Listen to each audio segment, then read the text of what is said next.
Okay. Okay, good evening, everybody. Welcome to our council meeting tonight, and I'm going to call the meeting to order with a roll call by our City Clerk, Kathy Valdez. The record shall reflect that all members are present. If you'll all rise, put your hand across your heart, and we'll have the Pledge of Allegiance that's led by Councilmember Aguilera. Please join me in honoring our nation's flag. Ready to begin. I pledge allegiance to the flag of the United States of America and to the republic for which it stands, one nation, under God, indivisible, with liberty and justice for all.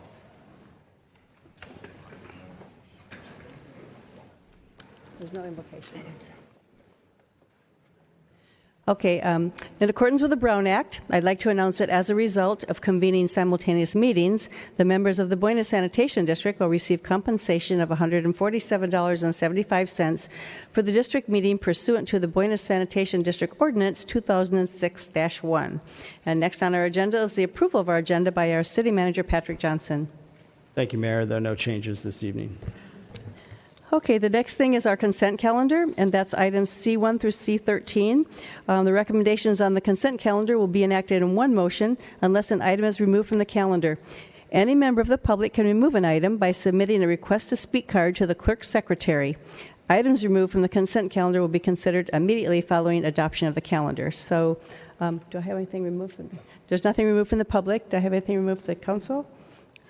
Oh, Councilmember Aguilera. C9. Okay, C9 removed, and then I would look for a motion for the balance of the. I'll make that motion. Okay, do I have a second? Okay, everybody, please cast your votes on the consent calendar.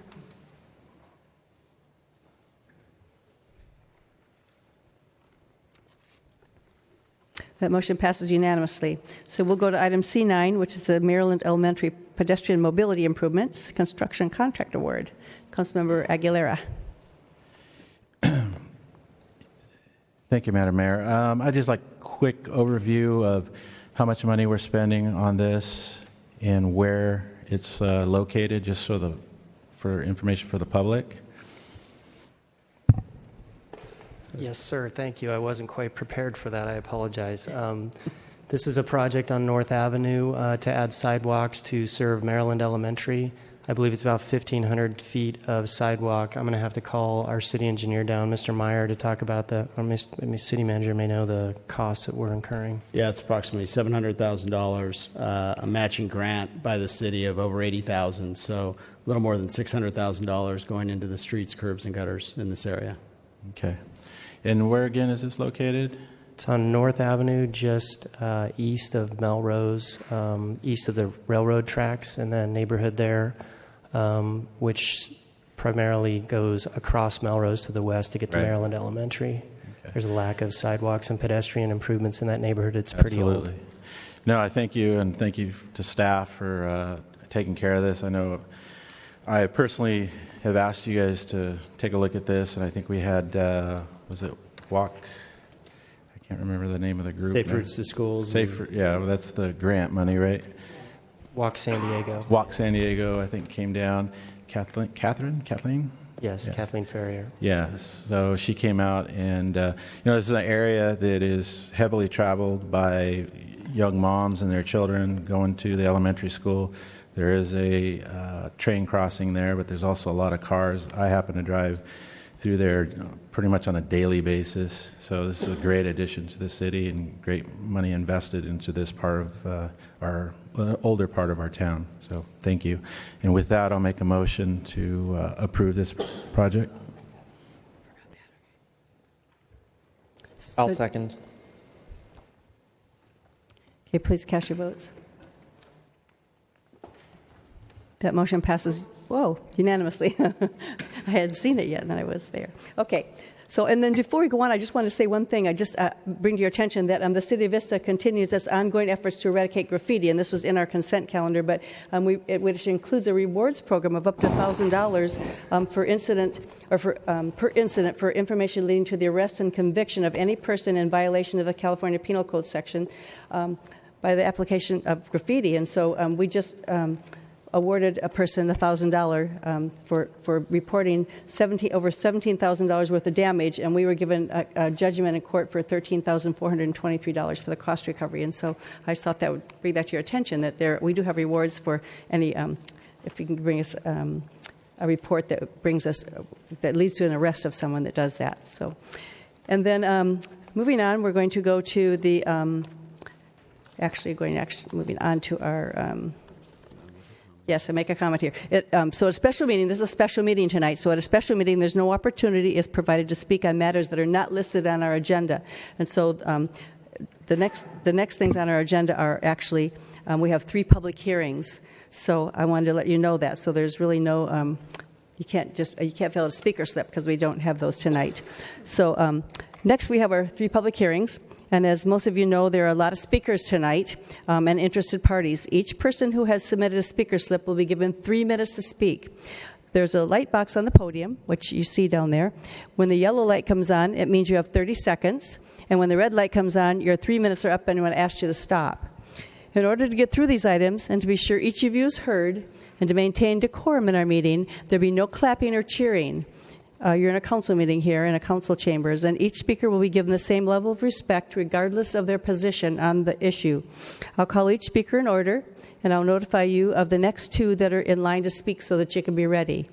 There's no sharing of time or conceding your time to another person. Only people who have submitted a speaker slip will have the opportunity to address the City Council. If you need a speaker slip, they're in the lobby, and they can be filled out and turned into our City Clerk, Kathy Valdez, at the dais down here. So with that, we're going to. There's a public hearing for Breeze Hill Apartments, and there's this is a public hearing to receive testimony regarding an appeal of a planning case number 14-313, the Breeze Hill Apartment Project. The public hearing is now open. Community Development and Engineering Director John Conley will provide our staff report. So, John, it's all yours. Thank you, Mayor and Council. This is a proposal for a site development plan for a 3.18 acre site, which is 1 parcel. Proposal includes 88 apartment units, which would result in a density of just below 28 units per acre. Would include demolition of an existing 21,549 square foot commercial retail building that currently occupies the site. The project would include a garage covered in open parking, utility improvements, private driveways, a community building, open space, and private yard areas, as well as several recreational amenities, which are listed. The project site is located at 631 South Melrose Drive, shown here in the overhead. The site, as I mentioned, is 3.18 acres. It includes the commercial property and the parking in front of it to the east of the building. Does not include the adjacent CVS or Comerica Bank parcels. The project site is shown in red here. Surrounding land uses include the commercial uses to the east, Avalon Apartments to the north, the Charlemont condominiums to the west, and Breeze Hill Park to the south.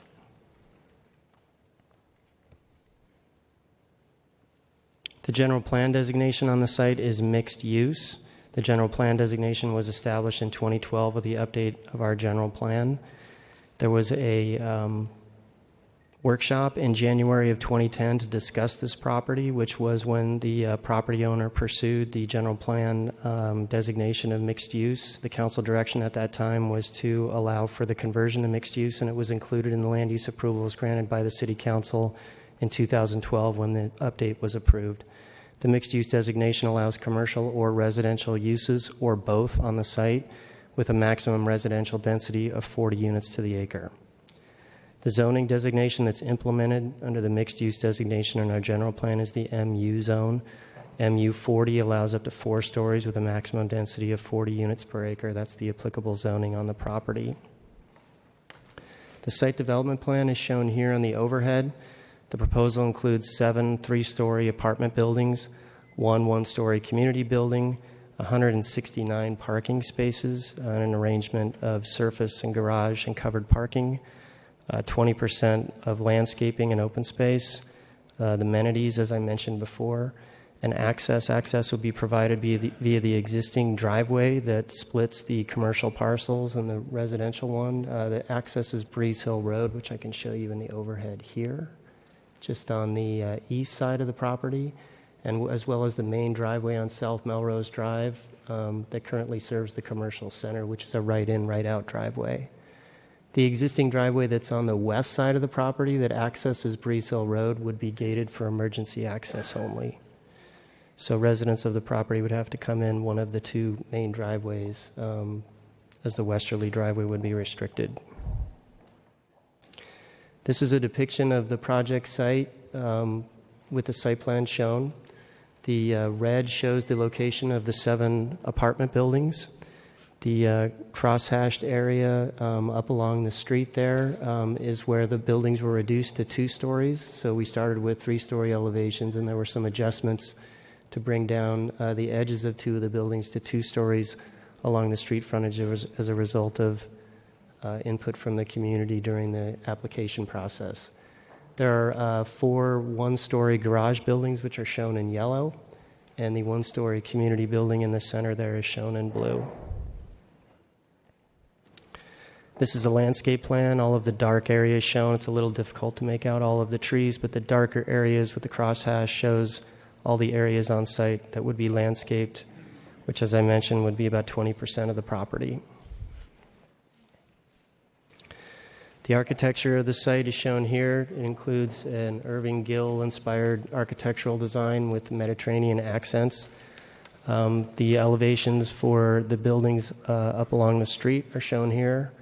On the left is the main building up along Breeze Hill Road. And on the right is the building you can see that has the step down to a 2-story feature, which there would be 2 of these along the street frontage, 1 perpendicular and 1 horizontal to the street.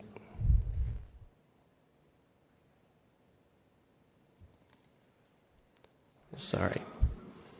This shows the remainder of the architectural elevations, 3-story buildings on the interior of the site, garage tuck under parking with stairways that would split the buildings for walk up to the units. The architect is here as well, which will provide some additional information on the architectural design. This is the community building on the left, which is a 1-story structure with a small tower element, and the parking garages on the right, which are all 1-story garages. The Planning Commission reviewed the project in September and rendered a decision to table the project and require an environmental impact report for the project under the California Environmental Quality Act. That action is appealable to the City Council. The applicant has submitted an appeal for the Council to consider that. The decision to prepare an EIR should be based on substantial evidence in light of the whole record that the project may have a significant effect on the environment. So that's a question before the Council this evening. With respect to the site development plan review, our development code generally regulates that and provides for discretion in the project meeting the general plan, zoning, and design review guidelines, including the community's goals established in these documents, as well as any specific conditions levied as a result of prior approvals, including all on- and off-site improvements. So those are also issues that the Council has discretion in reviewing this evening for the project. Also want to mention the state law, the Housing Accountability Act, which is included in the government code. The project is subject to this state legislation, which indicates that when a proposed housing development complies with applicable objective general plan and zoning standards and criteria, including design review standards in effect at the time the application is deemed complete, the findings that are required for denial of the project are that the project will have a specific adverse impact upon health and safety unless the project is disapproved or reduced to a lower density. Specific adverse impact means significant, quantifiable, direct, and unavoidable impact based on objective, identified, written public health or safety standards, policies, or conditions in place at the time the project is deemed complete, or that there is no feasible method to mitigate the impact other than disapproval or reduced density. So this is also an issue that the Council has to consider tonight in reviewing the application. Environmental review under the California Environmental Quality Act was accomplished through a mitigated negative declaration for this project, which was circulated in July of this year. There were mitigation measures identified for potentially significant construction noise impacts. There were no other significant impacts identified in the mitigated neg deck. The city received 26 comment letters during the public review period. Staff's responses to those comments are included in the staff report and based on the environmental analysis included in the mitigated negative declaration. Staff has not identified any further unmitigated significant environmental impacts triggering an EIR based on review of the record to this point. Compliance with the general plan policies, which were several of the comments included in the record as significant unavoidable impacts, are out the City Council's discretion. So there may be some disagreement tonight between comments on the record from the public about compliance with the general plan policies. Those may not be consistent with what the staff has provided in terms of the project's compliance with the general plan policies. That issues at the council's discretion tonight as to whether or not the project complies with those requirements. It's important to note that the zoning designation, the mixed-use zone, implements the policies in the land use and community identity element for the areas that are designated mixed use. So the staff's perspective is that compliance with the zoning means compliance with the general plan. The mixed-use land use designation, as I mentioned, allows residential densities up to 40 units per acre, allows residential, commercial, or both on the site. The proposed project is a residential use at 28 units per acre, which fits within the zoning. The general plan compliance or conformity is discussed in the staff report, the mitigated negative declaration, and the response to comments included in the public record. The zoning is designated MU40, which is in Development Code Chapter 1835. Again, allows residential, commercial, or both. The maximum residential density is 40 units to the acre. The development standards within that zone were addressed in Exhibit 4 of the staff report, which is included on page 264 for your reference. Staff prepared a table that identified all of the applicable development standards and the project's compliance with those standards. To note, one of the floor plans that was included in the plan set was for a one-bedroom unit that would not meet our minimum unit size of 700 square feet. The applicant has revised his site plan package to convert those units to studios. The studio unit minimum unit size for the city is 400 square feet, so by converting those units to studios, they no longer have units that do not meet the city's minimum unit size. All of the project complies as far as that requirement goes. The parking requirements within the project specify 152 spaces. That's per the mixed-use zone. There are 169 spaces provided. The breakdown in parking spaces required is shown in the table here at 1.25 spaces per studio, 1.5 per one bedroom, and 2 per two bedroom. The total required is 152. The project provides 169, which includes garage, surface, and carport spaces. There are 6 tandem spaces, or 12 total if you count both, which are being requested to accommodate some additional parking, and that's an issue that's before the council as well if you want to allow for those tandem spaces.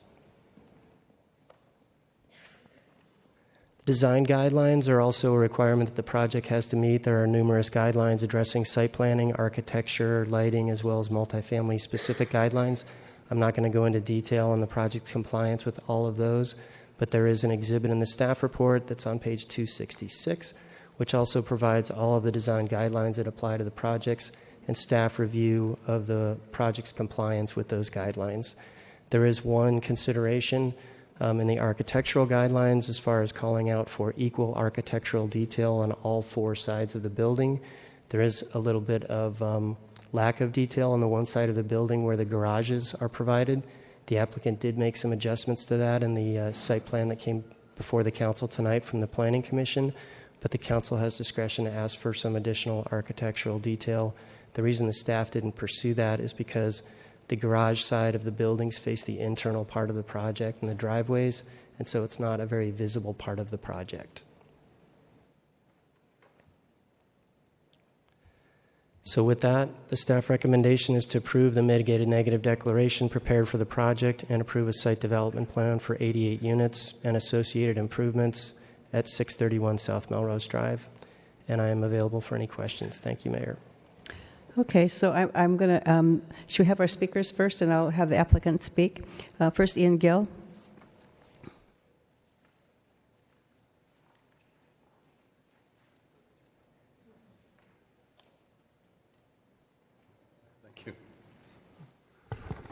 Good evening, Mayor Ritter, members of the council. I apologize for a bit of a chest cold. This evening,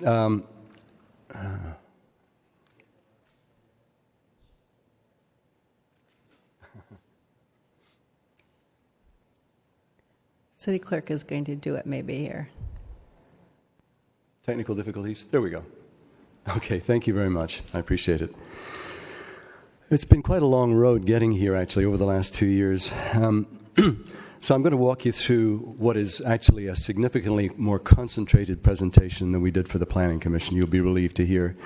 And I just want to talk a little bit about our team, because we are using a local team here. All our consultants here are based in San Diego.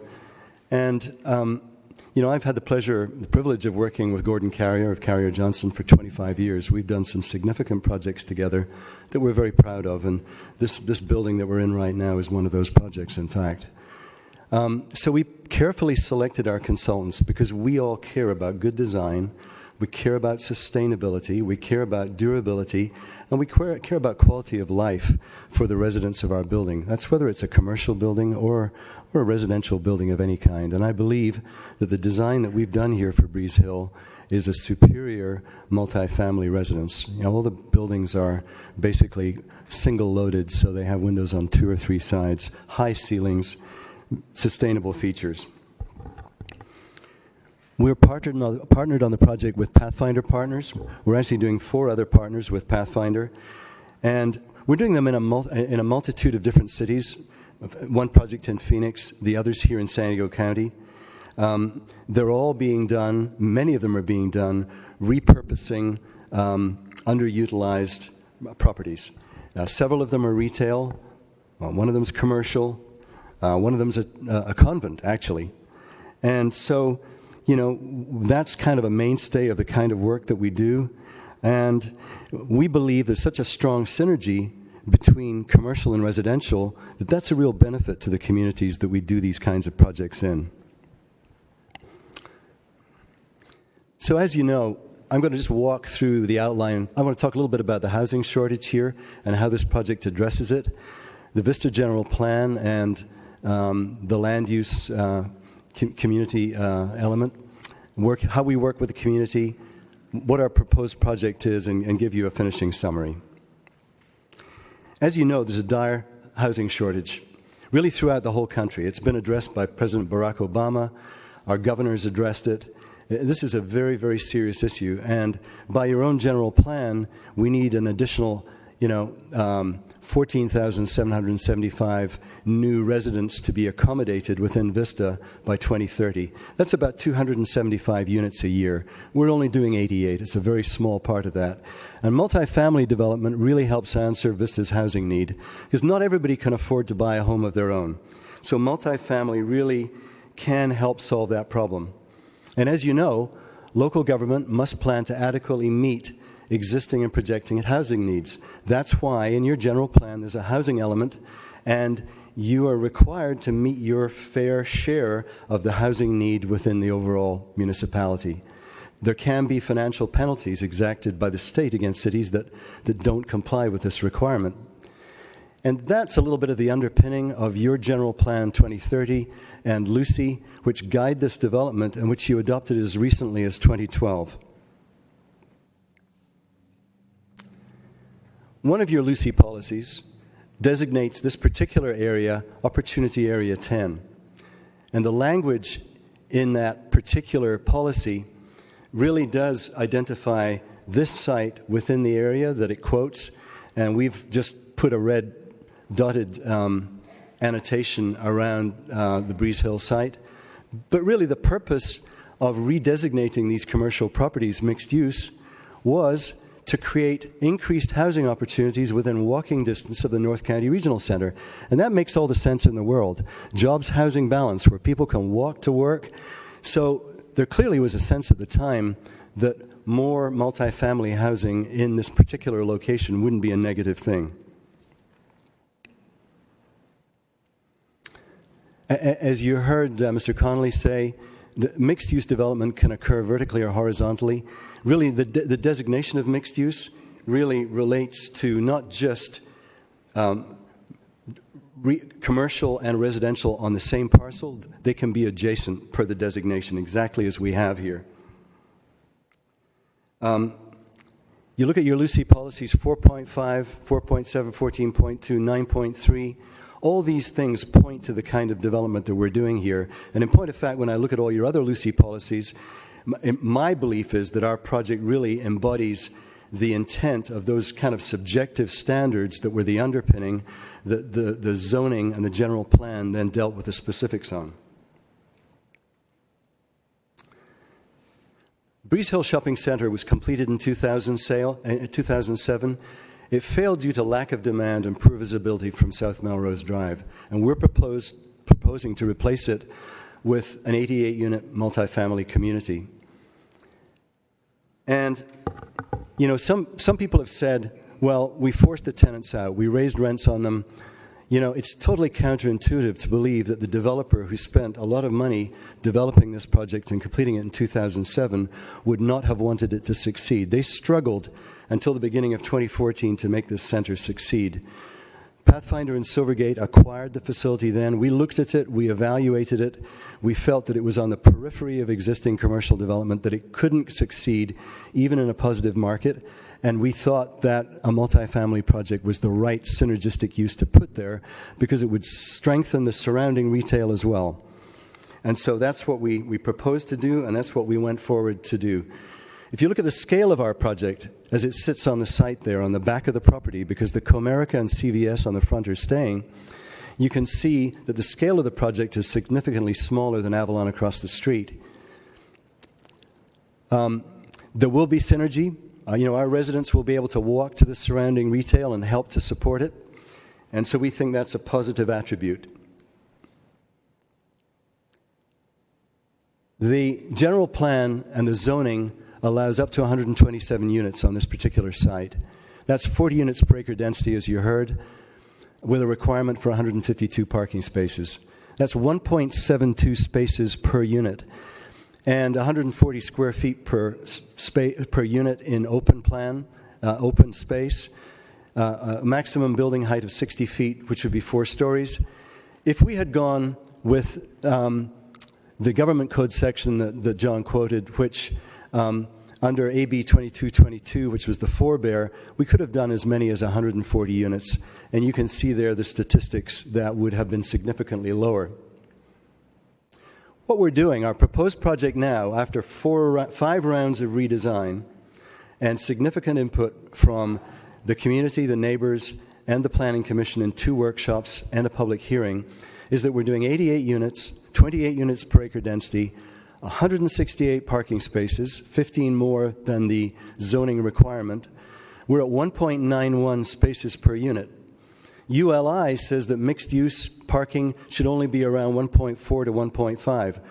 Walker Parking, your own consultant who did an analysis when you were reevaluating the mixed-use zone, actually evaluated existing multifamily projects in Vista, and they determined by observation that only 1.4 to 1.5 spaces was actually being used in these multifamily projects.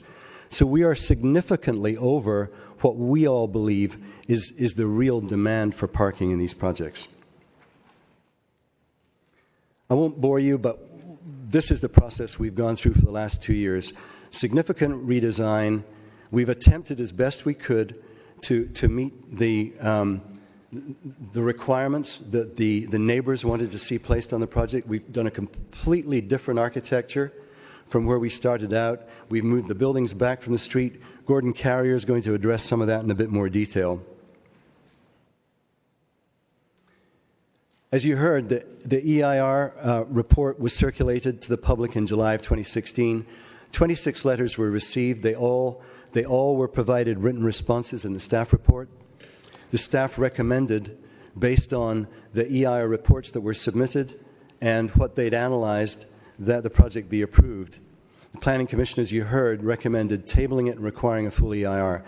We therefore appealed it because we believe, based on the independent studies that were done, that there are no unmitigated EIR impacts.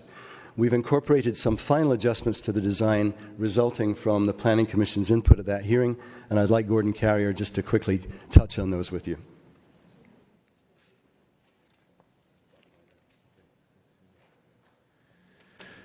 Good evening. My name is Gordon Carrier. I'm a design principal with Carrier Johnson Architects here in the San Diego area. I wanted to start by just pointing out a few issues of change that we experienced in the project along the way in an effort to try to address comments we've heard from the public and staff and others. This is one of them. The project originally had two entries that were referred to earlier as the primary entries to the project. There was a primary and a secondary entry. There was a desire to eliminate one of those entries, particularly as it related to the west end of the property over here, which is called secondary entry. In fact, what we did is we, as was referred to earlier, made that essentially an emergency access for fire trucks, et cetera, which means it's gated and used only in an emergency condition. That means that access to the property now takes place off of Breeze Hill and off Melrose for the project as a whole.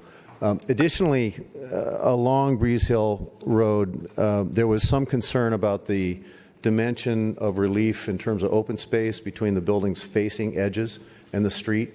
And so what we determined to do was take what was a 10 feet setback of property and double that actually into a 20-foot setback. So the buildings were literally moved back another 10 feet to give relief to the street and help with the scale attitude of the projects along Breeze Hill Road. Additionally, one of the things we heard about the main entry drive was that there was some concern about the head-in parking, as we call it right here, because traffic coming in, let's say, from Breeze Hill, there was concern about conflict there. So we actually reduced the number of spaces that are required there by going to a parallel parking concept closest to closest to Breeze Hill Road in an effort to alleviate conflicts that could potentially take place there along that entry drive. Additionally, we have access to Breeze Hill Park from the project. Originally, we had carved a path that brought you more or less through the project itself and adjacent to one of the driveways in the project. There was concern about the fact that you had to actually go through the project. A comment actually I appreciated, and one I think probably we missed in our early planning. So what we did is we moved that access to the edge, which means you're walking along a sidewalk which is at the outside edge of the project that takes you from Breeze Hill to the park itself without benefit of needing to move through the middle of the project in some manner. As it goes to architecture, we did change the architecture, and at some point architecture is a very subjective thing. We all know that. We all like different things for different reasons, and that's why we live in a pretty interesting world. The original concept for the project is shown here. It was a more contemporary look, admittedly. It was intended to be. It had some color punches. It had sloped roofs, not necessarily gabled roofs, things of that nature. After conversation with the public and a lot of comments that we heard, it was desired to go a slightly different direction with the architecture, which is fine with us. There are 1,000 solutions to every project. It doesn't have to rest in one place. And so what we did actually is change that architecture to create a feeling that had greater variation in scale and massing, less color differentiation, meaning tones of color or tones of a shade, let's say it, shades of beige or browns or things that were more organic, let's call them. Red tile roofs, the idea of prioritizing the building such that there were towers, let's say, to identify corners, arched windows, arched openings that sort of identified a bit of a Mediterranean flair for the project, as well as a variation in masses, some of which have gable roofs, some have conical roofs, some have flat roofs, in a way to try to create greater interest and variety in the project's architecture. That was its intent. These typical building massings show that balconies were used to create scale shift for the project, gable roofs, adornment of those roofs, cornice lines that rest beneath the roof's eaves, all were intended to try to create measures of detail that the prior contemporary scheme, quite intentionally at the time, did not have. And so we appreciated the comments as we got them. This gives you an idea how the project works both from the street and inside the project. and how the community building, which is a one-story building, meaning it's in the middle of the project, so it in a way wants to be the more gentle, low-scale element of the project that feels accessible. So it's got a tower element to it, you can see as well. It's got trellising for shade over the windows. We live in a sunny, sometimes hot environment, and so trellising and shade used throughout the project are used in a way that try to benefit some of the solar issues of the project along the way. And you can see that clubhouse looking down this main access into the project. The garages, as they exist, are on the outside perimeter of the project. They're very simple, straightforward, but sloped roof. They were flat roof at one time. We sloped the roofs to a gable roof to give them a profile. And oops, for some reason this is not going forward. Oops, there we go. And then this is the center courtyard of the project. One thing I would say about the project is that we've used photovoltaic alternative energy capacities that are placed on the flat roofs that exist in the project. And the use of that energy allows us to take care of lighting, the common areas, dealing with the energy uses for irrigation systems and like, for LED lighting that is used, the most energy efficient version of lighting for the project. This aspect of the project includes barbecue, jacuzzi, pool house, gymnasium, things of that nature, which are aggregate community areas that are placed in the center of the project, minimizing the use of energy in the process. I'd be happy to answer questions later, but right now I'm going to hand it back to Mr. Gill.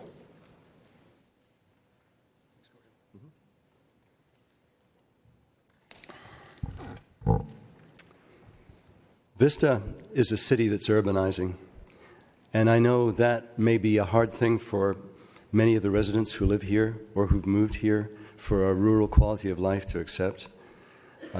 It's a fact of life in most of our cities in Southern California, close to the coast. I can empathize with the way that people feel. Val Brown, Nikki Hobson, and others that we've gotten to know over the last 18 months who feel passionately about protecting the lifestyle they've come to enjoy here in this great city. There's nothing worse than not being able to find on-street parking when you want it. You know, we've all perceived the increase in traffic that's happened over the last few years. But the fact of the matter is, the current standards that the city has are pretty onerous, some of the toughest in the county.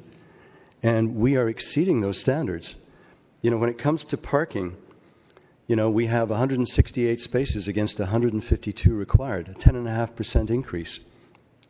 Many of the issues we heard during the last 2 years really relate to a prejudice against apartments because of poor management.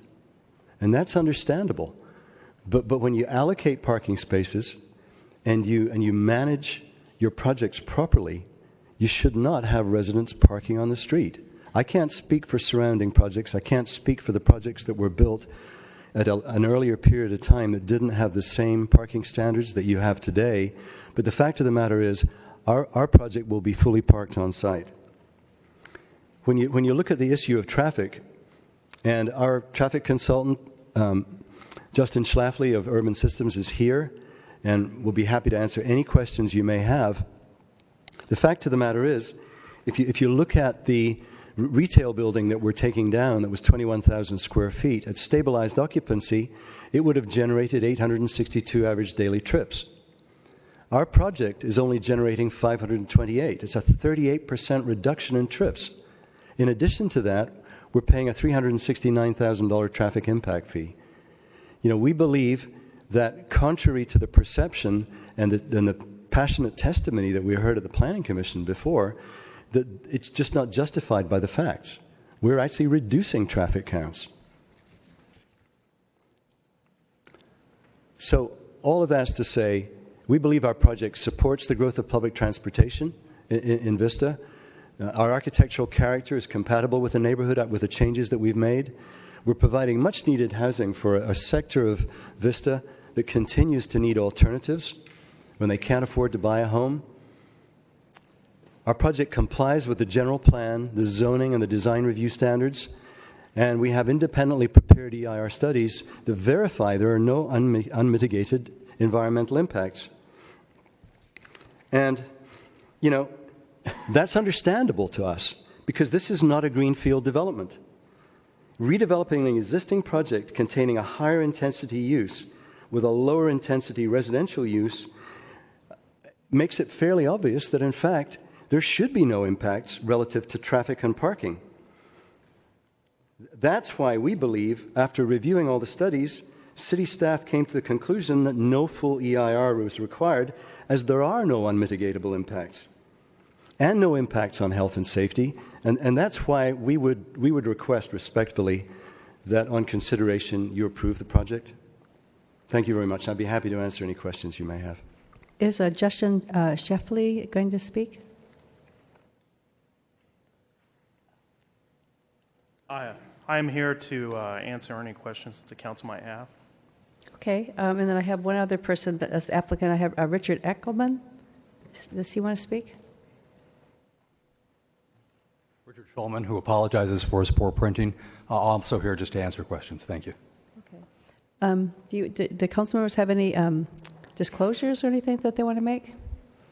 Is everybody okay? Councilmember Aguilera. The only disclosure I have is that I've met with the developer as well as community advocate or Val Brown. I met with Val Brown. So I've met with both sides. Okay. Deputy Mayor Rigby. Thank you, Madam Mayor. I also have met with Mr. Gill as well as community members on this project. Councilmember Campbell. I as well have met with Val Brown and community members along with staff at a previous meeting several months ago, as well as meeting with Mr. Gill and a conversation with him as well as staff. All known emails that I've received regarding this matter are on the record. Councilmember Franklin.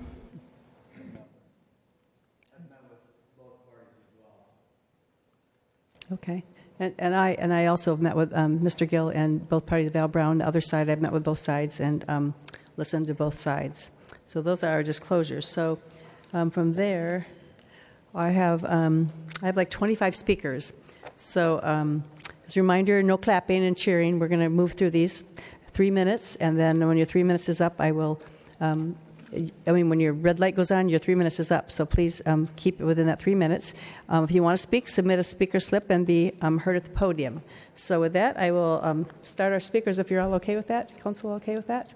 Okay. So first, I guess I have Val Brown, and she'll be followed by Steve Jantz and by Nikki Hobson.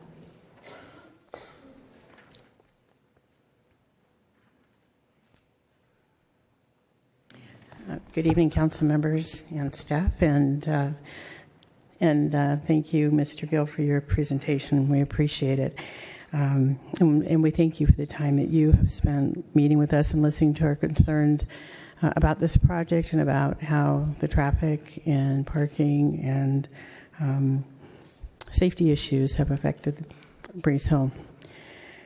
What started as a handful of neighbors sitting around a dining room table has turned into a growing group of concerned Vistans. We've written letters, attended meetings, joined mailing lists, and conversations on social media. We love our community, and we're engaged in the civic process to ensure a livable community for all Vistans. For the past 18 months, we've worked with staff, gone to planning commissions, met with the developer, and met with you to share our concerns. We're concerned that this project is not true smart growth or true mixed use, and the building mass and the architecture do not fit in with our neighborhood. And despite efforts, we've not been able to come to an agreement with the developer about a project that we feel will meet the general plan policies and be a good fit with the surrounding neighborhood. Tonight, you have a land use policy decision in front of you. How will you interpret your power to approve or deny projects based on both the zoning and the Vista Vision 2030, a vision that was co-created by the city and community as a blueprint for how the city wanted to look and feel? Goals and policies were created to support this vision, address key issues and opportunities, and implement the guiding principles. When the general plan was updated, opportunity areas were created with mixed-use zoning to enhance community character through improvements to certain areas of the city. These opportunity areas would allow for a variety of compatible land uses and a single development to create vibrant centers for living, working, and shopping. Overall, the distribution is assumed 65% multifamily and 35% commercial or office. It's hard to imagine that city leaders intended this zoning to be used 100% residential for more than half of the 2,460 multifamily units that have been proposed or built since the plan was approved. I believe that we are ahead of the 275 units a year. Sadly, this density without commercial component has not created vibrant centers for living as envisioned. Instead, it attracts communities by pouring cars onto our streets, clogging our roads, and stretching our public safety services. Tonight, we are asking you that you listen to the Planning Commission's concern and either require an environmental impact report or deny the project as submitted. It's too massive, the architecture does not fit the community, and it's not true smart growth. An alternative is to approve it with suggested conditions that will create a true smart growth, true mixed-use project. You have the evidence before you. We've done our part as citizens and followed the process. Now it's up to you to make a decision that honors the civic process and the vision of the people for their community that creates a livable Val, you vista. need to finish, please. I'm done. Okay. Thank you. Steve Jans, followed by Nikki Hobson, followed by Lou Slocum. Good evening, council members. My name is Steve Jans. I reside at 325 Beaumont Court here in the beautiful city of Vista. I do want to thank you for the time that you spent with our group the last week to listen to our concerns, to get an understanding of the project, and hopefully we help provide you information that you can make a wise decision tonight. It's going to be a very tough decision for you. But I really want to go back and reiterate a couple points, and then I'm going to ask you a question at the end. So tonight you have three options. The first option, which we support, is to support your Planning Commission. They spent a lot of time listening to public testimony. They weighed the project. They struggled with what to do with it, and you know what they did. They tabled the project and required an EAR to get more information to really deal with the impacts of the project, and that's one of the options that our group supports. The second option you have is actually to deny the project, and I know that's a struggle for the council, but we provided a letter from our attorney which provides case law that really gives you the authority through your police powers that if you choose to, you can deny a project based on the provision of the general plan. It's in your authority to deny. So I just want to bring that point to your attention. The third one is if you choose to tonight, you can approve the project. It's in your authority to approve. We provided you a letter that I think has 6 conditions that we'd like you to consider in your deliberation, which deals with issues and their conflicts with the general plan on this project. 2 of the number 1 priorities is dealing with building mass, and we propose that maybe you can set back the 2nd floor and 3rd floor from the street to reduce that building mass. And the number 1 priority in that letter is to actually look at true smart growth and true mixed use. There's a lot of residential people that live in this area, there's a lot of residences, and a commercial use would be supported, I believe, by this neighborhood and to replace the services they currently have. So those are your 3 options. Again, 1, 2, and 3 are our priorities, but you do have the authority. But I'm going to leave you with a question. Again, I appreciate your time. We spent a lot of time talking about should this project be approved, should it be denied? And the question I really have for you is, why does this council seem to struggle with that decision? Why is it only the Vista City Council that struggles with the legal ramifications and your authority to approve and deny projects? Read the paper. I did work for another city. Other councils don't seem to have that trouble. And it seems to be only inherent in the city of Vista. So I'm asking, why are you struggling with that decision? We provided you information that proves your authority on both sides of the coin. And I'd like you to consider that. And actually, if I can ask respectfully, during your deliberations and during your comments, can you please address that question? Why does this council struggle, and why do you think it's not in your authority to deny a project when there's enough neighborhood opposition? Thank you for your time. Thank you, sir. Nikki Hobson, followed by Lou Slocum, followed by Teresa Frazee. Good evening, Mayor Ritter and council persons. My name is Nikki Hobson, and I live at 2070 Ridgeline Avenue. I represent South Vista Communities. The proposed Breeze Hill apartment project is inappropriate for this location and is unacceptable for many reasons.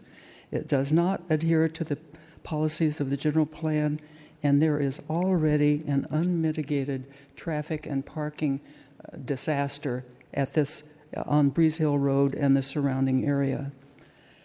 We're already living with the impacts of the high-density apartment project located across the street from this location, the 221-unit Avalon Apartments.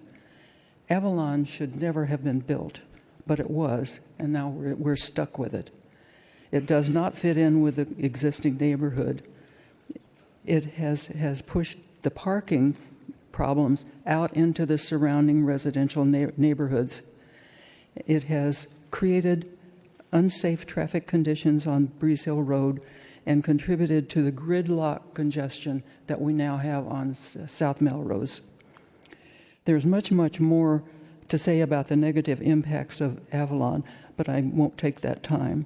The bottom line is that the Breeze Hill apartment project will bring us much more of the same thing, and we don't like it. Please listen to what the Planning Commission has told you. They have spent a lot of time, energy, and effort in studying this project, and in their opinion, there needs to be a full EIR. Please grant that request. Who do you think really cares about the citizens of Vista, the Planning Commission or the developer? I vote for the Planning Commission, and I think you should listen to them and reject the developer's request to do away with the EIR requirement. Thank you very much. Thank you. Lou Slocum, followed by Teresa Frizzy, followed by, looks like Stormy, is it Galvin?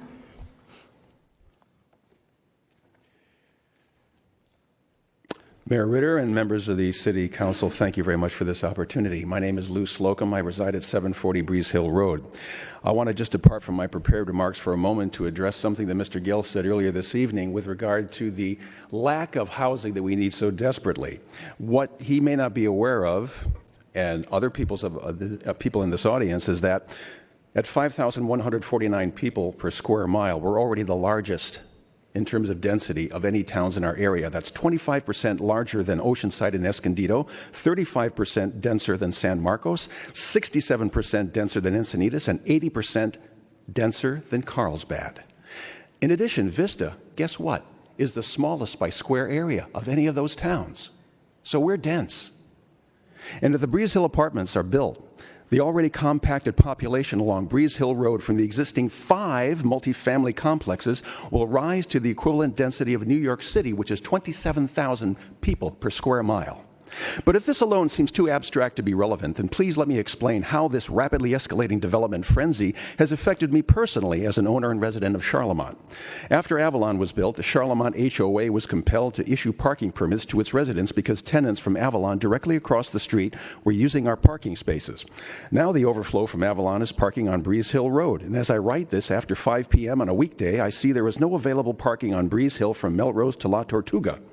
Businesses that I frequent at Breeze Hill Plaza have lost customers because Avalon tenants use their parking. If I'm walking toward Melrose, I usually use the crosswalk there because I'm reluctant to cross the street anywhere else if cars are solidly parked on both sides of Breeze Hill, due to the fact that you can't see oncoming traffic unless you walk into the street. Would children playing nearby or chasing a ball be as prudent? This situation is exacerbated by a flagrant disregard by most drivers to observe the posted 25-mile-per-hour speed limit. Again, with the available parking on Breeze Hill fully occupied, excessive speed decreases the possibility to stop or swerve in order to avoid potential accidents. Please explain to me how allowing yet another adjacent apartment complex will not worsen any of what I have just described. A development project that checks all the boxes may be deficient if you check with your constituents. We are the stewards of our neighborhoods. We can see change over time. We have specific knowledge that is not contained in the general plan or Lucy policies. The further deterioration of the quality of life that this project will cause is as evident to the surrounding citizens as the definition of pornography was to Supreme Court Justice Potter Stewart when he stated, "I know it when I see it." Madam Mayor and members of the City Council, we see it. I respectfully request that you deny this project. Thank you, sir. Teresa Frizzy. We're not going to have clapping tonight, or at all. Teresa Frizzy, followed by Stormy Gallum, followed by Robert Bray. Good evening. My name is Teresa Freeze, Freze, and I live at 740 Breeze Hill Road, unit number 203. Hello, Mayor and members, council members. I have been a homeowner in Vista for 25 years. Over the years, I have loved Vista. Over the past 3 years, however, I have raised community safety concerns to the Civic Center personnel. There are approximately 1,200 residents between Charlemont and Avalon that are affected by these quality of life issues that I face every day. Our family, as well as our neighbors, oppose the Breeze Hill apartment complex. If this complex were approved, it would add further safety issues to this densely populated neighborhood.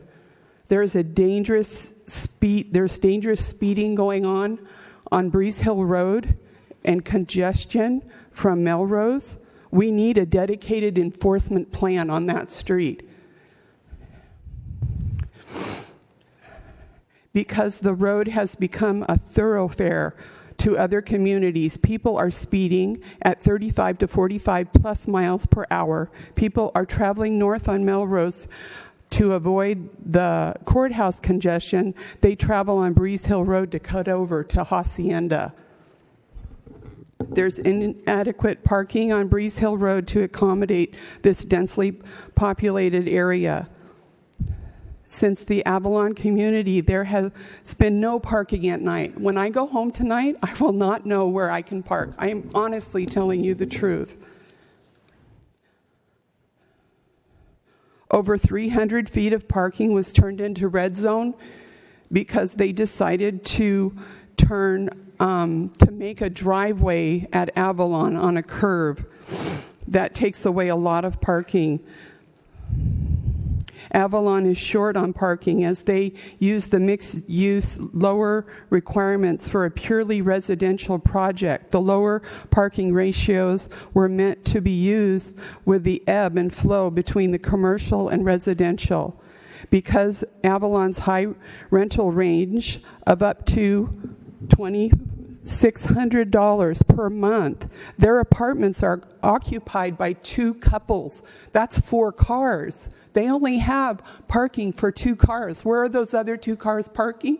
They're parking on Breeze Hill Road. This same thing will happen with Silvergate. Silvergate's La Mesa project charges $2,600 a month. That same thing will just be repeated. Your time is up. Okay. I just urge you to listen, keep your eyes open to what's going on, and I invite you to my neighborhood at night to look at what's going on. Thank you so much for your time. Thank you. Robert Bray, followed by Monica Blake. Wait, Stormy Galvin. Did Stormy come up?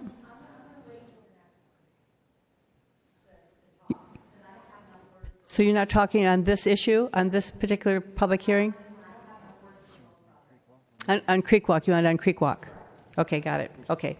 Then Robert Bray, followed by Monica Blake, followed by Debbie Gilgen. Good evening. Thank you for hearing me. I appreciate it very much. And yes, it has been a long road to this point. I agree with you. I live up on Valeview Drive. My name is Robert Bray. I've lived on that street over 35 years. Mayor Ritter is familiar with that street because I met her at the Randall's house, so she knows the dynamics of our street. I do. One of the interesting things about our street is that it sits right above Melrose.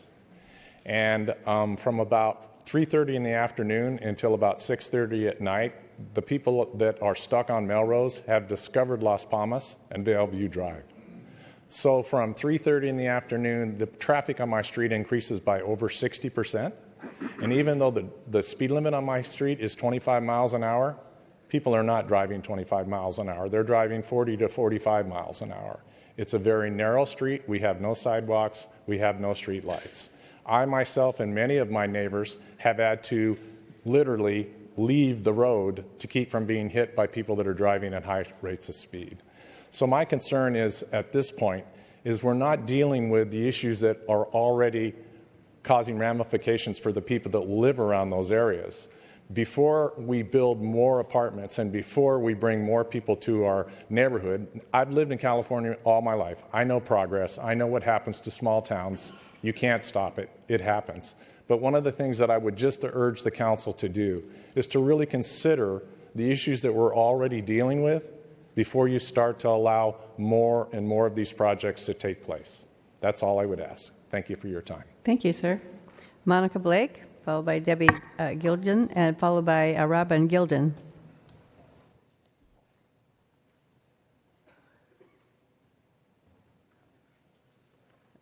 Where's Monica? Is she here? Okay, next person, Debbie Gilden. Is she here? No. How about Robin Gilden? Oh, okay, okay. So and those two aren't there. Okay, so then Brian Gilden, is he here? Does he want to speak? Those two aren't there. Good evening. My name is Brian Gilden. I live at 1179 La Tortuga. I'm a retired Marine officer and a business owner. I bought my house there 16 years ago. I am a property owner, I'm a taxpayer, and I'm a voter. And I thank you all for your service to this wonderful city that we all live in. I am opposed to the Breeze Hill project. You're going to hear a lot of reasons why, and I don't want to spend my time talking about those things, but we are dealing with significant traffic, parking, trash, and crime issues, not to mention the density issues, again, that the figure rivaling the New York City population density in our specific area on top of that hill is very compelling. The Planning Commission did do a deep dive into this project, and they clearly have reservations. It's their job to study these projects in depth to a level that would not normally be expected by members of the City Council, and that's why this is their function. I urge you to give their reservations and their recommendations the due consideration because they are the City of Vista's duty experts in all things planning. I want to talk a minute about public service versus politicians. Public servants represent the needs and the desires of their citizens. Politicians have other goals that don't align with its citizens. I'm confident that I'm looking at a group of dedicated public servants. In that spirit, though, however, there is one thing that I would like to talk about, and I'm respectfully requesting that Councilman Campbell recuse himself from this vote. His campaign contributions from Silvergate are well documented, and they present a clear conflict of interest, not to mention that the optics look horrible in this thing. I kind of wonder why Councilman Campbell was targeted for a donation by Silvergate. Perhaps they thought that he was the easiest council member to influence. And just wondering how you feel about that, and I hope that you'll give this dual consideration as well. Just remember that just because you can do something and it may be strictly legal doesn't mean that you should do this. So again, I ask Councilman Campbell to recuse himself from this vote. I'm also concerned about the nature of the relationship between Silvergate and the City of Vista. To me, it feels very comfortable. Despite Mr. Gill's assertion that he worked closely with the voters and taxpayers surrounding this area on this project, I don't believe this to be true. In fact, my perception is one of smugness. Your time is up, sir. Okay, rooted in the inevitability of this project is going to be improved. So I ask you, the council, the people have spoken, and thank you for your consideration. Vincente Saavedra, followed by Tim Meissner, followed by Terry Collins.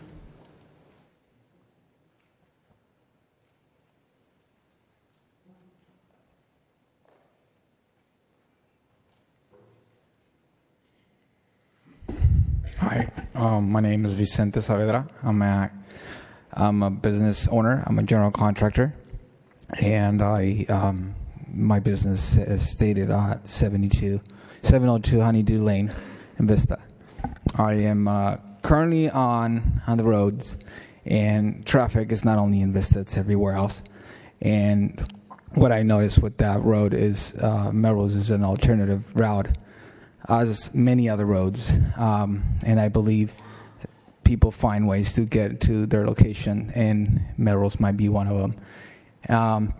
We believe, as a general contractor, to follow every rule, because that's where that feeds off food on our table. And that's what these gentlemen has been doing, following rule, adjusting to their requests, like they did, from having numerous of apartments to reducing the size, because we want to accommodate our surroundings. And I believe that they are in the right proposition to do this, because I think that's going to help jobs around us, and it's going to help at one point to develop a solid city. I believe that there's a good potential. Vista's growing in a good way, and I believe it's going to be a great asset for that. Thank you very much. Thank you, sir. Tim Meissner, followed by Terry Collins, followed by Stephanie Jackal.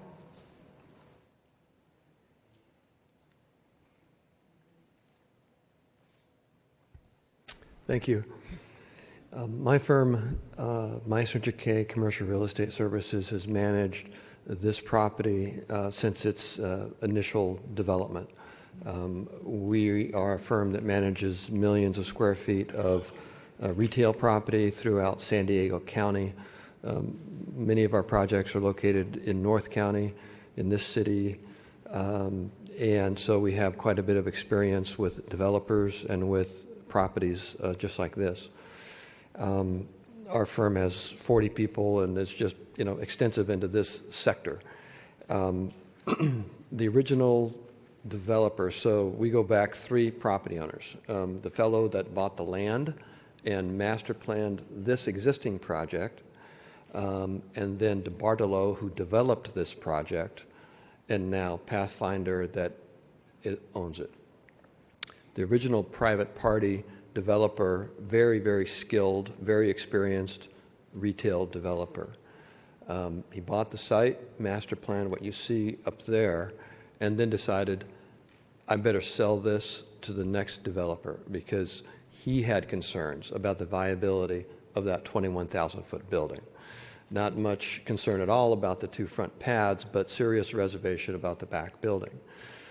DeBartolo bought the land from him. DeBartolo is a billions of dollar development company. They own the San Francisco 49ers, out-of-town developer, massive retail development experience. When they came in, they were behind this 100%, put their capital at risk. For 7 years, we worked with them while they busted their pick trying to fill that back building. And they got it up about halfway full, and then dropped down and pushed up again. Lease rates tracking down, change out a few different tenants. Finally, they just, they had enough after 7 years, and they sold to Pathfinder. I presume Pathfinder comes in to find the highest and best use for this site. And that's my message to you, is that you've made great effort to find the highest and best use for this site. Allowed a retail development. Professionals and capital were put at risk and at stake to make that work. It hasn't worked. Now we have a group coming in to say there's a better use. We can pull people off the street, boom, right into this project without driving up and down all these back streets. Self-contained parking. I just think it's your duty to do what's best for the site.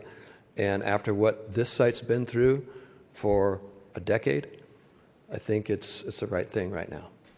Thank you, sir. Terry Collins, followed by Stephanie Jackal, followed by Tom Fleming. Good evening, Terry Collins, Vista Community Advocate, and I live on Green Oak Road. I'm here tonight to voice concerns that a lot of people have talked to me about. I just wanted to say that our group is not against growth. Some people have stated we understand we're going to grow. We need to grow. We understand that.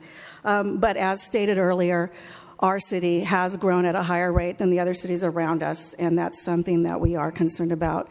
Our schools are full, our streets are full, and we need to take care of our all of our other services, police and fire and things like that. So as you heard tonight, this area is already the density of New York City, and none of us, if we wanted to live in New York City, we would. We want to live in beautiful Vista, so we hope to retain that. I went to this area last night and drove around, and there is no street parking at all. People are parking down on La Tortuga and down actually in the sheriff's parking lot. They're parking at the OG Shopping Center on the fire lane and in front of the Pancake House every night, the original House of Pancakes. It's real world is what we're talking about. We understand that there's parking quotas, but the real world is in such dense, in such amount of, because of the high cost of apartments now, there is more than one family living in an apartment or a studio, and so there's no place for these people to park, and it's very unsafe having to park up and around on La Tortuga. I think that if we could keep some element of mixed use here, it would be really great. It would keep jobs in the area. With Avalon, there are so many people that now live there, as we've said. They need those services. So it would be nice if we could still retain some sort of mixed use in this complex, if it's not denied. And last but not least, and I want to be very respectful about this, I was very disappointed when you asked if the council members had something to disclose, and I wasn't going to say anything, but I am disappointed that Cody Campbell did not disclose that he received donations from Pathfinder and Silvergate, and I would also respectfully request that he recuse himself from this. This decision is very important to us citizens of Vista, and I don't think he can remain impartial. Thank you very much. Thank you. Stephanie Jackal, followed by Tom Fleming, followed by John Jennings.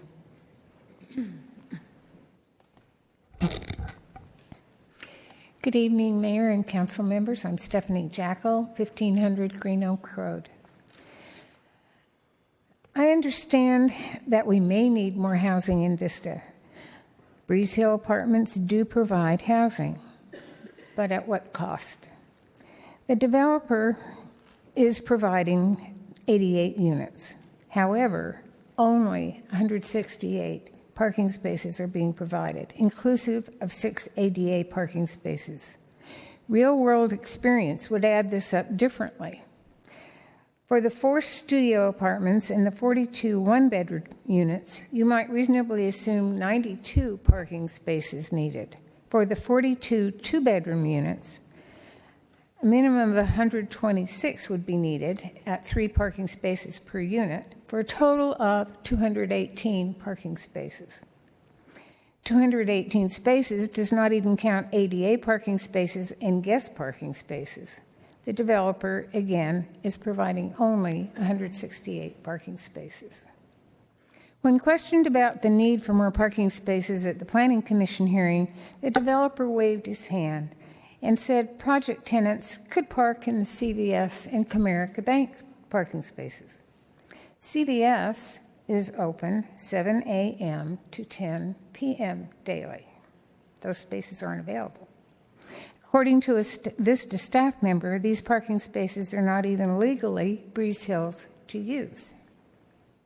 So far as I can tell, the MND doesn't even address parking. Traffic and transportation, yes. Parking, no. The staff report for tonight's hearing says, quote, staff has not identified any potentially significant environmental impacts that cannot be mitigated, which were not previously identified in the MND or addressed in the response to comments, unquote.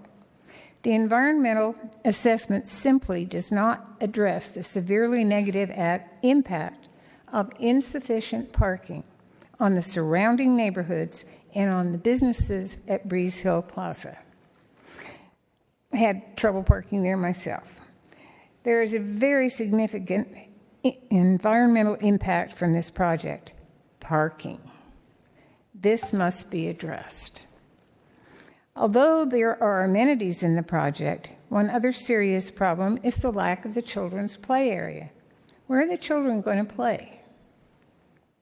Please assure that these and other concerns are sufficiently addressed before letting this project go forward. Thank you. Tom Fleming, followed by John Jennings, followed by Taylor Horry. Tom Fleming, I am a resident of Vista for the last 40 years. I agree with a lot of what's been said on both sides, to be honest with you. The developers have done a good job of what they're working with. But I also agree with a lot of, or most of what the people who are opposed to this are saying. I don't believe Vista is ready to become an urban area. I think Vista is, if you look at the Vistans and the people that live here, that's not what we really want. I mean, we have to have development, we have to have apartments, but they need to be controlled and then mitigated as best as possible. I believe that we are on track to keep that 275 or whatever the number was, I missed it, for sure, of units that are necessary each year to maintain our growth ratio. So I believe we're right there. I won't take any more time, but I am opposed to this. Thanks, Tom. John Jennings, followed by Taylor Horry, followed by David Greenspan.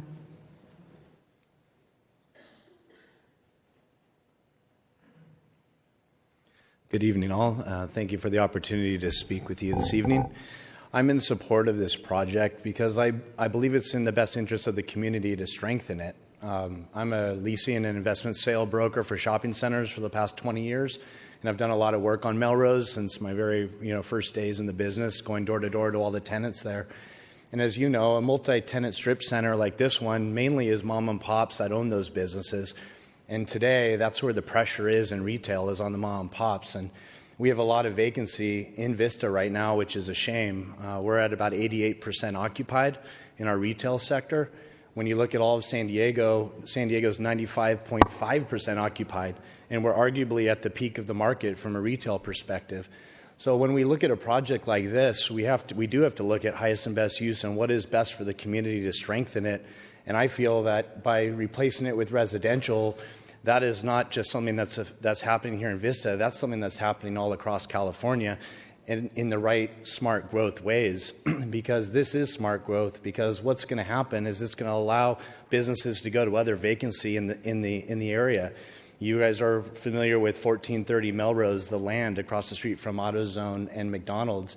There's been zero demand for that development, so now that has to be looked at differently.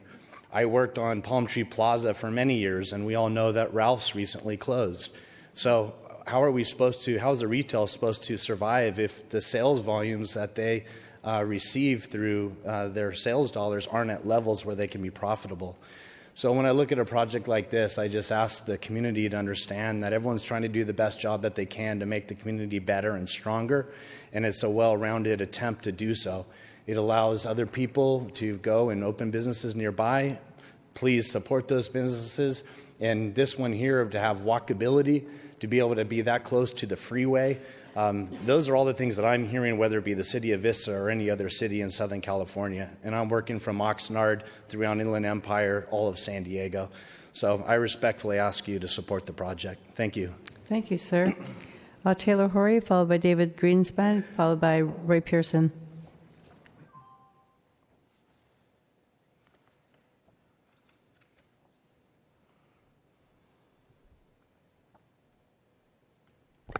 Thank you, City Council members, for hearing us again tonight. I'm not going to stand here and list my credentials as a Vistan because I've already done that. I'm not going to tell you how I've seen Vista grow and overdevelop because you've been there with me. I'm not going to list the reasons why Breeze Hill is not a good fit for our community because we've already done that. Our community has stood against this project and others like it for the last 18 months. We have appealed to the developer and fallen on deaf ears. We have appealed to you, our elected officials. The Planning Commission has heard us and has moved forward with a full environmental review. Today I ask you, please do not undo all the hard work we have. I understand as a city council, you are elected to look at the bigger picture and do what is best for our city, but you are also elected to represent us. We have spoken, we have shouted, we have exhausted our resources trying to tell you enough is enough. But this project is not for our neighborhood. I understand the developer's rights. After all the meetings we've attended, I hope you won't take my message and try to explain where your hands are tied. I'm well aware of your limitations and where the loopholes are. Today I ask you, please don't betray us. Don't be afraid, be our leaders. Your constituents have spoken. It's time for you to listen. Finally, Councilmember Campbell, they've been respectful. I won't be. How dare you not declare that you've accepted donations from Silvergate and Pathfinder, the maximum amount that the city of Vista allows? You're in their pocket. How can you not be... I'm at a loss for words that you think you could pull this one over on us, that we didn't know, that you thought we would just let you get by and not disclose that. Thank you all. Thank you. David Greenspan, followed by Roy Pearson, followed by Sue Horry.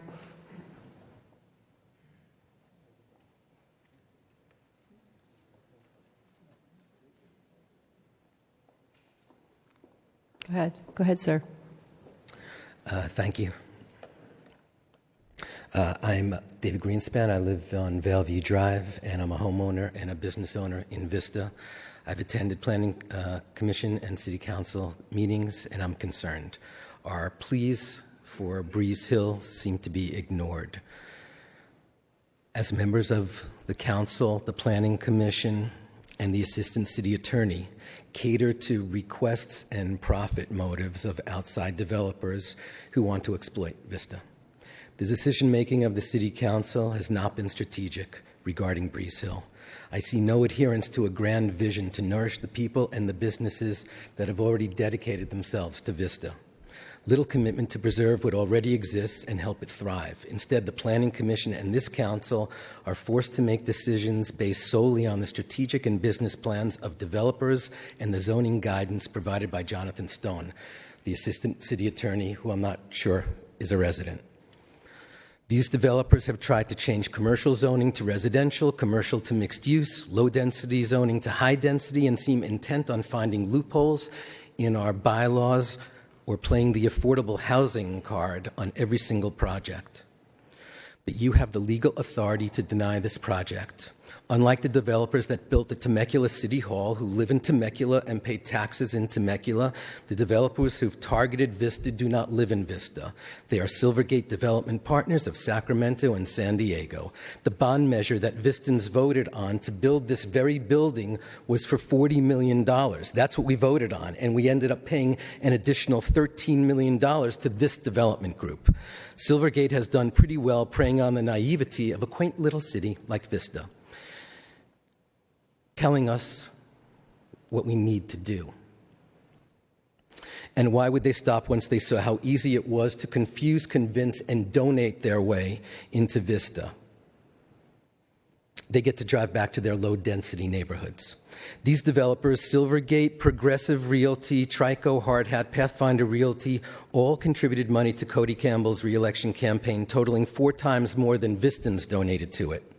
And whether there was a quid pro quo for this payoff or not, there is clearly a conflict of interest on this voting council. The recent election in Vista demonstrated that council members, like Amanda Rigby, represent the voice and the heart of the people, and that's why she was reelected by us. To the rest of you, I ask, why would you vote to change zoning from low density to high density? You've seen the traffic, you've felt the crime, you hear the sirens every single night, and you sit in bumper-to-bumper traffic on Melrose. This council must stand for 2 principles: integrity and the representation of those who live here right now. The recent city council election mirrors... Your time is up, sir.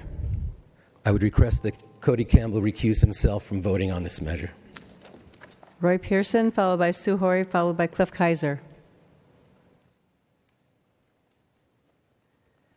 Council members, I've been here before, and I've been here in front of the Planning Commission. I've spoken to both parties. I have a statement to read. I am here to speak against the Breeze Hill apartment development. I am also here to ask that if you vote to go forward to confirm Please confirm the Planning Commission's requirement of having a full environmental impact review completed before this development moves forward. I have attended numerous Planning Commission hearings regarding this project. It is clear to me that a full EIR should be completed. The Planning Commission has done an excellent job in reviewing this project. I ask you to support their recommendation for doing their job. There are still questions that need to be answered. I have recently heard that the city is still down one ambulance, and has the city provided enough law enforcement to meet the additional population that these apartments have brought to Vista? An EIR would probably answer some of these questions.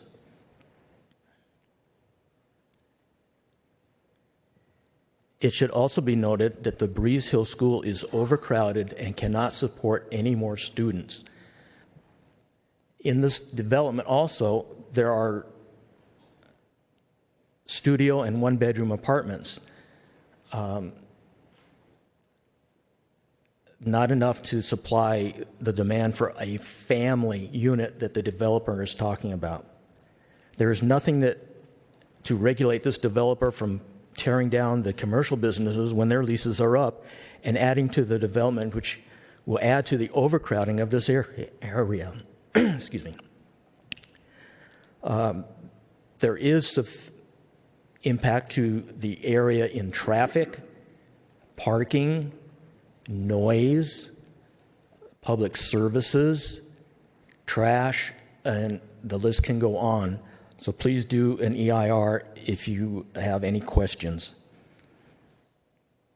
I believe that businesses can be successful in that area if properly backed and supported by the owner of the property. There is also parking issues in the commercial areas now from Avalon. You can't go down there and park and enjoy the restaurants or anything. And Ralph's was forced out because the owners of that property doubled their rent, not because their business wasn't good. This is not a fit in many areas for our area. Please do not support this development. Thank you. Sue Horry, followed by Cliff Kaiser, followed by Jay Santa Cruz. Hi, my name is Sue Horry. My daughter is a lot more eloquent than I am, but anyway, I live at 763 Marsopa Drive in Vista. I find it very difficult to understand why there would not be the full EIR when right now our street in the morning and in the afternoon with Breeze Hill right around the corner from our house is a thoroughfare of traffic because no one can get there on Melrose because everybody's going that way on Melrose. And then you reverse it in the afternoon because now everybody's coming the other way and now they come back down our street. It astounds me that no one thinks that a full EIR should be done.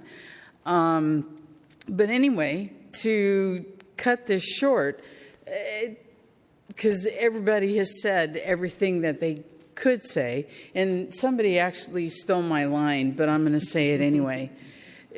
Just because you can doesn't mean you should. And I want you all to really think hard about that. Just because you can doesn't mean you should. Thank you. Thank you. Cliff Kaiser, followed by Jay Santa Cruz, followed by Arturo Martinez. Good evening, Mayor and council members. Several comments. I certainly appreciate your time addressing this since it's already been to the city or to the Planning Commission, and to hear it again is certainly important, particularly with the interest of the community, and I certainly appreciate you taking that time. It is not clear to me in looking at these documents and hearing the testimony that the MND, the Mitigated Negative Declaration, is exhaustive to the extent that it satisfies the requirements that the development requires and the community is requesting. Is there adequate parking? Is the traffic on Melrose adequately addressed within the documents that have already been produced?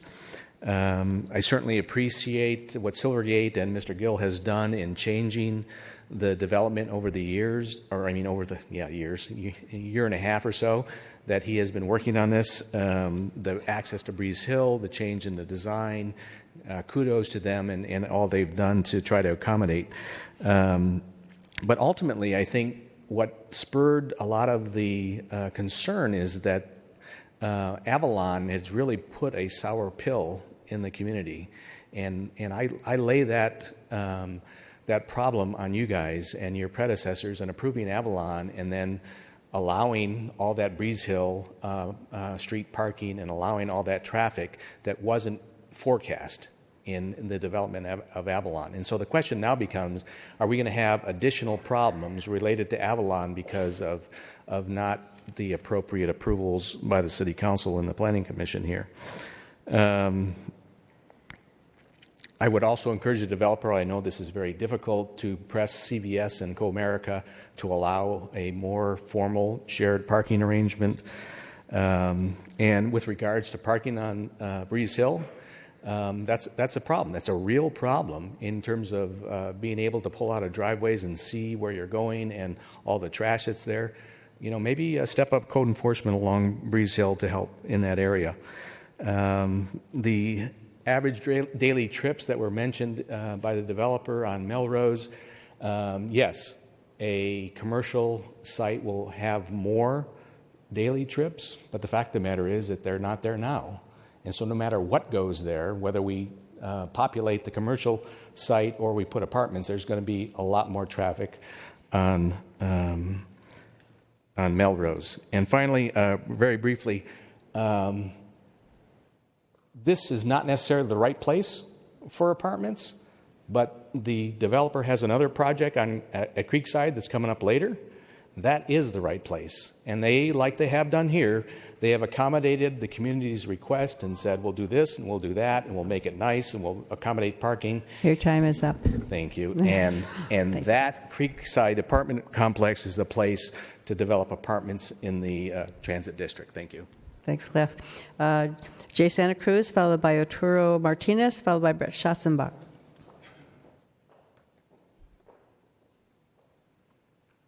My name is Jay Santa Cruz. I live 1096 La Tortuga Drive. I've lived there since 1988. Give you a little history on me. As a young man and teenager, I grew up in a dense environment, housing environment, known as Los Angeles Projects, housing project. Fast forward, at 17, I joined the Marine Corps. And we fast forward 24 years later, I retired from the Marine Corps, and I was looking for a nice, rural, safe place to raise my family. So looking around different cities that I'd lived in, I looked at the plan for Vista and the open spaces my kids going to have, and I chose Vista. They grew up there, went to Rancho High School, with first classes there in Rancho High School, and everything went well, but all of a sudden, you see what happens, and it appears to me like that environment I was able to escape from back when I was 17 is somehow density has moved and now joined me here, and I apologize to my fellow neighbors for doing that to them. But I would ask you to look at the parking studies that are done, these formulas they use. If there's true validity to them, why are people having to park out in the streets? I mean, if this is the real true factor that's being used to justify the number of parking spaces, we shouldn't have people parking on the streets. I mean, there should be plenty of parking right where they live. Now, as everybody knows, as I won't keep on repeating it, but Breeze Hill is a disaster. They're all the way up until La Tortuga. Traffic is terrible. And it's just crowded. So I'd like you to ask the City Council, just please take a look at the EIR, and thank you for your time. Thank you, sir. Arturo Martinez, followed by Brett Schatzenbach, followed by Richard Clayton.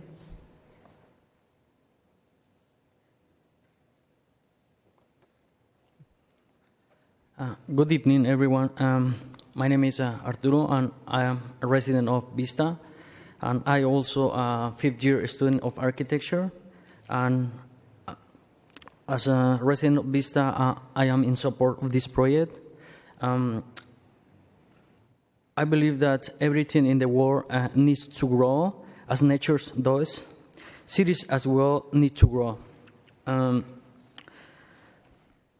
I am an architectural student, and as an architectural student, I know how to recognize a good project as the Breeze Hill development.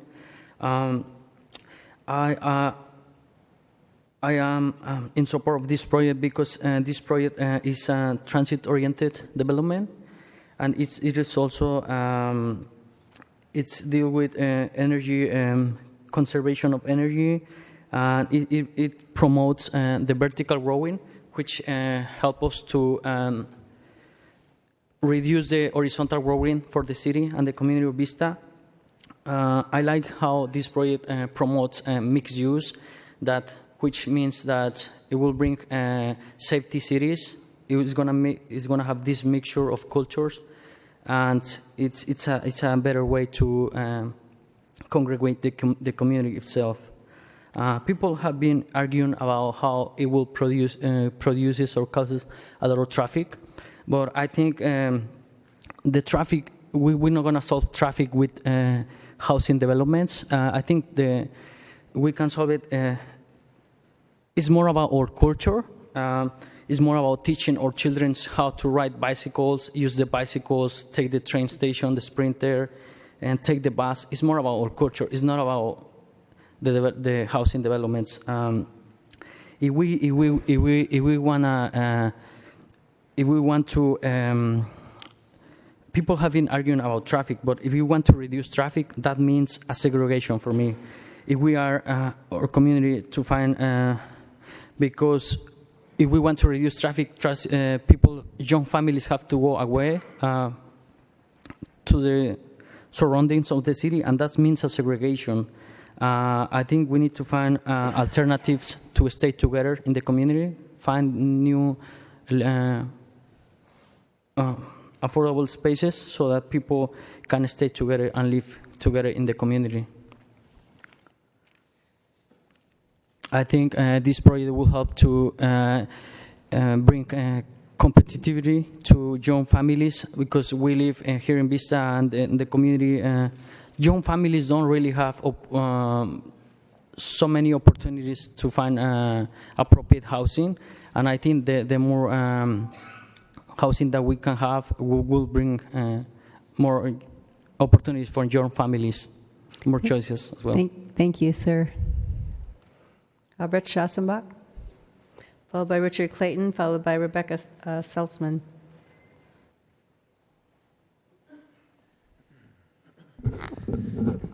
Good evening, council members, mayor. My name is Brett Schanzenbach. I'm representing the board of directors for the Vista Chamber of Commerce tonight, and I'm here to encourage you to support the staff recommendation to approve the project tonight. One of our board members actually owned the franchise, the Submarina franchise that was in that retail center that we're talking about demolishing. And that center never thrived, never from the get-go. And he was there from the beginning. He said it was never more than 30% occupied on that portion. And despite having Vista's best restaurant, Via Cecilia's on the end, it just never thrived. The center is still going to be a mixed use because the portion that they own that's staying retail will be there. There will be ability to share some parking. So I think that they do have some assets there that some of the other apartment developments that have come before you don't necessarily have. We think that this would be, well within the developer. Actually, this developer, when they purchased the property, they came in and tried to work with the existing tenants, restructure their lease agreements to make it easier for them to survive, easier for them to thrive, and it still didn't work. So you can't fault them for it being a failed project, and I think coming through with something different, a higher and better use, as was mentioned earlier, we encourage you to approve that tonight and move forward. Thank you. Thank you. Richard Clayton, followed by Rebecca Seltman, followed by Frank Piparato. Good evening. I first want to start by saying that I am neither for or against this project, but I do think that it needs to go back to the drawing board. The one thing that I really want to speak towards is the future residents that are going to live in these apartment complexes. You know, obviously we've heard from current residents right now, but what I want you to remember is that we're talking about 88 units at about 500 square feet a unit. We're talking about rooms that are about 23 by 23 square foot, right? So the majority of residents that come into this space, think about the demographics here. Like, think about their income. The one thing I have not heard is, you know, what is the target demographic? Are we talking about families of 4, families of 2?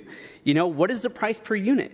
What, you know, is this affordable housing? You know, the thing that strikes me about this whole development is that it really doesn't have like a mark in terms of who its tenants are going to be. Clearly, there's a traffic problem.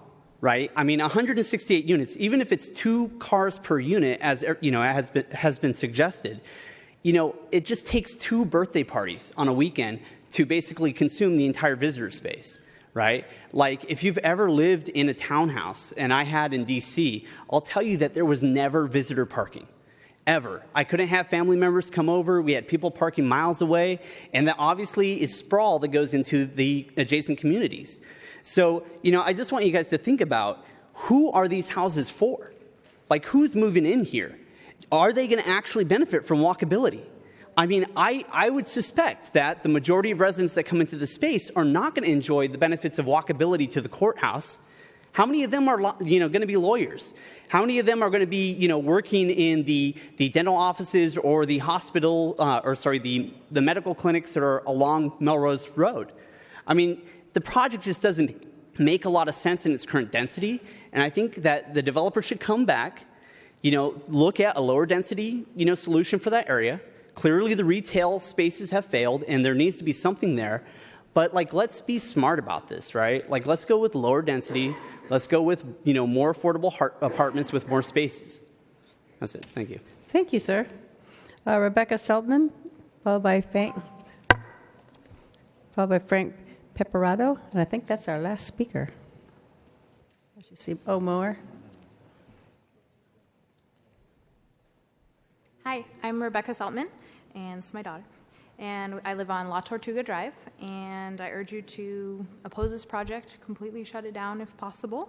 I've attended the first meeting with the developer throughout this whole process, through her in my belly and her coming out, and all the Planning Commission meetings, and they've heard all of our qualms, which you have also read from their notes, and our emails and letters and everything.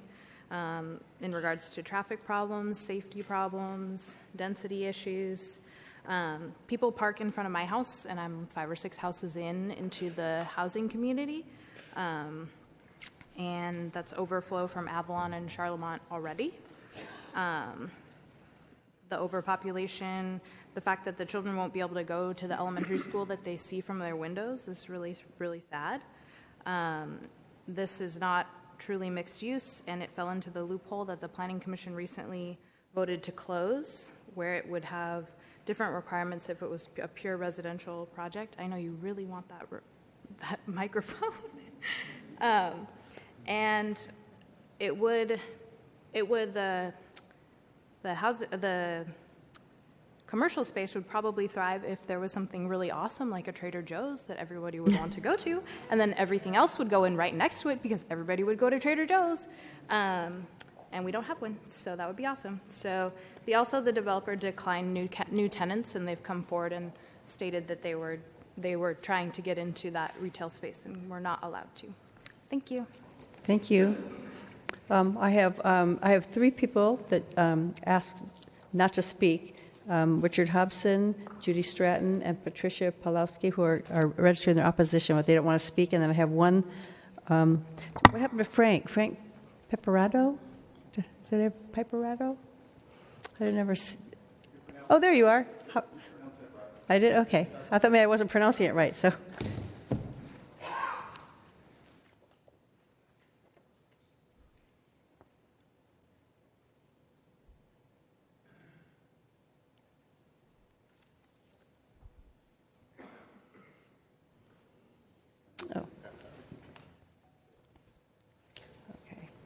just.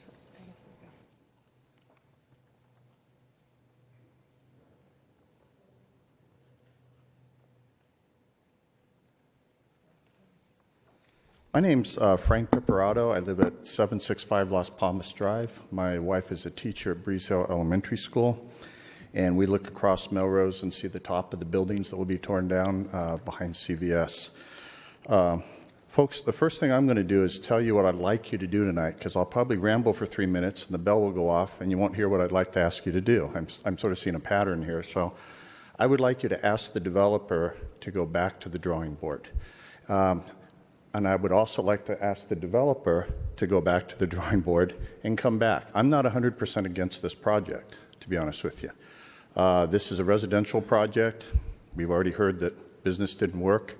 And I would say to Mr. Gill, one of the things they're not really marketing very well is I think it's excellent that it's next to the park. Isn't it great that kids can just walk to the park, walk to the school where my wife teaches? So those are some positive things there, too. The reason I handed you those drawings, you're going to look at those and wonder, what the heck are you looking at? Those are pictures of the project that Mr. Gill built down in La Mesa. And I'm not saying good or bad about it, but I wanted to hand those to you because I happened to be down there on an appointment, and I thought, well, let's look up the address, go see what kind of work they do. And I have to tell you, I'm not impressed, okay? And that doesn't mean this won't be impressive, but we put these drawings up here that look beautiful with the one car out in front and the trees all around it and the couple walking down the street smiling at each other, right? Those are the drawings we put up there. But this is what you end up with. Do you notice the picture there in the front with no garage doors? The reason this project has garage doors? Because of these people showing up. Otherwise, you saw the architect show the project that they were going to build. Big sloping roofs, contemporary, no garage doors. They were saying it would have a more open feeling. That reminds me of the days when Ford Motor Company said we want to put plastic on the car, but we don't want to call it plastic, so they called it genuine simulated wood grain finish. And that's what was happening. Now, the thing is, this is an unbelievable project because this is a do-over. How many times have you had somebody walk in here and say, we want to tear down a building that we built 8 years ago and build a new building? We get to do it right in Vista. Here's the bad news. La Mesa is stuck with that project for 50 years.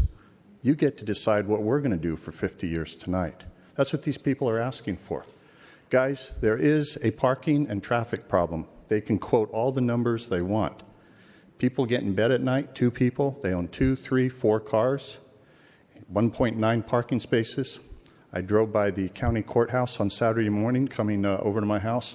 Dozens and dozens of cars parked in that parking lot at 7 o'clock in the morning. They weren't going to court.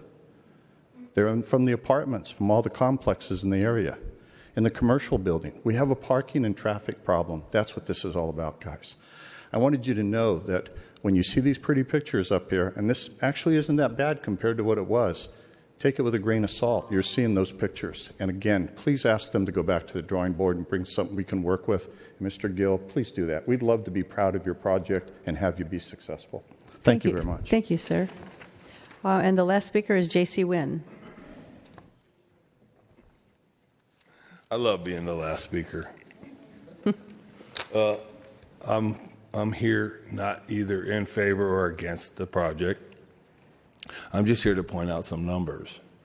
And according to my consensus on my computer today, 2013, there were 96,929 people in Vista.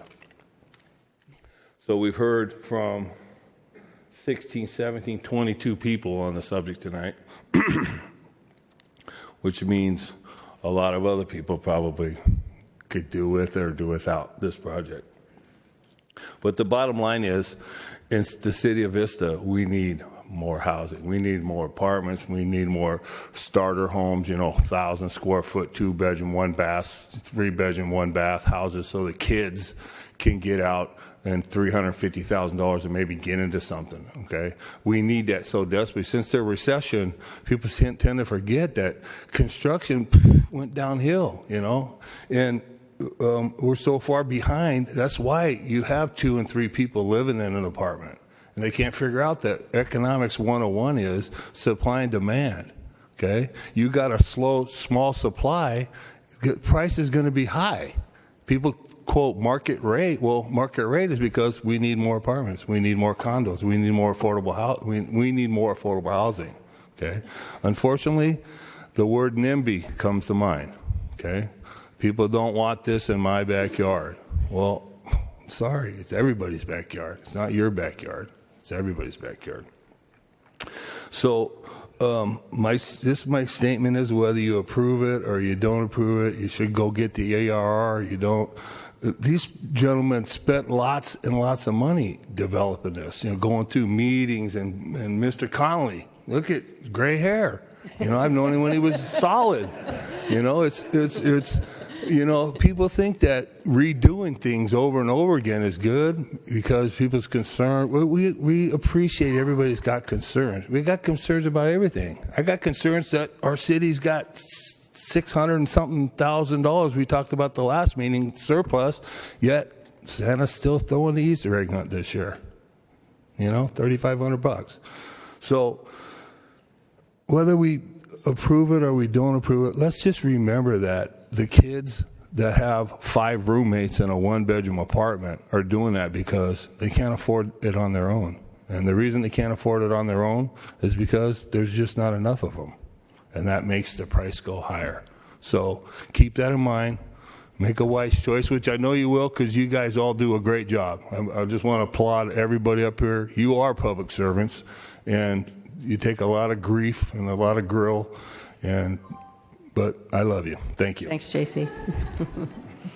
Okay, that's the end of our speakers, but I need to allow the developers to comment if he wants to comment, and then we're going to take a 5-minute break after that because it's been a long time. So would you like to make any comments right now, or do you want to wait for questions? Or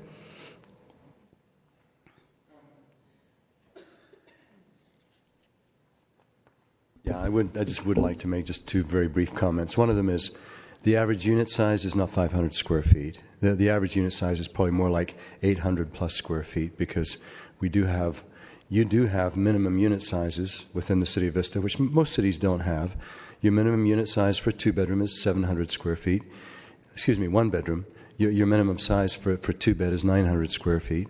And so our project is totally in compliance with those requirements. And again, because we have more windows, because we have higher ceilings, the units feel very spacious, even when they're smaller than that. And then the only other thing I'd mention is just remind you that your own parking consultant, Walker Parking, observed the parking actually that was demanded within multifamily rental projects in Vista, and the average was 1.4 to 1.5. There isn't 2 cars in every bed in the city for practical purposes. I think those are the only 2 things, and I'm happy to answer any other questions that come up. okay, thank you. So we're going to take a 5-minute break, and thank you all for being respectful. I appreciate that. Hey, they got me a gavel this time.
I do it so we can go home tonight?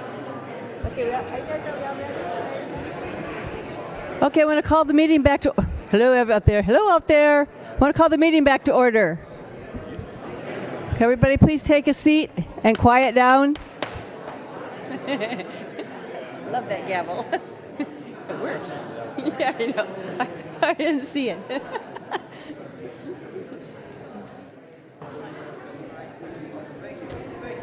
Okay, we're calling the meeting back to order. And I'm going to call on Councilmember John Franklin. He has a question.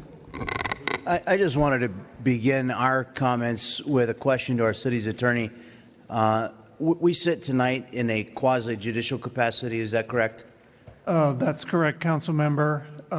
This is not a policy decision that's being made tonight. This is a quasi-judicial proceeding in which the council acts as is in a judicial capacity to determine whether or not the project is consistent with the laws of Vista and the state of California. Thank you. Okay, so with that, I guess we have all our public comments, and so I guess I'll go to council comments. I don't know. Okay, Councilmember Aguilera is going to start. I have one basic question. It's probably not important to everybody here, but I'm just curious. You had a picture, well, the picture's here, and in that picture, I'm just curious, where's the loading dock for CVS? Is there a loading dock for CVS is on the, I believe it's on the south side of the building. Okay. West side. Oh, yeah, so. No comments from the audience. Adjacent to the red line there, that's adjacent to CVS, okay. So they're correct. West side, I apologize. And I'm assuming there's room for proper loading and all that for trucks and that? We haven't had any concerns from CVS. Okay, just from that picture, the way it looks, it's like it's right against it. So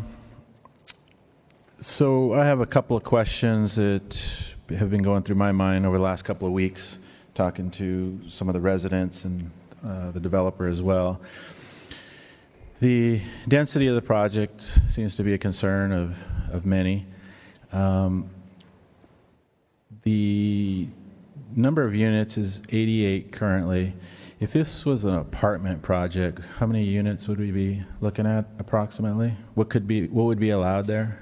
The maximum density that would be allowed there is 40 units to the acre. I believe the developer indicated it would be 127 units if it was developed at its maximum density. Oh, okay. For apartments? Just regular apartments?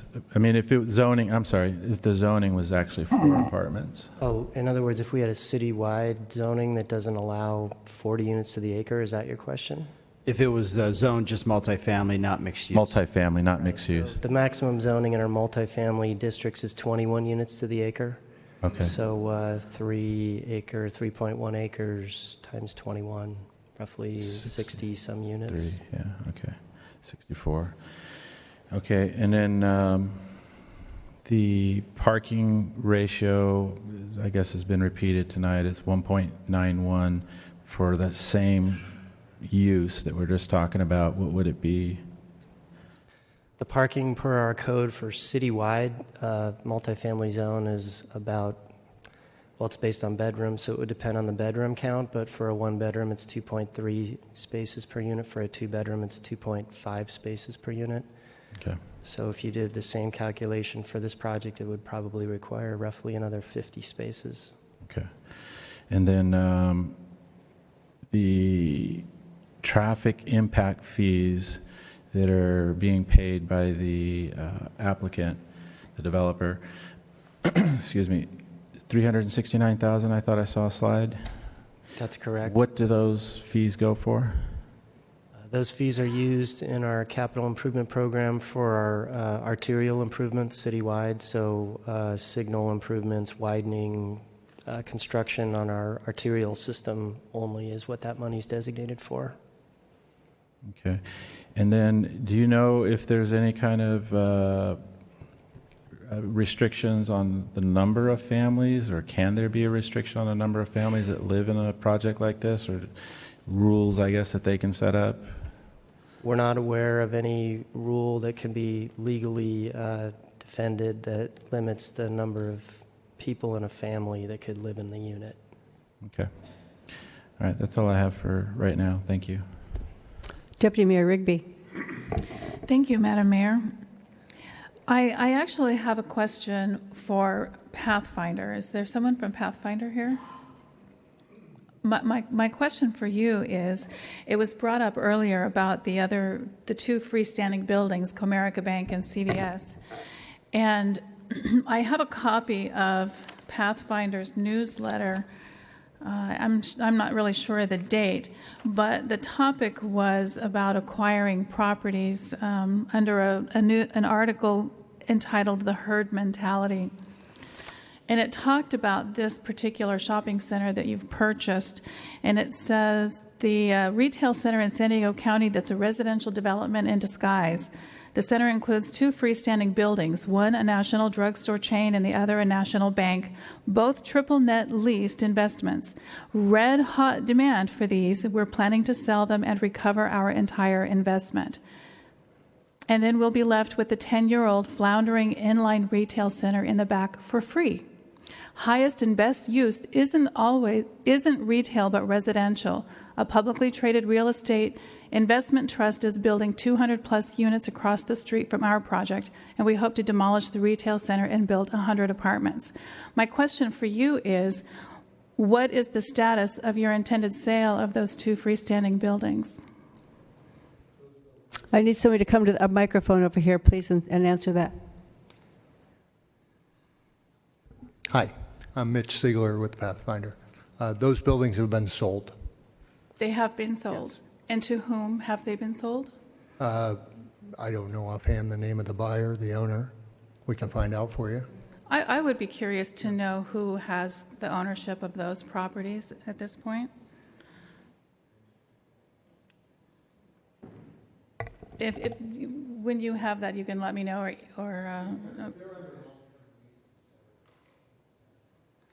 and if you could come back to the microphone.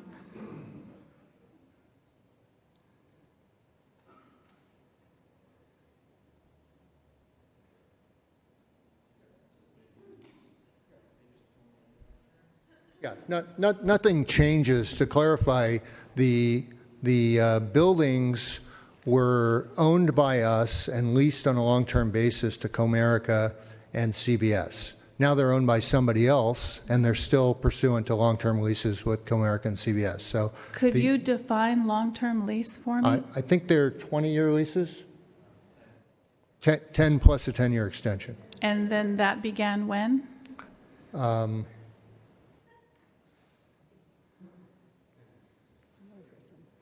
2014? I'll turn it over to my colleague. Scott Eisendrath. Those leases started when the center was built, and they're long-term leases. I know they have 10 years plus. So that lease turned over, it just, so that it was not extended from the time of this current sale from Pathfinder. It's just an extension of the original lease. No, they have 10 years plus of a remaining term from today. Okay, thank you. So in the future, so they're not changing uses. Okay, thank you. I appreciate that.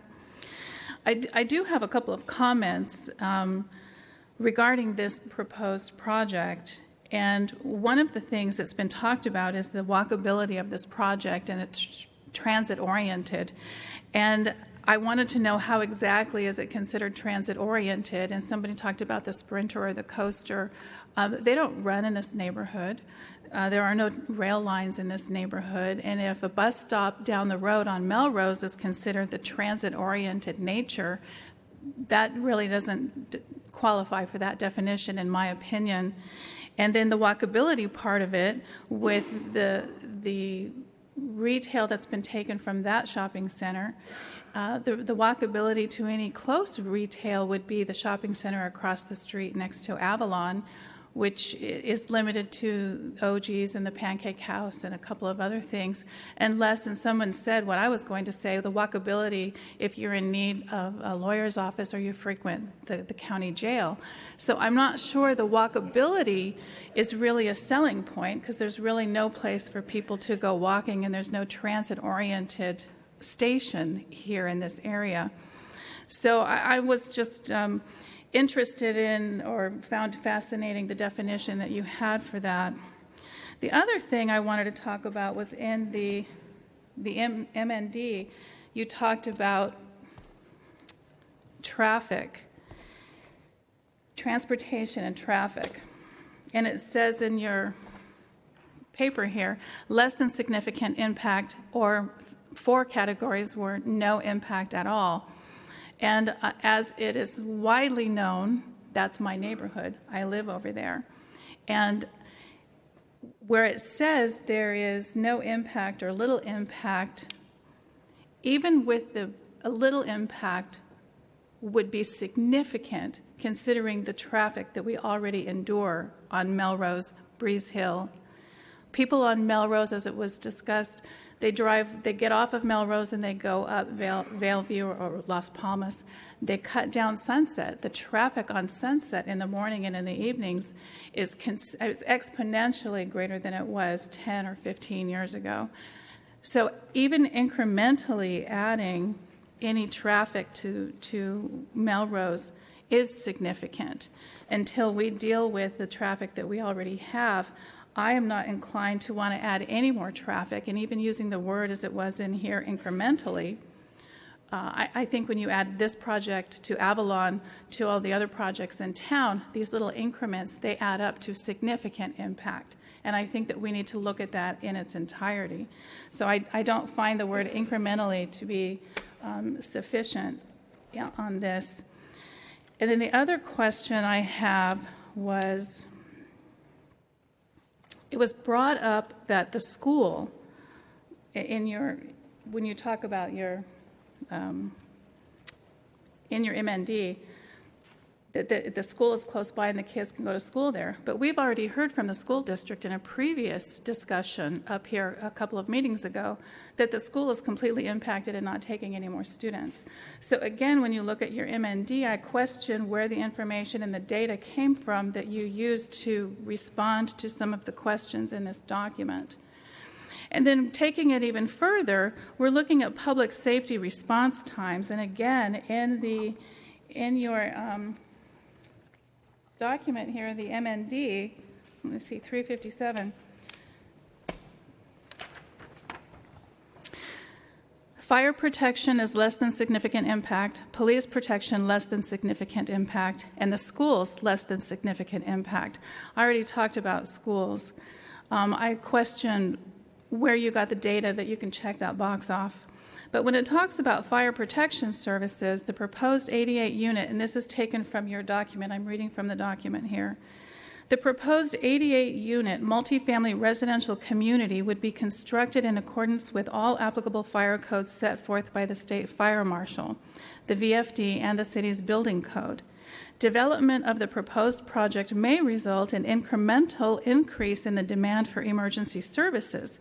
However, the size and location of the project would not place an undue hardship on the fire department since they are presently servicing the area. Just the fact that the fire department services that part of Vista, to me, is unacceptable response, that it's okay that we have this impact because we have a fire department in place. This is more people. This is more of an impact, especially when we look at what we passed earlier on our consent calendar. We took in and filed the report of the Vista Fire Department Standards of Response Coverage and Analysis. In their key findings, they talk about increased volume has shown a steady increase over the last several years, and this trend is expected to continue due to the population increase and other changes in our community. Number 2, due to increased population density in areas, the designated urban area has increased in size. The benchmark travel time performance standard to the urban area is more stringent than the standard for suburban, which is the designation for the impacted areas prior to being designated urban. Going forward, the challenge will be to meet the more stringent performance standards with the same allocation of resources. As noted in the CFAI Annual Compliance Report 2014, the department does not meet some travel time benchmarks at the 90% fractile. So to me, that is actually not meeting our general plan public safety facilities and services element, where it says the primary purpose of the public safety facilities and services element of the general plan is twofold and complementary.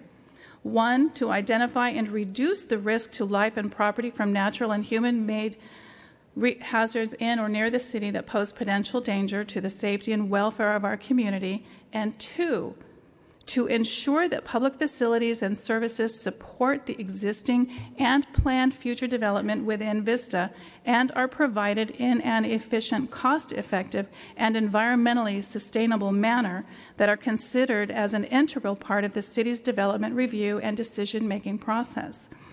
So, in addition to all of the elements in our general plan, particularly in the land use community identity, the LUCI, otherwise known as LUCI, which we can talk from here until Sunday about how a lot of this development is not in keeping with several of our land use and community identity elements that we have in our general plan. The biggest concern for me is, A, the traffic.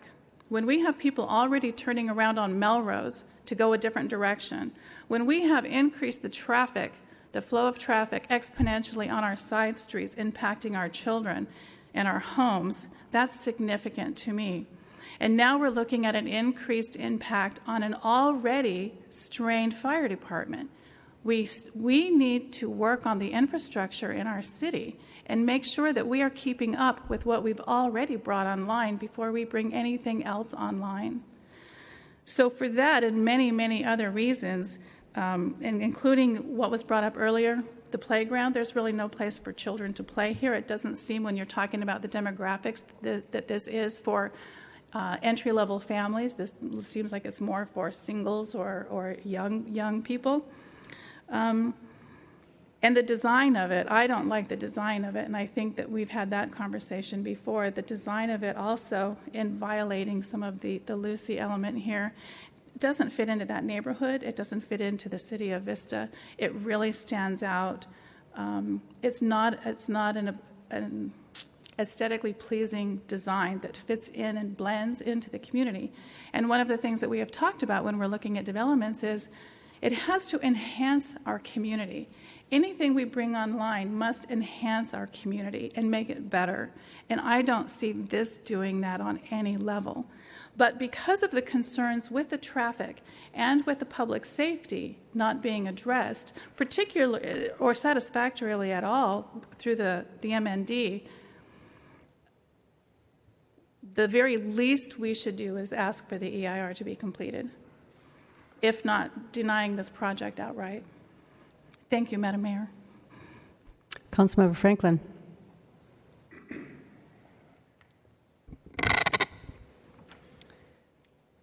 Well, I want to thank everyone that came. I want to start by thanking all those who, for weeks and months and more than a year now, have invested their time into the community process to educate we council members. And I want to thank all of you who came here tonight and who've written letters. I could not agree, as your councilman and as your neighbor, I could not agree more about the frustration of this project as a follow-on. I think Cliff Kaiser made an excellent point. The project next door has left a sour taste in the mouth of a lot of residents in the area. I live very nearby. I shop very frequently at the shopping center and the one next door. we do have traffic problems. When we did our our general survey, it was the number one thing that came forward, and I think we've all identified it on the council as something that we want to work to improve. I'm personally making it my mission over the next 2 years to make sure that we increase our complement of sworn deputies and that we have an adequate staffing level in our fire department so that we make sure that our police and fire services are growing at a level that is consistent with the growth in our population. That is absolutely essential. And for every resident that we add, and we fail to add a fractional increase to our emergency services, we do a disservice to our existing residents, and that's unacceptable. And it's something that we as a council have an absolute challenge to address and to fix. It's a problem we have to fix, because that is, in my opinion, our number one responsibility to you, the people of Vista, is to provide for the public safety. I'm personally frustrated by the parking situation. I've spent many years of my life living in apartments. I owned a condo in this city. I lived in an apartment in the city, lived in a condo in this city, and now I live in a single-family home. But I feel your frustration. I've lived in urban areas. I know it is a great displeasure not to be able to find a place to park your car when you come home at night, or to be able to find a place that's safe to park, or to have a neighborhood that's strewn with trash and littered. I really didn't hear one objection raised tonight that I found objection with or that I couldn't agree with. But here's where I'm at. We, in 2012, as a city, had an opportunity to make a finding of our preference for our city as relates to the use of this land. At that time, the zoning was changed from commercial to mixed use.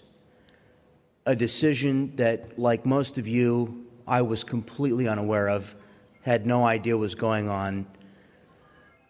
If I knew what I know now, I would have been here as a citizen in 2012, and I would have spoken out at that time when there was a hearing designed to take public input about, and in that proceeding, and the reason that I ask our city attorney to explain that we sit tonight in a quasi-judicial proceeding is because this evening we are here to make a finding of fact, and a finding of fact based on what the law says. As a city, as your neighbors, as your council, we possessed the right to determine the destiny of this property. It was absolutely subject to our whims and caprices, and what we felt in a completely subjective fashion was best for our community. I don't know what happened 4 years ago. I wasn't here. I wasn't a member of the council. I don't know why there wasn't better notification. It's something that I've brought up on this dais, and I've asked that we do a better job of inviting discussion and conversation. All of that said, a legal right to develop within the zone was given to the property owner, which I believe was the previous property owner, at the time when the zone was changed. So as much as I agree with all of the excellent points that have been brought forward, the reality is that we gave an entitlement. We as a city and the council approved an entitlement 4 years ago that was completely subjective in nature. If there had been great outpouring 4 years ago, and I'm not suggesting it's anyone's fault for not having known about it, because again, I wish I would have known about it. But the reality is we gave the same kind of a right that you enjoy as a residential property owner to have a particular style and you know, a particular square footage, and to have residential property on your land. That's a right that you have, and if the city acts to take that right away, your entitlement to use your home or your land as residential development then under the Constitution of the United States of America, that's called a taking. In other words, we've diminished the value of your land, and the case law says, and the law is clear, you can give someone a higher use for their land, and they're not required to compensate the government for it.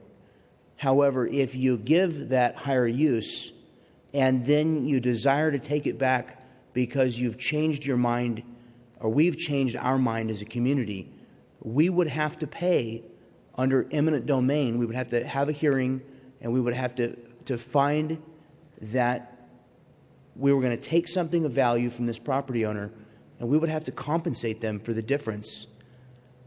We don't have to like that, but that's the law, and that's the Constitution. And so I'm not going to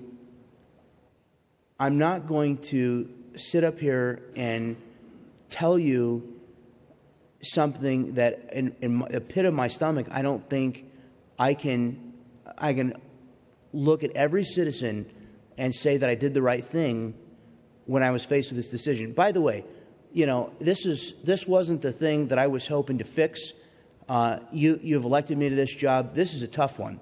This is the kind of decision I think a lot of us would just as soon that somebody else would make, but you elected me to do this, and so I'm going to give you the benefit, and maybe in a long-winded fashion, and I apologize, but I'm going to give you the benefit of understanding why I'm making the decision I'm making.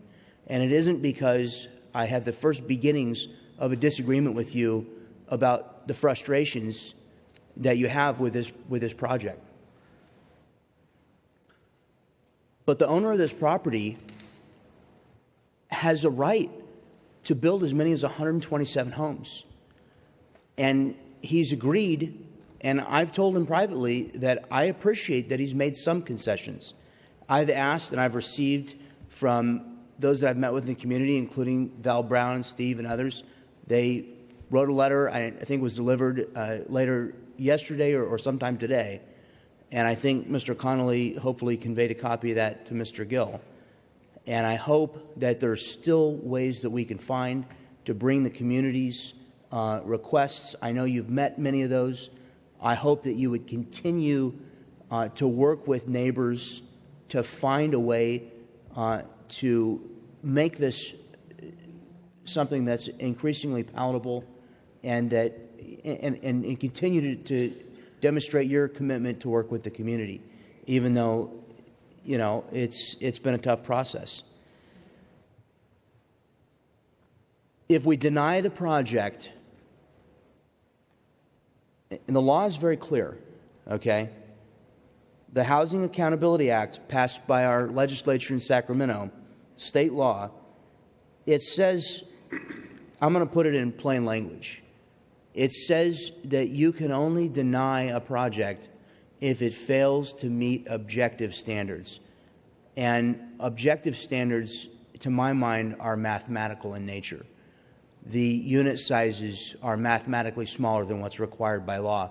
The parking spaces are less than what's required by law. The setbacks are less than what's required by law. The number of dwelling units per acre exceeds what's required by law. And I understand the purpose of the state law. The purpose of the state law is so that if Steve were to come and ask for a change, or ask to be able to build something, or if any of you were to come and ask for something, that it's not left to the subjective nature of our opinion about you as an individual, or, once the entitlement is made, it then comes down to, we changed the law as a city, and we said in 2012, any project on this land that would conform to these numerical standards essentially has a right to proceed. Now, again, I think I could say it a dozen times, and I don't think most of you are going to be happy with me. But I want you to understand where I'm coming from. We don't have an objective disagreement that we can find with the zoning law or with the general plan.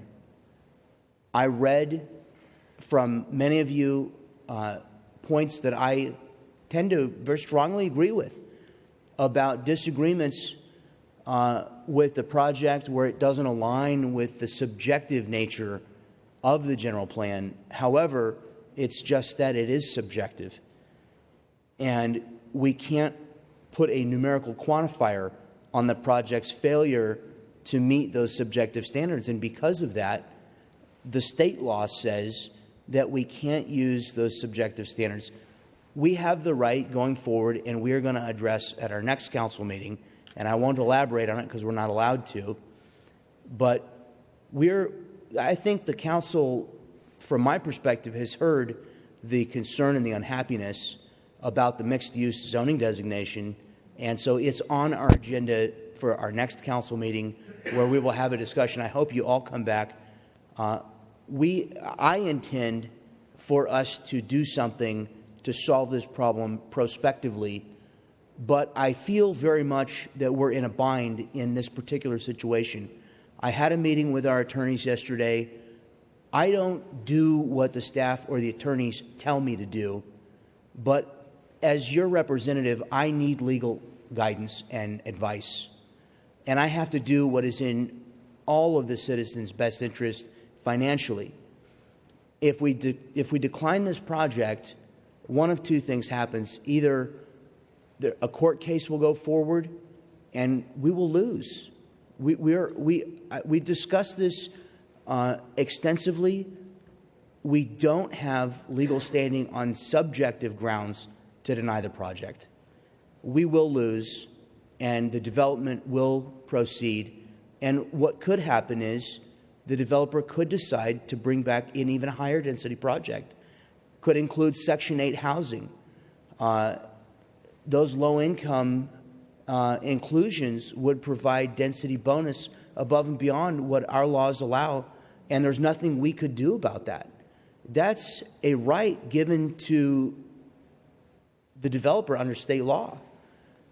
And so, as much as it would make me feel very good to high-five with everyone here on the way out the door and say, we did it, it wouldn't be honest of me to tell you that I thought that we were going to win in the end, and it wouldn't be in the best interest of everybody that is our neighbors here in Vista who's not here tonight, because I think in the end we would incur great legal expense. I don't believe that we would prevail. I'm convinced, after having studied the evidence, that we would not prevail. We don't have legal grounds to prevail.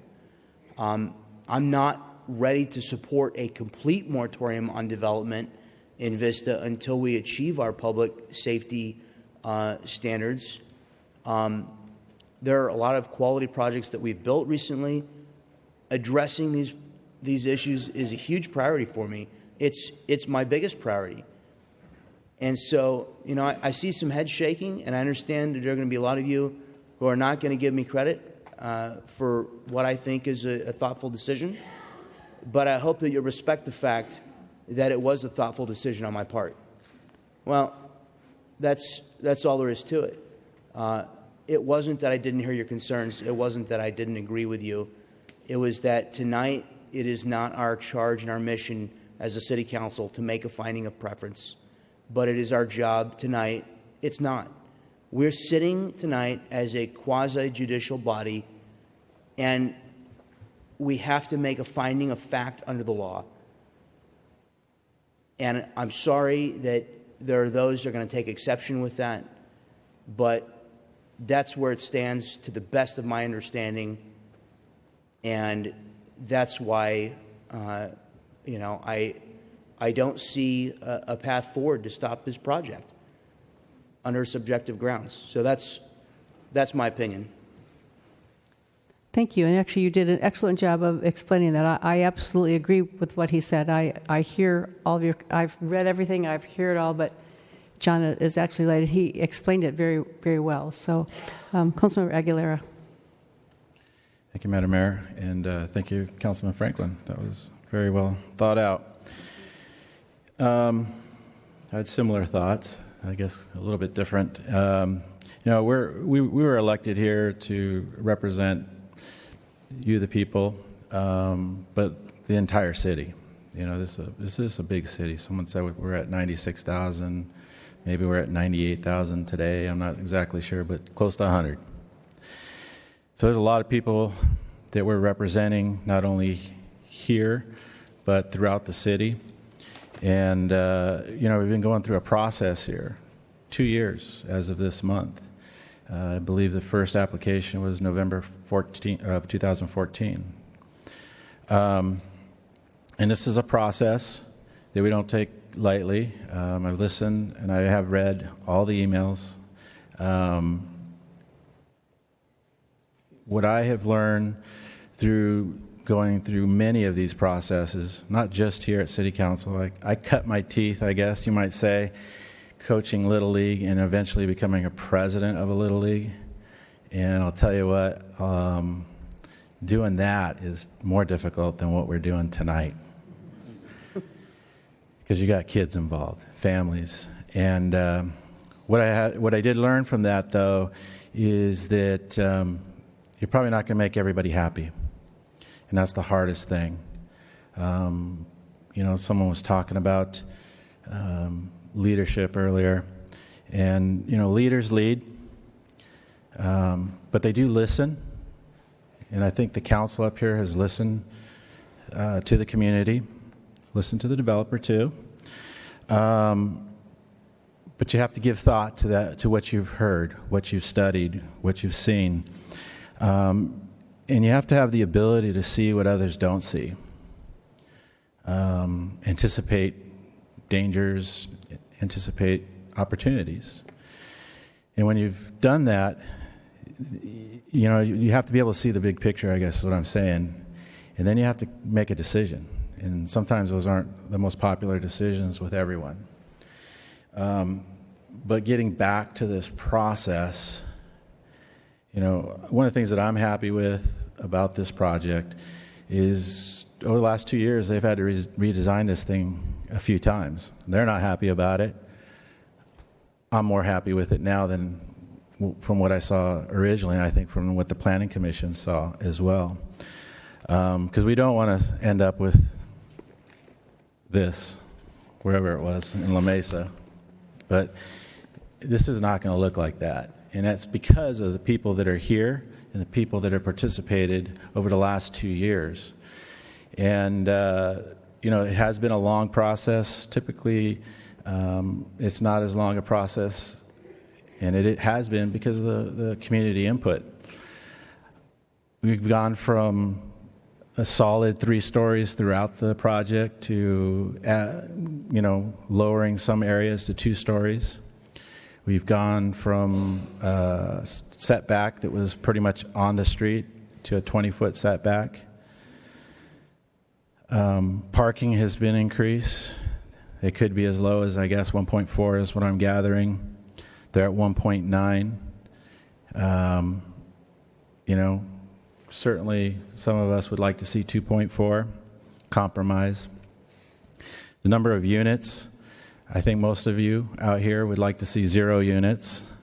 I told Val that today. They'd like to see 127 units. They originally, I think, I went back to the original Planning Commission or early design, I think it was 107 units. We're down to 88. They did comply with the unit size, from the 480, they went ahead and changed that to studios instead of 1 unit. And open space, I thought that was an important thing. They're required to have somewhere around 147 square feet or something like that. They're at 3 times that. And there is access to the park. That's been changed. And then, as one gentleman said, the garages were added because of all of this, because of community input and because of the process. It's not a perfect system, and it's not perfect for everybody. And like I used to tell my wife when she eventually became the president of the league, if both parties walk away a little bit unhappy, you probably did the right thing. Somewhere in the middle. And I think we're doing the right thing here. As far as the traffic, I do want to address that because I think what we're doing as a city is adding apartments in these areas where traffic where we already have heavy traffic, because this is where the people want to be. I live in a northern part of Vista, and hold on.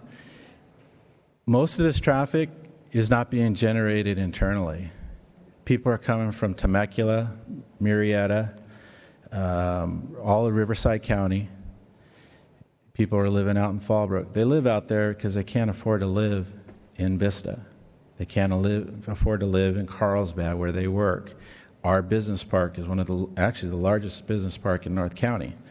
So we have a lot of businesses that people are traveling to. So one of the ways to actually lower traffic counts throughout the entire city, again, we're here representing the entire city, is to provide housing closer to people's jobs. And, I was part of the Planning Commission originally, and in the City Council when we actually made the change to the general plan. And the idea was, it's right there by the courthouse. People, it's not just lawyers that go to courthouses, right? There's a lot of support staff. There's guards. We have a jail there, and we have businesses across the street. It's not just dentists. It's the hygienist and receptionists and all those people that work in all these offices. So we are, going ahead, and it is transit oriented. There's a freeway that's only 2 blocks away. Again, not ideal for the people that live on Breeze Hill in their minds, but it is meeting the needs of the city of Vista. And for that, I am going to go ahead and support this project. Yeah, I'll go ahead and make the motion to close the public hearing, approving the MND, and approving the project. Do I have a second? Anybody? Councilmember Campbell. I just wanted to make a brief couple of comments. First off, I want to thank city staff for the great job that they've done throughout not only this project, but all the projects that I've had the pleasure of working with staff on over the past 4 years. I've worked with a lot of state agencies and other cities on various projects over many years, and never have I come across a staff that is as functional, efficient, and effective in the job that they do. In the face of public opposition or support, they stay the course and do the right thing, which is follow the law. That's the simple thing that our city staff does. They follow the law. Whether it's popular or unpopular, our city planners, our city engineers, and Mr. Conley do exactly that. And it may not always be popular with the city council, may not always be popular with the community, but they give the right advice for projects big and small.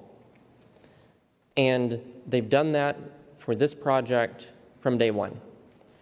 They've worked with the developer and the community to come to the project that we have before us today.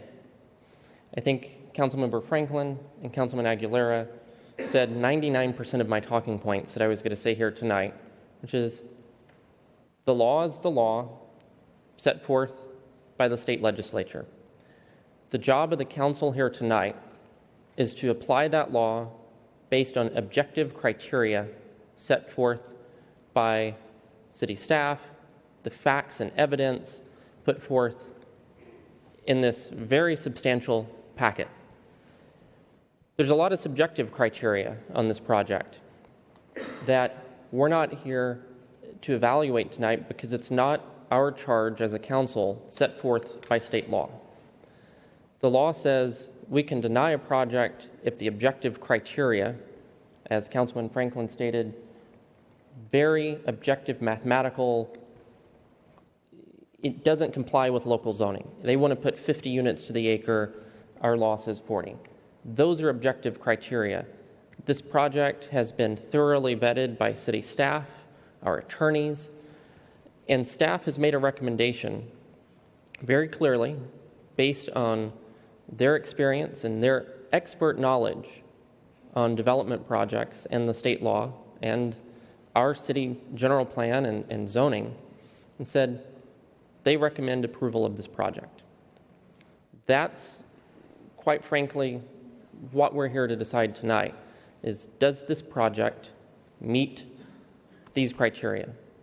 Because as Councilman Franklin stated, as much as he or others may want to disapprove a project, ultimately at the end of the day, in a court of law, which is a court of fact and evidence, the city would lose. And that's not a wise use of taxpayer money to go down a road that's futile in its attempt to block a project that's legally allowed. That is the question this body has before it tonight. Does it want to fulfill its legal obligation, which we are all sworn to uphold? Or does the council want to take a different path, thumb its nose at a project that meets every legal criteria and requirement, to have that overturned by a court of law? Because in this country, we live in a country of laws, not in a country of popular opinion and driven by emotion and fear. These types of projects are to be driven by law. That's what makes America great. That's what makes our country what it is. Because we can disagree, but when it comes down to it, we are a nation of laws that we have to follow. And that's the job, as difficult as it may be at times, as unpopular as it may be, we are here to do just that. Frequently, we disagree with courts of law. That person should have been found guilty. That person's not guilty. But it's not driven by opinion. It's driven by fact. And that's what we have to decide here tonight, is a case driven by fact, not emotion, not opinion, not speculation and fear, but the facts presented to us in evidence. And those facts present a case that is undeniable that this project meets those factual, objective criteria. Now, some of you have asked me to not vote on this project here tonight and made some nearly libelous comments, but let's be clear. Campaign contributions are not by law a conflict of interest. They never have been in the state of California. They never will be, because a $440 contribution is not going to sway my opinion one way or the other on a project. And for you out there that think that $440 is going to sway my opinion, that's beyond my comprehension. I am not in the city of other cities where they have no campaign contributions, where you have interests giving $10,000, $15,000, $20,000. That's, the situation we face here. And if you want to know why developers gave me campaign contributions, it's because I was endorsed for re-election by various groups in the building industry, including the Building Industry Association, who endorsed me because of my oath to uphold the law. Not to predispose myself to support or oppose projects, but to quite simply do what I'm going to do here tonight, which is fulfill my oath of office and uphold the law. As unpopular as that may be, that is what I'm here to do. It is not here to subject my opinion upon the citizens of Vista, but to implement the development code, the general plan, and the zoning of this city and the state laws of the state of California. So for that reason, I will second the motion. Okay, well, seeing more speakers on the council, I will ask for you to cast your votes, please. So the yes vote supports the, yeah. Okay.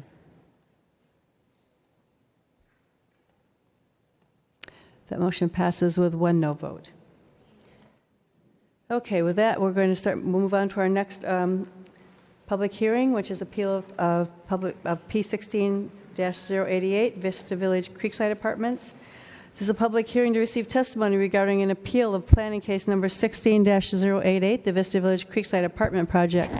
Public hearing is now open, and Director John Conley will provide the staff report. Thank you, Mayor. This is an appeal of a site development plan that was brought to the Planning Commission. Please be respectful and remain quiet. Brought to the Planning Commission earlier this year. The proposals for a site development plan on a 1.47 acre site, which comprises 3 parcels. The proposals for 41 apartment units, which would result in a density of approximately 28 units per acre.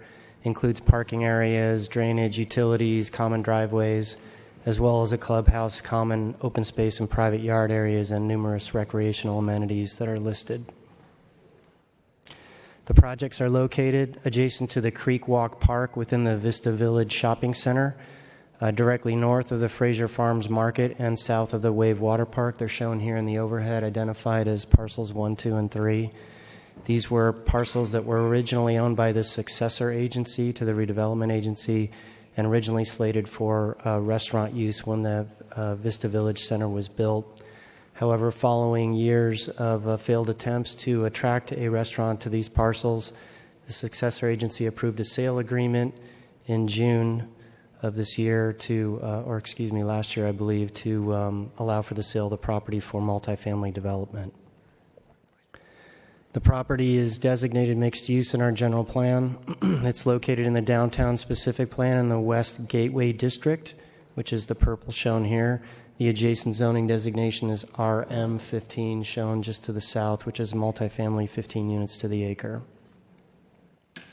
Some views of the site from the private driveways within Vista Village. The top view is looking west at the parcel near the bridge to Creek Walk Park. You can see Fraser Farms in the background there. The dirt lot in the front are the parcels C and D. Looking east from the parking lot of Fraser Farms below, the parcels are on the left there behind the parking area, the dirt lot north of the shopping center. These are views looking across the creek from the north. The parcel J is on the top on the right there. That parcel would be used for parking and some open space amenities associated with the project. And the parcel C and D, the larger dirt lots, are across the bridge on the left. And in the lower picture is a picture of the central portion of the park looking south, with parcel C and D on either side, shown by the yellow arrows there. Some photos taken of the current condition of Creek Walk Park, showing the improvements in that park, which were built at the time the Vista Village Center was constructed. It also accounts for flood control for the Buena Vista Creek. The proposed site plan is shown here. The parcels C and D are the larger dirt parcels adjacent to the shopping center. Parcel J is the smaller parcel that's across the bridge. They're listed there for your information. The proposed apartment buildings would be 4 buildings, which would be located on parcel C and D as shown with the blue shading here.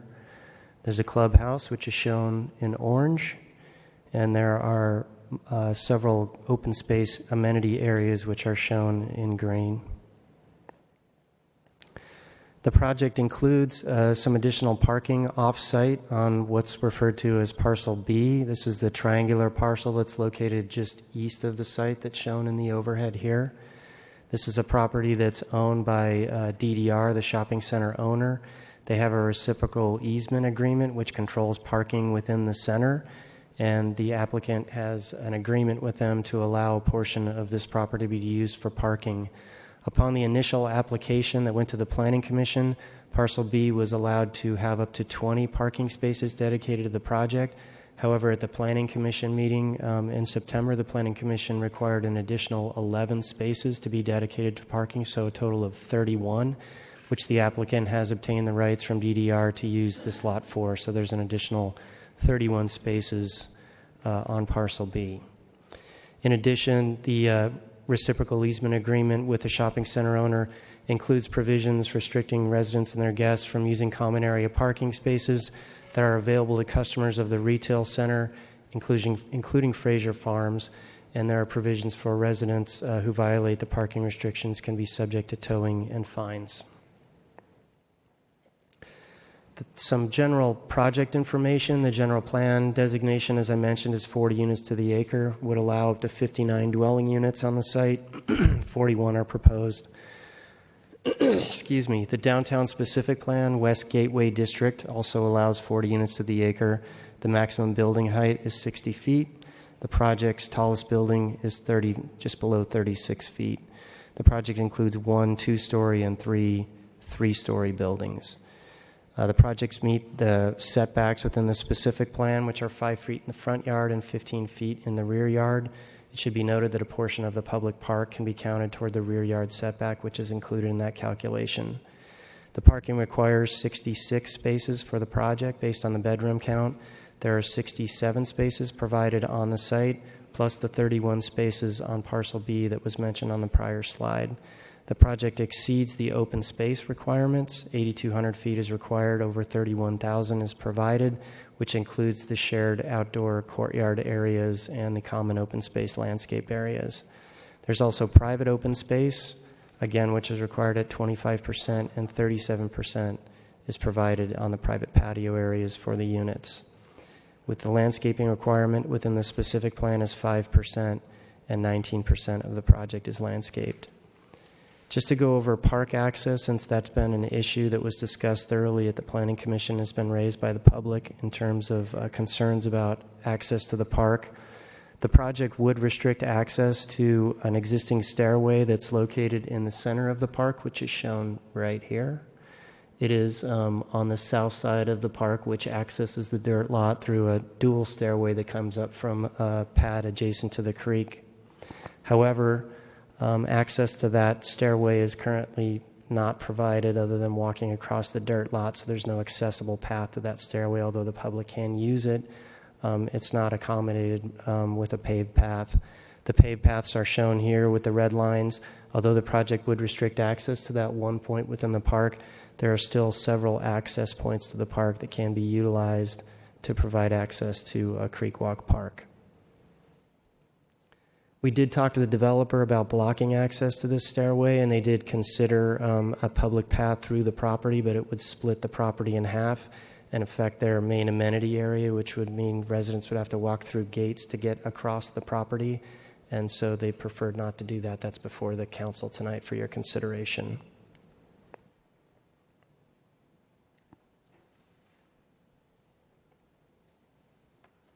Sorry. There's also a shadow study done of the property to look at what the shadowing within the park area would be during the spring and summer months as well as the winter. The existing retaining walls that are adjacent to the park, that tower over the southern portion of the park, provide for a fair amount of shading under the current condition. And based on the shading study that was done, it indicates that the buildings would not provide a significant additional amount of shading based on the setback and the existing walls that are there today. Some cross sections of the property showing the existing creek walk, the retaining walls, and the 3-story buildings on the top, as well as a cross section across the site looking to Eddy Drive in the lower portion of the slide. These just show the cross sections across the property, the site plan up in the corner there on the right. The landscape plan is shown here. As I mentioned, 19% of the site is landscaped, which exceeds the 5% requirement in the Downtown Vista specific plan. Includes the use of native and non-native plant materials in accordance with our landscape requirements, and includes all of the open space areas on the site. The proposed floor plans are shown here. The building 1, which would be on the east side of the property, the west side of the property, closer to Fraser Farms, would be 16 units. Building 2 in the central portion would be 3 units, which includes the clubhouse. And buildings 3 and 4, which would be on the eastern portion of the property, would be 11 units each. The architectural elevations for the project for the 3-story and 2-story components are both shown here. Building 1, as I mentioned, is a 16-unit building on the left.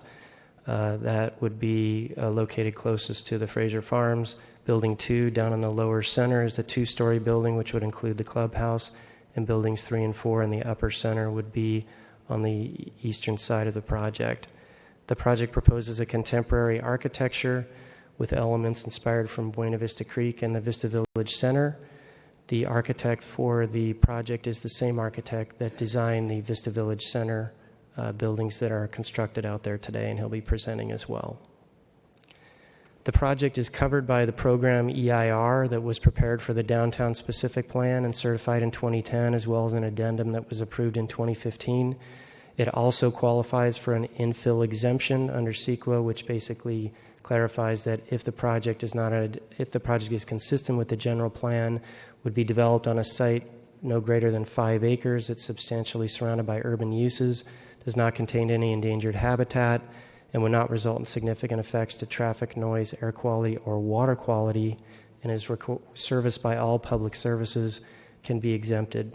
The project includes conditions of approval related to noise, air quality, water quality, biological, climate change, hazardous materials, and public services, all of which were identified in the program EIR prepared for the downtown specific plan. So those mitigation measures are carried over into the project. As far as general plan conformance, the project is at a density that's within the general plan mixed-use designation and the downtown specific plan zoning category. It meets the requirements of the downtown specific plan zoning, as well as the design guidelines for multifamily projects, including amenities, washer and dryer hookups, gated entries, outdoor open space areas, and architectural features. This project is also subject to the Housing Accountability Act, which we've already covered, so I won't go any further on that. The Planning Commission reviewed this project in September and provided approval to the project with a number of conditions which are listed here. I'm not going to get into all of the details. All of the conditions that the Planning Commission included in their resolution are also included in the Council's resolution, so none of those have been eliminated or removed with respect to the Commission's decision. An appeal of the Planning Commission's decision was submitted within the 10-day appeal period, and that's why the project is before you this evening. With that, the staff recommendation is to approve the site development plan for 41 apartment units located south of Vista Village and Wave Water Park in the West Gateway District of the specific plan, and I'm available for any questions. Thank you. Okay, thank you. I believe Deputy Mayor Rigby is the one that appealed this, so I would go ahead and call on you. Thank you, Madam Mayor. I did appeal this after the Planning Commission meeting, more or less because of what happened at the Planning Commission meeting when the public was heard and the Planning Commission was heard and was about to vote, and then it was kind of called off and people left the dais. There was a discussion, it came back, and it was never really clear to the public what happened in that interim time period and what the whole discussion was. So that's one of the reasons I brought it back, so that that discussion could be had and people could be heard again on this. I do have a couple of questions, and I do want to reiterate that I'm quite aware of the private property rights, and that as long as it's done within the boundaries that have been set forth by the city, that a property owner can build what they want to build as long as it's approved by the city in the general plan or the zoning. So I understand that, and that wasn't my concern with the last project, although I'm not happy with that project going forward. My concerns were with the MND and the inadequate answers in there, and I would like to have seen that go further.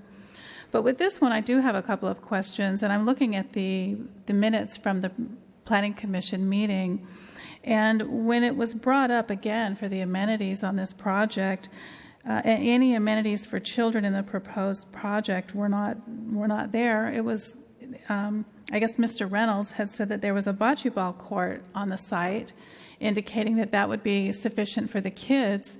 And then there was also across the bridge a designated playground, meaning that the community park there was a designated playground. And I'm not sure that that's adequate either. So that has me a little bit concerned. And then I did have a question on the traffic, because there was some discussion on traffic, and looking again, I'm still on the minutes.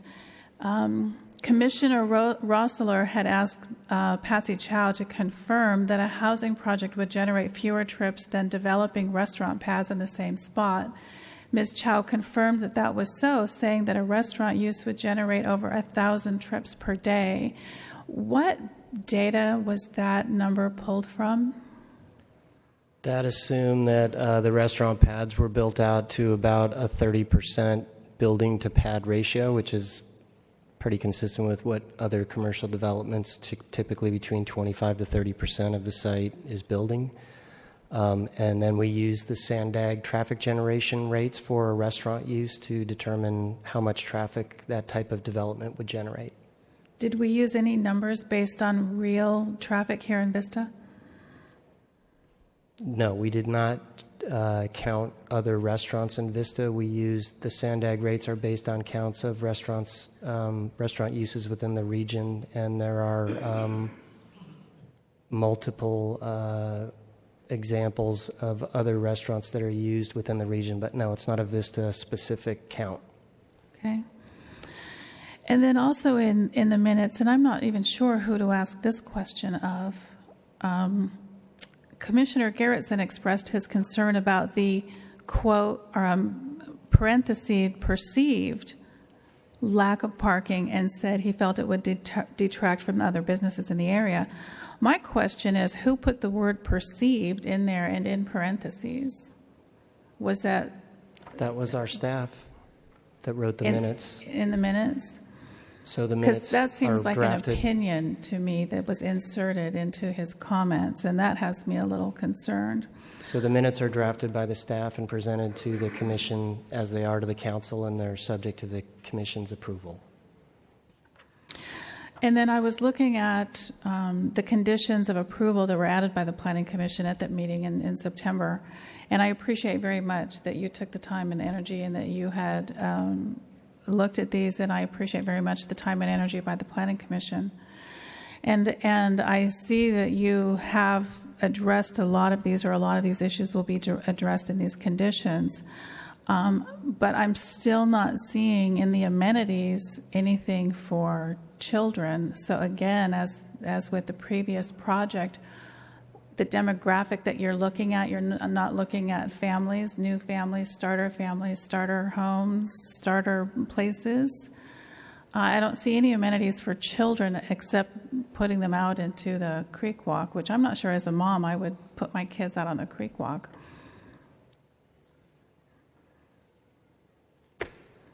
Those were just my concerns on this project, but again, it has been... And I said these concerns last year in June when we sold the property. I voted against selling the property, as you already know, because I don't think this is a wise use of this space for our city. We had an opportunity here to do something fabulous, to do something really wonderful for our city, and we blew it. We missed a beautiful opportunity for something really great here. But again, that is done, and within our zoning and within our general plan, for the most part, you have done what is, the minimal amount that needs to be done to get this passed. I just have a concern about the kids making some amenity for children, because whether it's intended or not, kids are going to end up there, and you just can't tell people you're going to send them off into the city park. There has to be something there for the kids. Do you have something to respond on that one? I have speakers, okay. but he'd be maybe the first one. But go ahead and respond. Go ahead and respond. No, go there. Go ahead and do that. And then Thank you, Madam Mayor. Jim Reynolds, I'm the applicant with Silvergate. We're doing a study with our management company now to see what our demographic is going to be on the site. And we think it's primarily this 25 to 35-year-old range. And right now we don't have that done. But we think kids are coming along about 30 in the middle 30s right now. And so we think there will be kids there, but maybe not a lot. But if there are, we'll modify the common areas to do what the demographic is at that point in time. It's just that simple. Okay, then I'll take the first speaker, which is Robert Irving. Good evening, Madam Mayor, City Council members, City staff, and the other participants tonight. Just to follow on a little bit, Deputy Mayor, one of the conditions that the Planning Commission proposed for us is that we, after determining the exact demographics that we'll be marketing to, that we come back to the city staff with a specific recreation, common area, amenity plan and present it to the City Council for approval. And so I think once, as Jim said, in part demand will drive what kind of amenities we have, and to the extent that we're marketing to or see young children, then our plan that we present to the city will contemplate that. And that's noted in the additional conditions number 2 that were provided by the Commission. Okay. I'm sorry if I didn't. Yeah, I'm ready to. Oh, okay. I'm sorry if I didn't. My name is Robert Irving, and I'm also with Silvergate Development. Right. And you're prompting our presentation? The staff's presentation to you was very complete, and so I'll try to go rapidly and not repeat. And at the risk of, and I'm going to kind of throw all caution to the wind and begin on slide 10, although I may backtrack just a little bit. I wanted to begin with a site plan and point out really that what we have are 3 undeveloped lots, and they've been undeveloped for more than a decade, in fact, almost 15 years. They were originally slated for restaurants, but they're removed from Vista Village Drive. They don't have a lot of visibility to people driving by, and I think they're really not very good restaurant sites. And that's the reason for 15 years that the city hasn't been able to find anyone to buy the sites and develop them. And because they haven't been able to develop, and really because we have, empty lots there that have remained vacant for so long, the city determined really that residential development was appropriate and entered into a sale agreement for the property to Silvergate Development and Pathfinder. And it's not really that it was just a sale agreement for a project that could be developed here. The project we're presenting is the project that was conceived at the time of the sale. So you go look at the sale agreement, it talks about a 41-unit, apartment complex right on this site. A second thing I'd just like to mention for clarity is this site is actually not owned by the City of Vista. It's owned by a state agency, and the state agency is the successor to the City of Vista Redevelopment Agency. And under state law, the City of Vista is required to sell this property, which led in part to the sale to us. Let me go backwards now. Even though I started on page 10, let me go backwards for a moment. This overview slide, which I won't go through in great detail with you, essentially indicates that the project is more attractive than the various zoning requirements that are required by the city. So we have fewer units, less density, more parking, greater open space, less building height, and a fewer number of stories.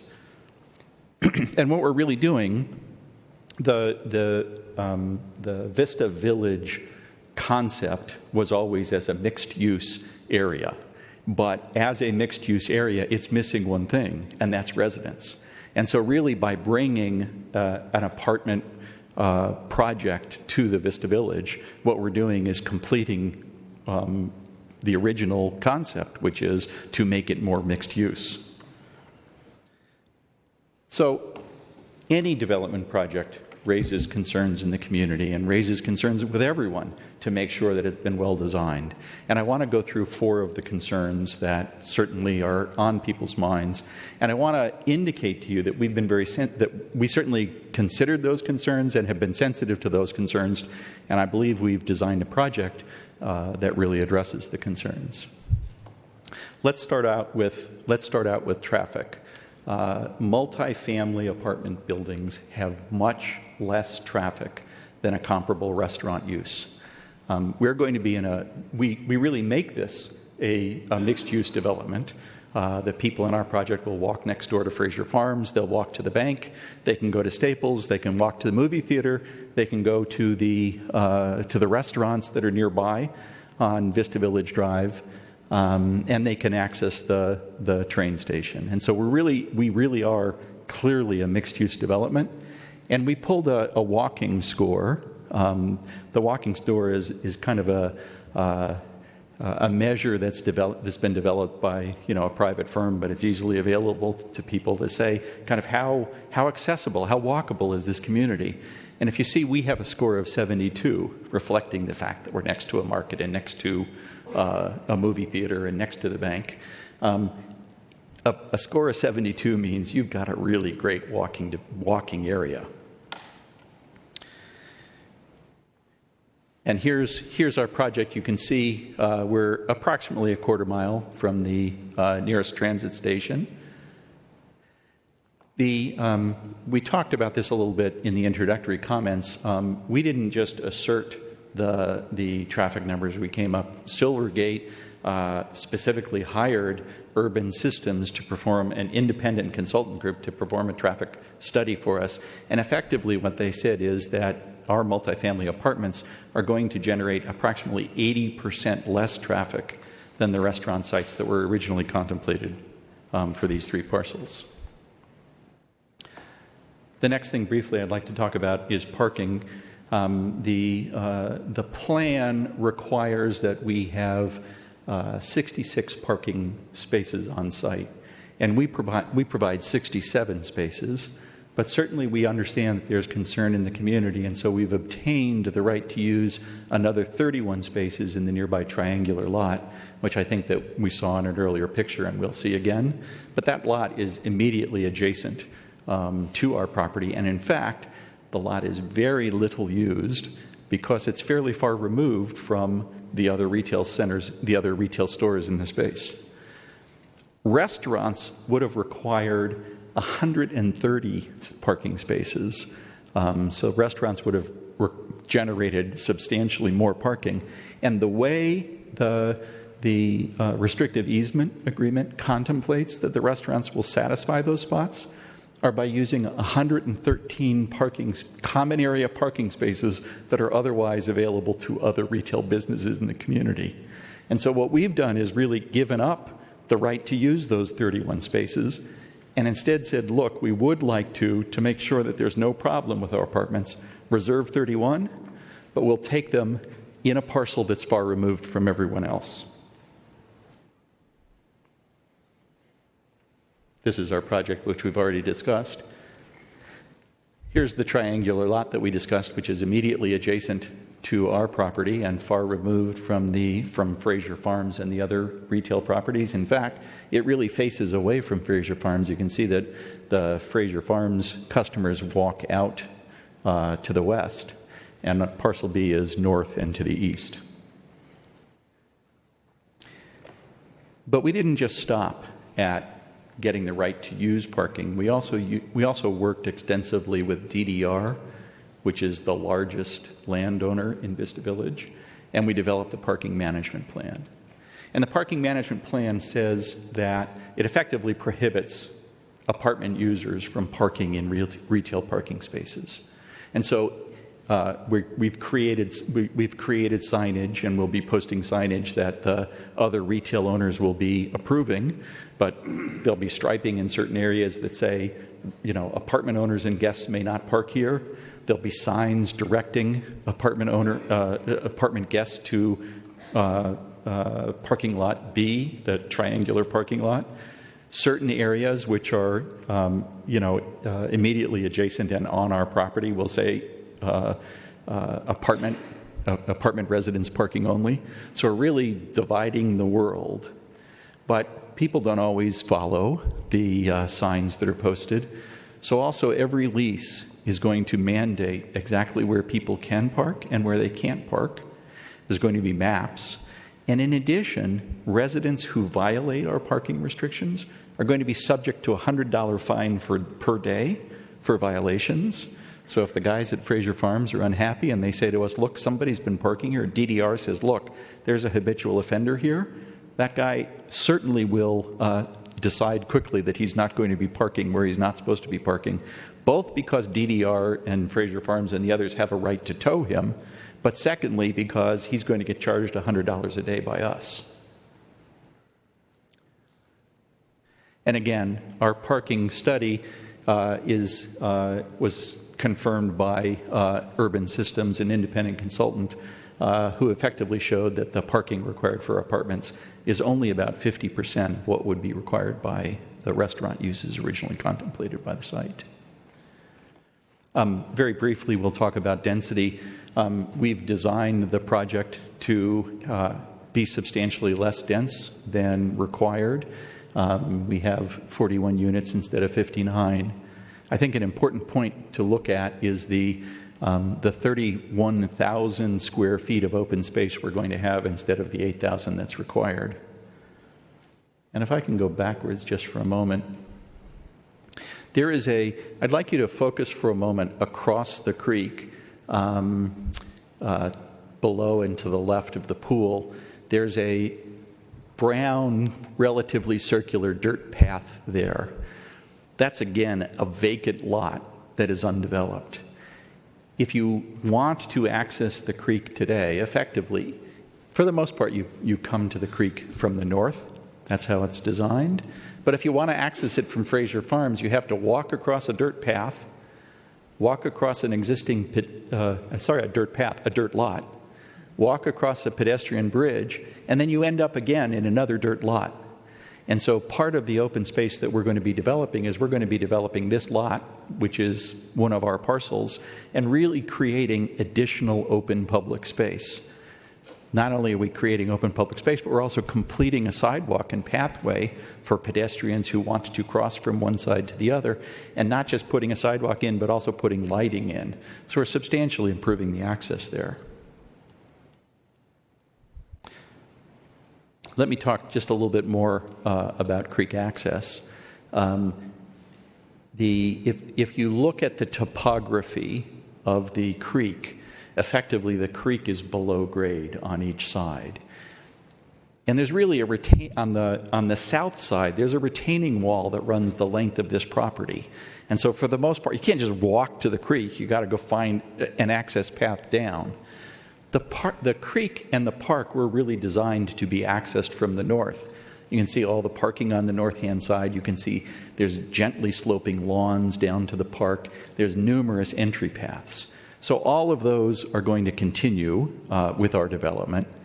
And in fact, if you look at the long yellow line kind of in the middle, that's the dirt lot you have to walk across. And what we're going to be doing is we're going to be creating a public sidewalk there, across what's really, private property, but we're creating a public sidewalk and lighting the sidewalk and putting cement in so that people really can access the park from Fraser Farms if they want.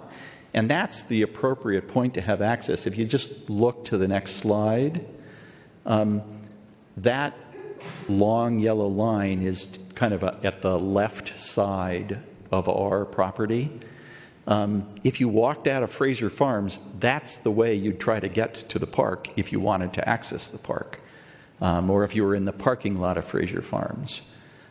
There's also further to the left, there's a long, thin line of cars. At the end of that line of cars to the left, there's also a walkway down into the park. Richard Benson, our architect, who helped design Vista Village, is going to talk to you about this center stairwell. But I just ask you to look for a moment. People who walked up that center stairwell, first off, they'd be walking into private property. But not only would they be walking into private property, they'd be walking into the loading dock of Fraser Farms.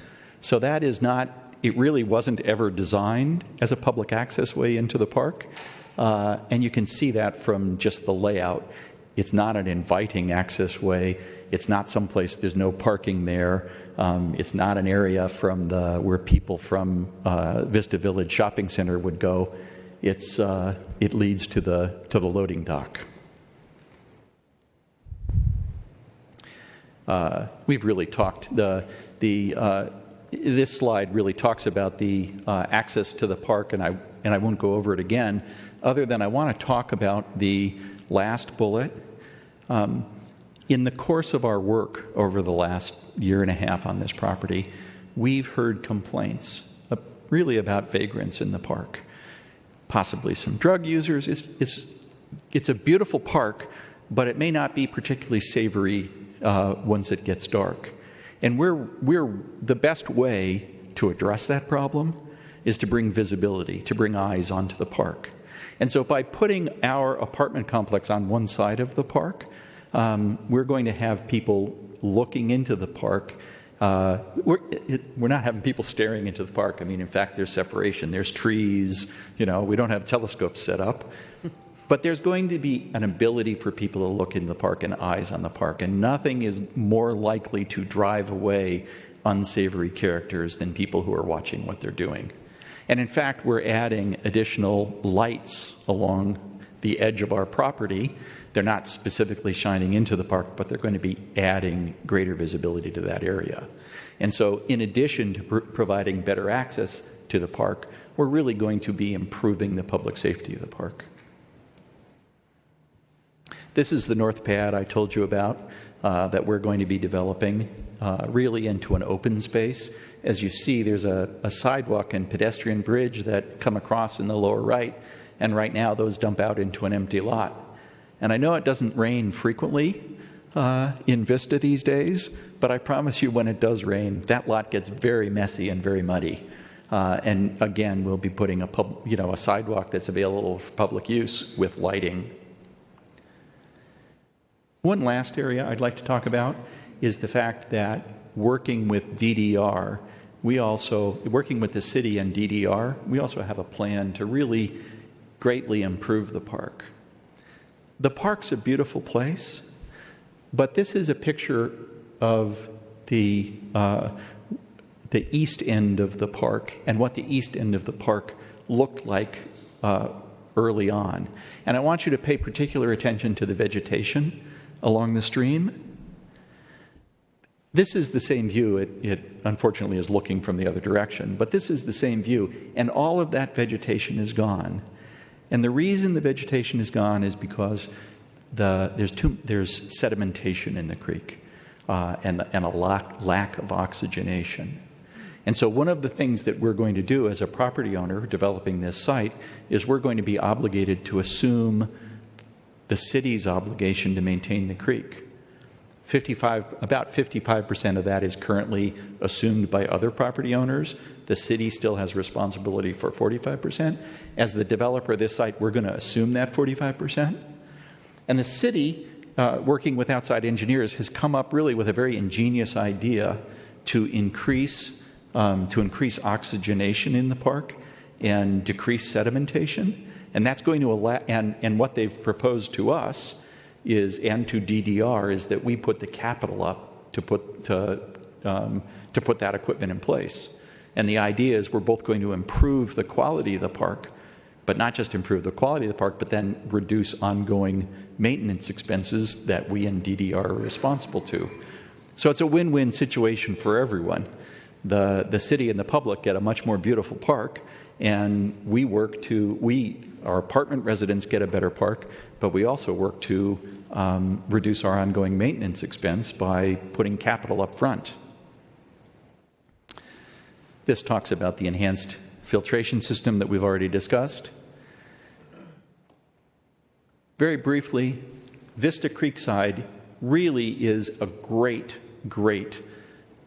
mixed-use residential development in Vista Village. And I say mixed-use not because we have businesses in our project, but because we create the mixed-use community by adding residences.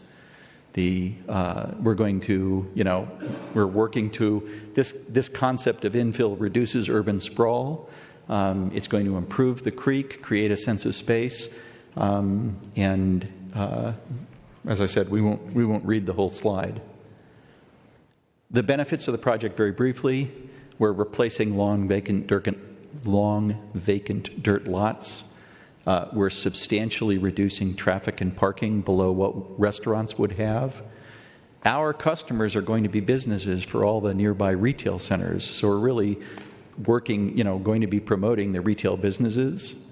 Importantly, we're increasing park safety, and we're generally going to have a lower impact in the area than apartments. This is the first slide I showed you. I'm not going to go through it again, but we meet all of the objective criteria, and in fact, not just meet them, but we do a better job than the city requires. So at this point, I'd be happy to answer questions, but otherwise I'm going to turn the presentation over to Richard Benson, who is the architect who both designed the original Vista Village concept, and we also worked with him to design our apartment building. Richard?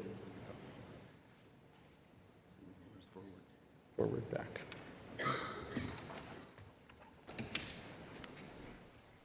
Mayor Ritter, council members, good evening. I'm Richard Benson with Benson & Bowl Architects. When this site was a redevelopment project, and we discussed the primary goals for the project some 20 years ago, the primary goal was set as to create a vibrant traditional downtown, an extension of the existing downtown. Vista Village has a lot going for it. It has shopping, entertainment, a park, a transit center. The piece that's missing and would make Vista Village a real village is to have people who live there. So I'm in total support and very excited about this project. And I'm going to go through these slides quickly. I've got about 20 slides. Most of the last half is just imagery, which I think is going to be helpful. But I will go through some of the first slides and reinforce some of the questions that were brought up about access and how it was originally designed.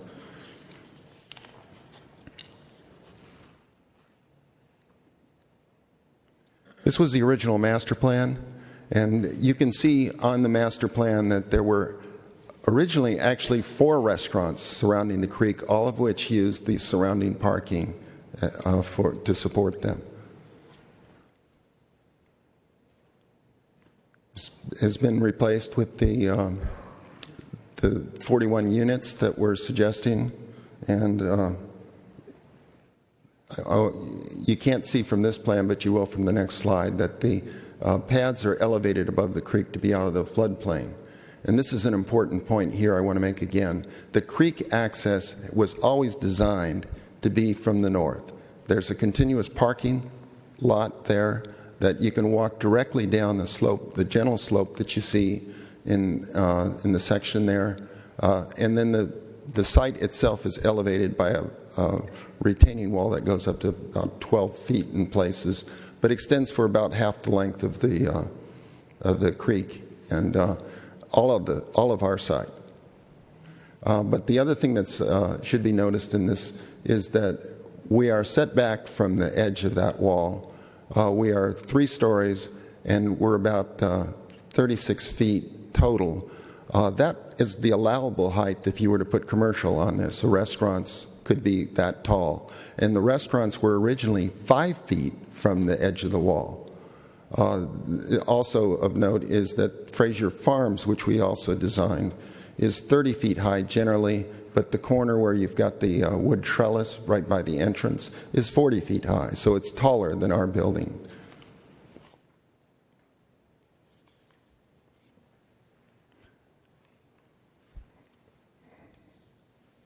We talked a bit about access to the creek, and the other point I wanted to make is that the stairs that are in the middle of the site were intended as access to the restaurants and the tenants above.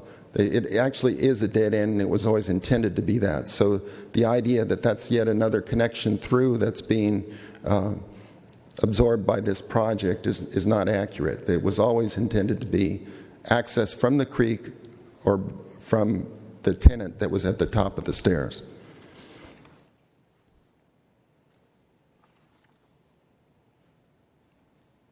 This is a slide that helps illustrate how the Fraser Farms and the other mid-box components of this retail center are accessed from the west, and the parking is directly to the west. The building site that we're using actually faces the side of Fraser Farms, which we landscape nicely, but also faces the service area, which you see in these slides here. Now I'm going to show you some imagery. The elevations, if you look at the color scheme and the details, we've carried details throughout the project into the residential center here. And starting with the wave cornices, the blue wave cornices that we've got at the Paseo that leads to the theater, and the color scheme, we've incorporated all of those elements, as well as many other details such as the rafter tails, the wave rails. All of these were creek themes that we wove through the entire center originally. We'll be applying those as well to the buildings that we're creating at Creekside. And now I'm going to go through some imagery. This view is from above Fraser Farms, looking back at it. You can see we've got a two-story section in the common area in the middle. Looking across the way, you see the creek in the distance. From the opposite side, which shows the stair that we're talking about, you can see you can still, run up the stair and down the stair. The stair is still accessible from the creek, but there will be, for security reasons, a gate at the top of the stair. The view from the south shows the point I was making before, that the access to the creek is from the parking area, and on the left-hand side, you see the gently sloping park that leads down to the creek. And the building is elevated on the existing wall that's there, again, that rises to about 12 feet, makes the buildings look a little taller, but they are set back, and there's landscaping all along both the edge of the wall below and also above. This is a view from within the creek looking up at it. And these trees, I think we made an effort to make them accurate in terms of location. If anything, they're smaller than they actually are. I think some of those sycamores are now getting close to 50 feet tall. But this is what you see from below in the creek. And then this is the path from the newly developed Pad J, which is now going to be a park and entry to the bridge. You cross the bridge. You see that we've stepped the buildings down on both ends. You see that again here too. So we've got two-story sections at the ends of the building. This is the path that leads you ultimately to Fraser Farms. That's the bocce ball on the right-hand side. And then you come out to the streetscape. It's going to be heavily landscaped. Those are going to be 48-inch box trees according to the conditions of approval. So it's going to be a very nice environment with the street lights and sidewalk. And then you see that that jog there takes you across to Fraser Farms. You'd be standing right in front of that patio that we created, the dining patio at Fraser Farms, which I think is going to be heavily used by the residents here. And looking back at the project, you can see the landscape, and we've got wood siding and plaster, again, colors and materials that match the existing center. This is the entrance gate at the community center and common area in between the buildings. This faces the service area, so we've got a stone wall that's going to help baffle noise and also create a screen, but that's your entry gates there. Also notice those tapered columns and wood trellis above are elements that we used at the Starbucks in the original center, and also they appear on the Fraser Farms as well. So we're, again, bringing elements together to make it feel as if it fits and ties in with the center. And this is the space inside, behind that wall. You can see you've got a protected view here, but we're going to have barbecue areas, fire pits, and very nice amenities, and what we called, with the original design, specimen trees in those circular planters that also serve as seat walls as well. And finally, this image of the of the creek in its as it was 15 years ago, and shows the vegetation that can be restored with the project. Now, as the architects of Vista Village, I take a lot of pride in its contribution to downtown Vista. And I'm a North County resident myself, and over the years I often come to Vista Village for dinner and a movie, and I generally look around. It's been sad to see that the vacant restaurant site in the heart of the project year after year after year. And I really believe this residential project is an opportunity to finally enliven a long vacant lot and complete Vista Village as a vibrant mixed-use center. And I'm available for any questions. Thank you. Thank you. I have 17 speakers on the council, so we'll start going through them. I don't know if anybody would object, because with the in lieu of time, can we go to maybe a 2-minute speakers? Does anybody have an objection to that? Or would anybody agreeable to that? How about you guys? Okay. Okay, we're going to do. Can you change that? Madam Mayor? Yes. I think the people deserve to be heard, and I think our usual 3 minutes is agreeable to me. And if we're here a little bit longer, then that's kind of our job. So I think we should keep it at 3 minutes for each speaker. Okay. We'll give it 3 minutes then. Not that everybody has to use all 3 minutes. We'll start with Morgan Erickson, followed by Stormy Galvin, followed by Robert Bray. Good evening. I'm Morgan Erickson. I'm the property manager for Vista Village, representative of DDR, the property owner. A few brief points. I just wanted to let the council know that DDR's worked together with the developer. We have a good plan with regard to parking and traffic. And as far as the issues that we think as a property owner that would affect our retail tenants and our customers, we're agreeable with the project, and I'm here to offer my support. With regard to the parking, Parcel B is underutilized. That's the area that the developers are going to be using for their excess residential parking. We also have the ability to revisit the program in the event that it's not working for our tenants or our customers, to the point that we can actually require the developer to hire security services to monitor that area and make sure that it's being used appropriately. I also wanted to touch on the Creek Park. As it was mentioned before, it can have a negative element sometimes, and I'm in agreement that eyes on the park along with exterior lighting is going to be very beneficial.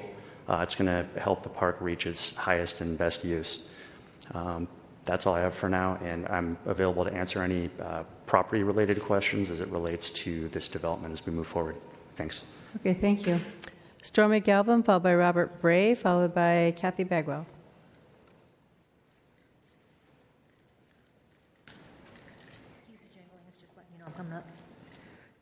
I'm Stormy. I'm at 1060 Meadow Lake Drive, Vista. I come from New York. I know high density. I came to Vista because it's like home. This is where I want to live.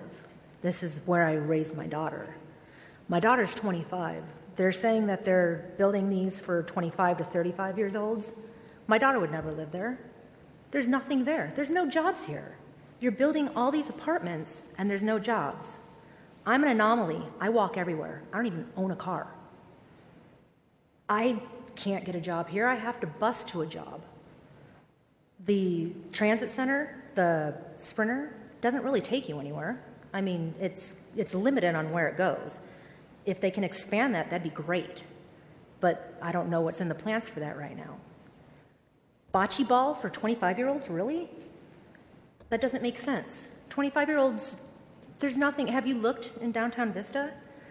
There's so many vacant retail places, El Cajon or Calion or whatever it was called, the hair place that was down the way. Basically, all Vista is right now is bars with a few pizza places. Where are you going to walk to? You want to put this apartment building here. Where are these people going to go? They're not going to go anywhere because there's really nothing here for them. Bring in businesses. Be concerned about bringing businesses in first for people to go to and let it flourish that way. Build apartments based on where these people can go, because there's nothing here right now. I walk through this creek 3 times a week because I go to the gym there. I go to Fraser Farms. That's where I shop. I see people in that park all the time. All the time. I have maybe seen a handful of times where there hasn't been somebody in that park. I've seen bad stuff go down in that park. I have. And it's great that they're willing to put, eyes in there so that you can actually see what's going on down there, but it's not going to stop it. Because when you live in an apartment, a 25-year-old's not going to look out their window and go, oh, they're dealing drugs. They don't care. They don't care. They don't. I understand that they want to make money. I get it. That's what they do. This is your heart right here. This is Vista. Listen to these people. Listen to what they have to say, because this is the vein. This is just a company. That's all I have to say. Robert Bray, followed by Kathy Bagwell, followed by Robin Gilden.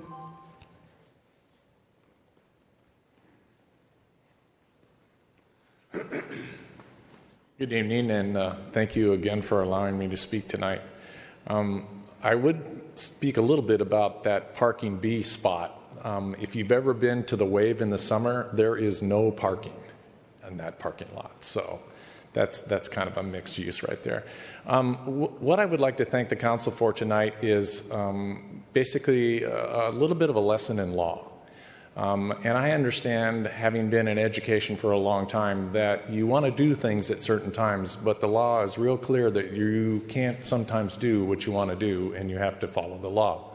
So what it's become apparent to me tonight is that I need to begin to ask the council, and I need to be a better resident here, to begin to look at why do we have these kind of holes in our laws, or why do we have these ways that developers can kind of come into a mixed-use situation where, let's say, Gloria, the former mayor, I could have never would have imagined an apartment building going up right there in that spot.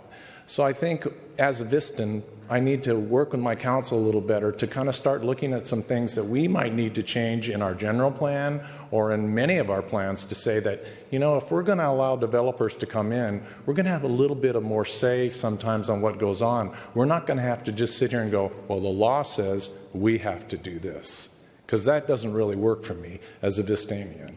Because then to me, that's kind of like, it's being forced down my throat. And being a resident here for the 35 years I've been here, and for all the things that I've done in this community, that doesn't feel right to me. So I appreciate Councilman Rigby. I understand why she was reelected, all of the ways that she's spoken tonight and just in her heart. And I do appreciate you guys as council members. I know this is a hard job. It's not an easy job, because sometimes you want to do something, but the law says you can't. But I think we need to start working on a few things so that maybe we have a little more flexibility in some of these areas. Thank you. Thank you. Kathy Bagwell, followed by Robin Gilden, followed by... Are they not here? No Kathy Bagwell? Okay, then how about Robin? Robin here? No Robin. How about Stormy Galvin? Is that? You did. We have. You have two cards. Okay, so that one. How about Teresa Fries? She's gone. Oh, this is easy. How about Lou Slocum? No, Lou Slocum. Oh, there you are. Okay. You stuck around. Good job. Thank you again, Madam Mayor and council members. I can't say that I support this project. It's easy for me to see it as another exploitation of the mixed-use loopholes that developers use so frequently to build high-density residential housing. And there was an interesting comment that Mr. Irving made that this project, where it is, reduces urban sprawl. Well, maybe that'll make up for your building of the Breeze Hill Apartments, where we're experiencing urban sprawl now. Thank you very much. I'm also concerned about the quality of construction based upon previous comments of Silvergate's project in La Mesa. I can tell you that if this is designed for 25 to 35-year-olds, if a couple moves in, they're both going to have an automobile. They'll have vehicles, 2 vehicles. So that's 82 cars for 41 units. And what happens when the parents want to visit, when there's a birthday party? If those guests park in front of Fraser Farms, are they going to get towed? Where are they going to go? You've seen from testimony by Vista citizens that as far as Breeze Hill goes, the real-life metrics that we presented to you do not match your formulaic calculations that you are using to allow development. You've got to understand that we have to live in the real world. We are asking you, as our elected representatives, to do the same. Just because you're following something in the book doesn't mean that it's reflecting what we have to live through and accommodate. It's bigger than that. You've got to be able to wrap your hands and minds around real-life situations. And it's my fear that what has gone on and your decision tonight with regard to Breeze Hill will only continue with this Creekside property. And until you realize that there is something more real that you have to grasp in order to make informed decisions, that mistakes will continue to occur and the quality of life will be lowered, not enhanced. So I ask you to please be diligent in asking the right questions. Thank you. Rebecca Seltman, followed by Terry Collins, followed by Stephanie Jackal.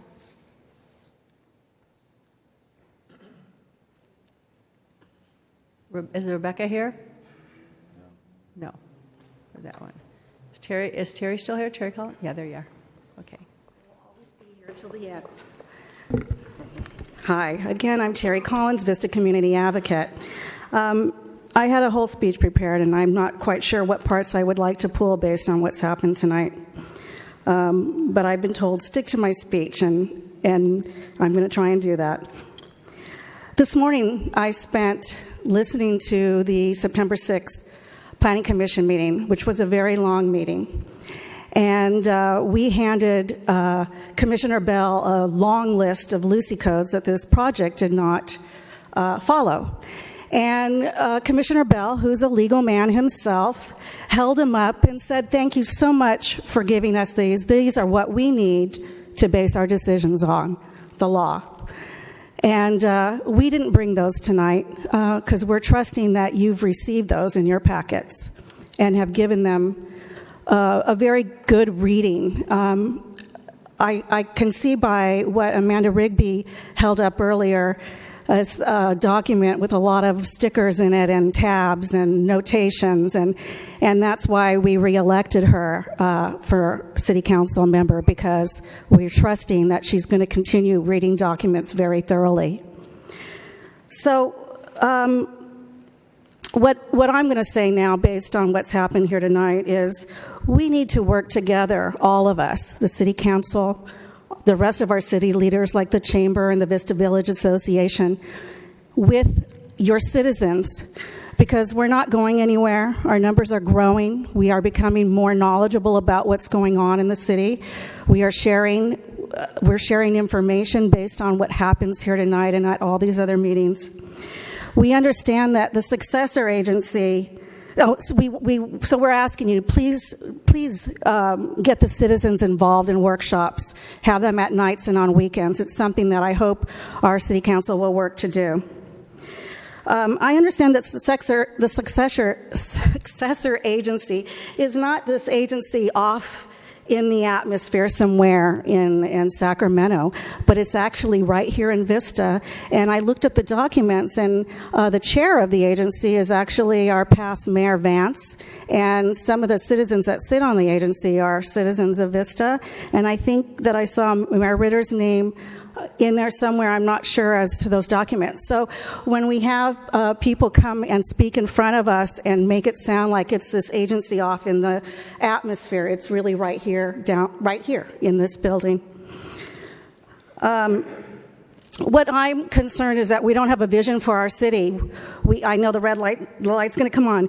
This could have been Vista Central Park. This could have been the heart and the soul of the city. We are building all these apartments, 100 Main Street, fantastic, but no place for the kids to play. I just think it's going to be like New York City with the kids playing down on the street. This could have been the heart and soul. We've given that up. We need a place for the heart and soul. We need a place to walk dogs. We really need a vision for our city, and I beg of you to, in the future, please look for that. Thank you, that opportunity. Don't let it slip by again. Stephanie Jackal. Stephanie still here? Oh, yep, she is. Okay. Thank you. Stephanie Jackal, 1500 Green Oak Road. I'm aware of the need for additional housing in Vista, particularly near our downtown. However, the Creekside development was not a sufficiently good project when it came before the Planning Commission, and it is still not a good enough project. When the project was heard by the Planning Commission on September 6th, after 3 hours of presentation, discussion, questions, and testimony from a room full of Vista residents, a motion was made by the chairman to disapprove the project. I seconded the motion.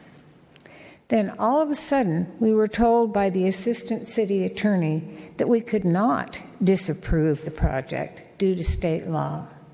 This threw everyone in the room into disarray.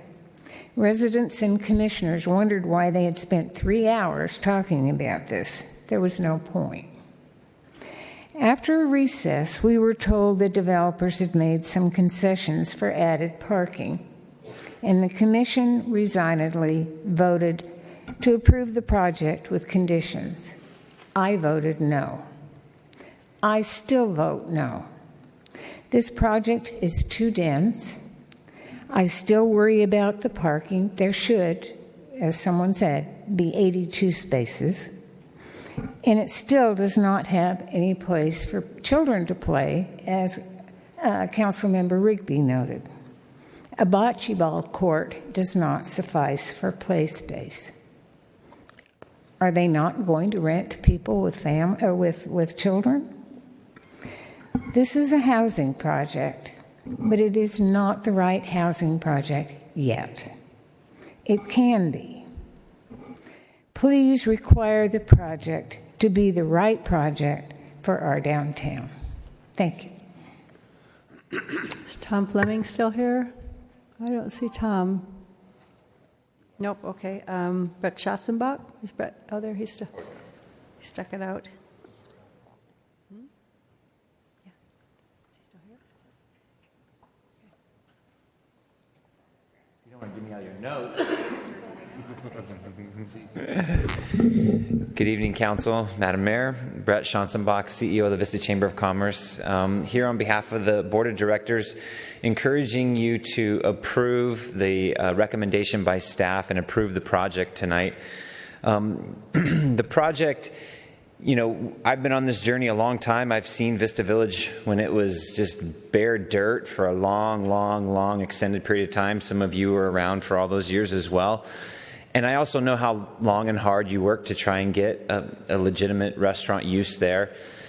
And when that was obvious that was not going to work out, your leadership rezoned it, changed it, looked for something else. We have something else that meets what you have in your leadership designed, and so I think it's a great project to go with that. The parking offsets that they've set up with that triangular lot, I think that's a great place to set up some additional parking.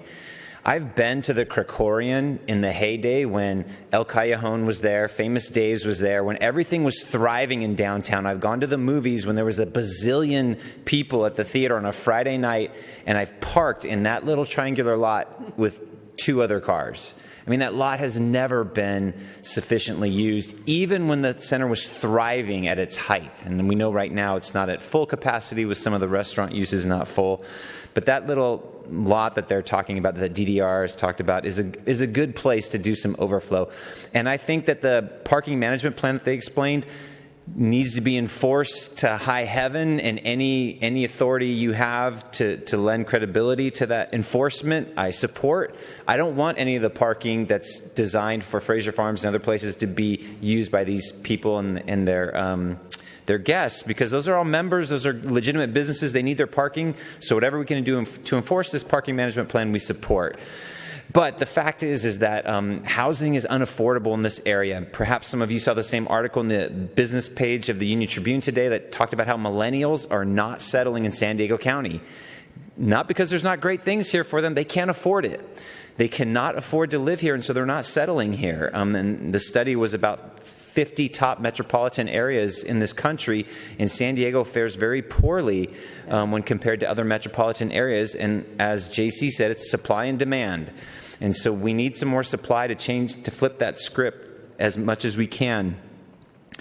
I was at a meeting just a week ago where it talked about the affordability factor. When you take in the median income in San Francisco compared to here and how much it costs to live there, San Diego is less affordable to live than San Francisco. And that's crazy. So we support this project and we support what's going on. Please support it tonight.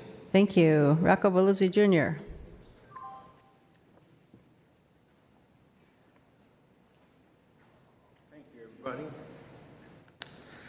First thing, quit calling this area a park. It's not really a park. It's not used as a park. You don't see people out there playing frisbees, walking their dogs. You just see people just hanging around. The area could be a park. It sickens me that the city doesn't have the money to buy the land, 3 acres of land, and make a park. This is basically against DDR. I live in the area. DDR doesn't care about the neighborhood around the area. There's noise. They allow construction to go on at 6 in the morning. Fraser Farms has deliveries at 5 in the morning. I don't know if you people are aware of this, but their delivery trucks back up into that loading dock at 5 in the morning. Now, when this project is built, you're going to stop all that. There's not going to be deliveries at 5 in the morning. There's not going to be construction at 6 in the morning. There's not going to be people out with leaf blowers cleaning up the area at 6 in the morning. But there is now. So if you approve this project, which you will tonight, stop tomorrow. Don't allow DDR to allow construction anymore before 7. Don't allow DDR to have people out there with leaf blowers in the morning cleaning the land. Do it before the people that you want to move here come here. Do it for the people that already live here, that have lived there for 20 years. I was in that dirt lot watching the fireworks 20 years ago before you built this area. Now, I just don't let DDR tell you they live in Ohio. They're headquartered in Ohio. I call them up. They don't even know that people live out here without air conditionings, that we have our windows open at night, that we have our windows open during the daytime. If you approve this measure, tomorrow stop DDR from allowing the noise and Fraser Farms to deliver trucks at 5 in the morning. Do it for the people for now, not for the people that are coming here later. Thank you very much. Thank you. Val Brown.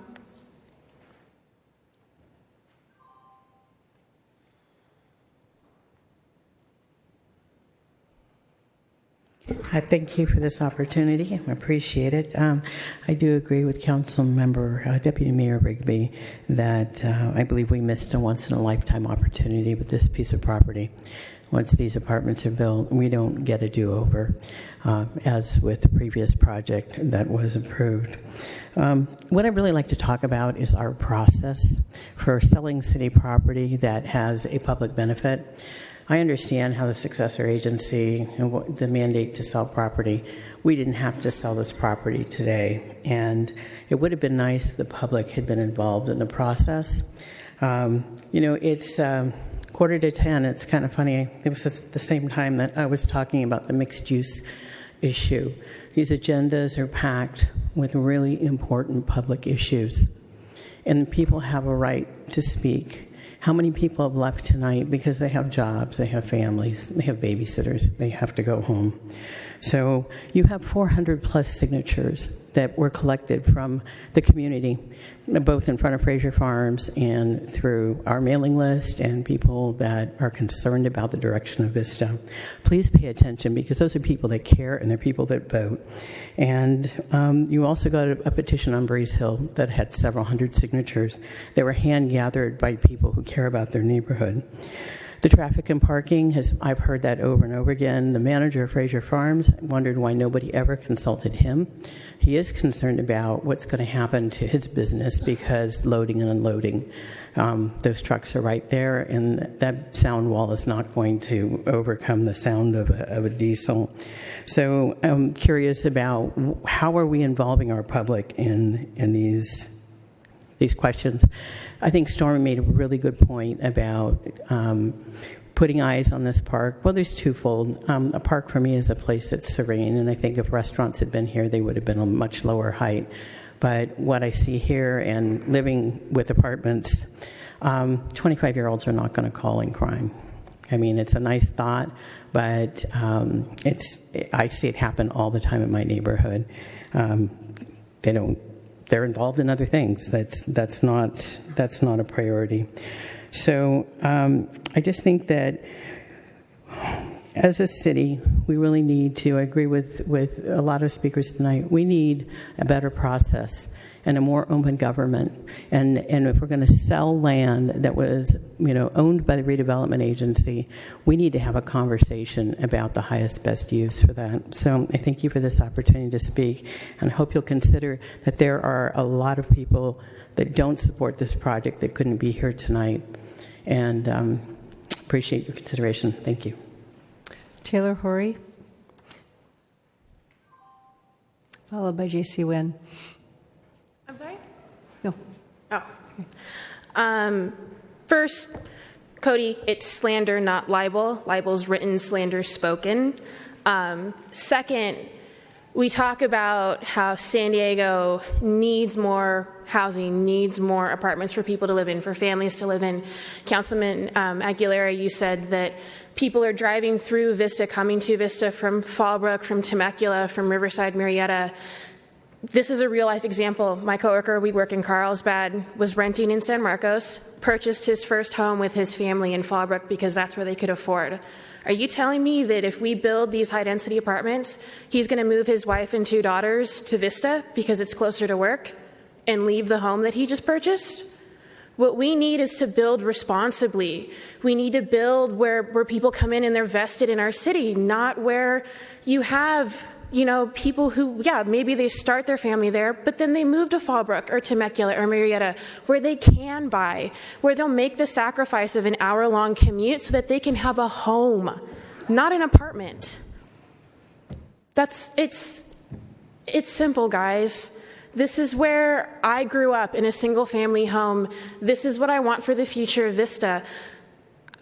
Ian uses the word prejudice a lot, and it just kills me because I'm standing in front of you, an Asian female who's a millennial with green hair and more holes in her face than most people would consider normal. So if you want to talk prejudice and judging a book by its cover, we can have that conversation. None of my community members that I meet with and that I speak with are prejudiced against apartment dwellers because they can't own apartments. Because we've all been there. I'm there right now. It's not a prejudice. It's the scope to see what is good for our community, to see beyond. And I understand where your hands are tied with the law. And originally why I wanted to come up to speak was to echo what some of my neighbors have already said, in that there are holes in our general plan. There are flaws. I don't want your hands to be tied. Councilman Franklin, I don't want you to have to sit up there and make this huge moral decision about what you're able to do with the law versus what you want to do to represent us. That is not what I want for you. So, as your constituent, I'm ready to partner. I'm ready to work to make it so that you don't have to make those decisions, so that you can go to bed tonight and say, I made a hard decision. I didn't like it, but that's what I had to do because I get that that's part of the job. But I'd like you to go to bed tonight and you know what? That was a hard decision, but I did everything I could and I stood by my morals and I want you guys to be happy at the end of the day. I know it's silly, but that's all I have to say. And I'm sorry I spoke too fast and any of that, but thank you. You're fine. Thank you. Okay, J.C. Nguyen. Thank you. Once again, I sit here and listen to people against something that's going to be beneficial to our village. Okay? In order to have a thriving village, you need villagers. And my opinion is if we can't expand the Wave Water Park to be 3 times the size it is now to bring in more people to go in the Wave Water Park, then I think the Creekside Apartments would probably be the best thing for the area, for shoppers, for Fraser Farms, for the Krikorian Theater. And as for kids playing in that park, I, as a child, enjoyed catching crawdads in that Severy Creek right there, all the way from Foothill Drive all the way down to where the jail is now, all the way down, catch them when I was a kid. Lots of fun. I'd encourage anybody that has kids to take them kids down to that creekside anywhere and catch some crawdads because it's a lot of fun. Downtown Vista is on a path to bigger and better days ahead.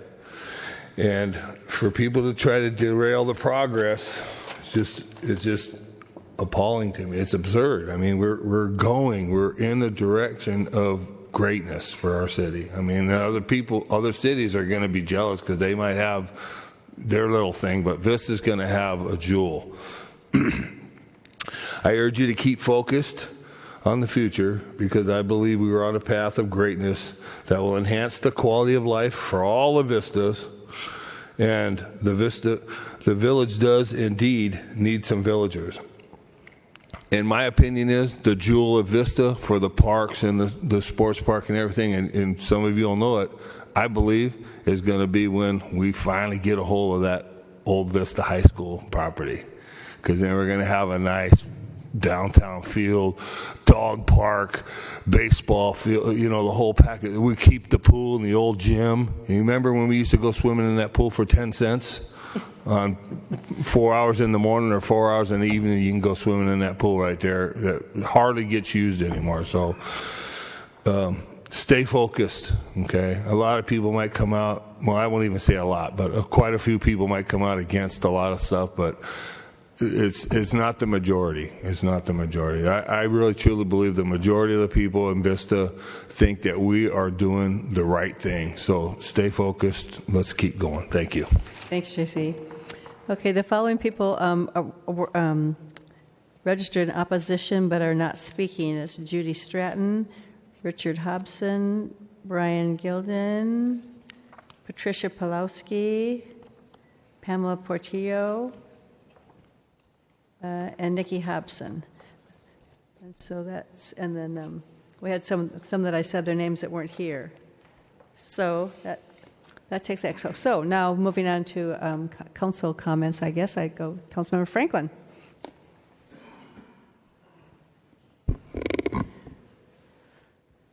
I had concerns about this project, and when it was within our purview, we had total purview over it because it was still belonged to an agency that we controlled. I voted no on the sale for this purpose. However, after seeing what's been proposed with some detail and seeing what's happening with the famous Dave's site and some of the other restaurant sites, I am relatively convinced that we're not going to build 3 new successful restaurants in that location anytime in the next 7 to 15 years. And I have a friend with young family was in this area recently and complaining about, he's got young kids and felt it wasn't safe. And, counted a lot of vagrants that didn't belong and made the area unusable for somebody with young children. So, even though the 25-year-olds might not be dialing 911, I think it's about displacement, and I do agree with the idea that people that are there with a positive mission, even if it's just they're there living their lives, coming to and from their residences, that displaces a negative element. That being said, the project meets all of our minimums for this area. It's another area that I would like to see us readdress the mixed-use standards. I talked about that earlier tonight when I spoke. I'd like to see us readdress the mixed-use standards everywhere that they're in place. Again, your concerns are our concerns. They're not lost on us.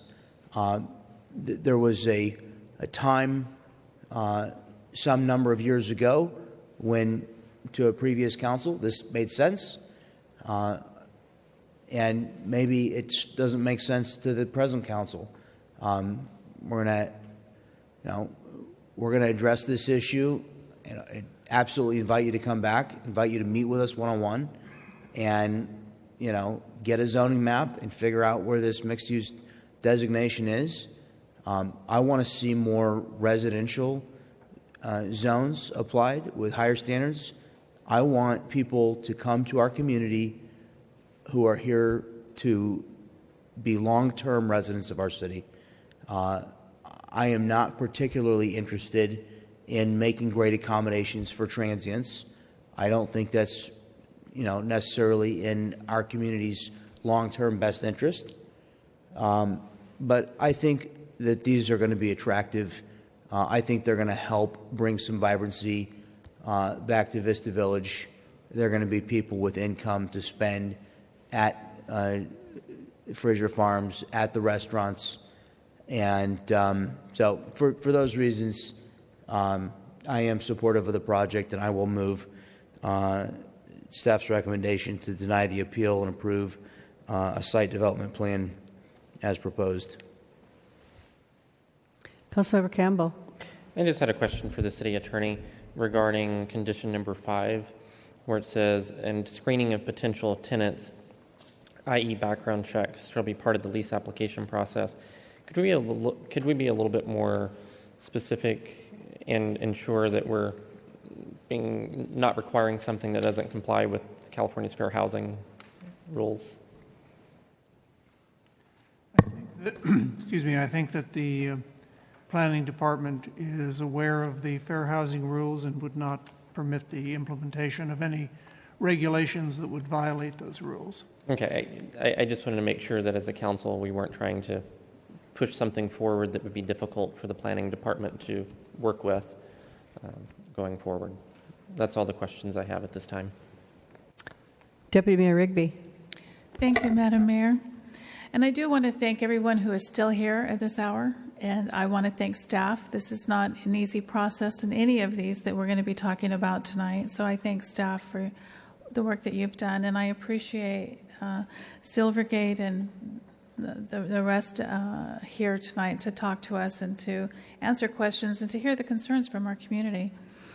And I hadn't intended to say anything on this, but because Mr. Irving had brought it up a couple of times and it was in the minutes of the Planning Commission meeting, yes, this property was owned by the successor agency, but as was pointed out, it's not some big giant state agency, as was mentioned, far off away. And yes, that the state has to sell, or the successor agency has to sell these properties, but there's no deadline. When the state legislature legislated out of existence redevelopment and they mandated that we sell these properties, they didn't put a deadline on that. So selling it when we did, there was not really an urgency to do that.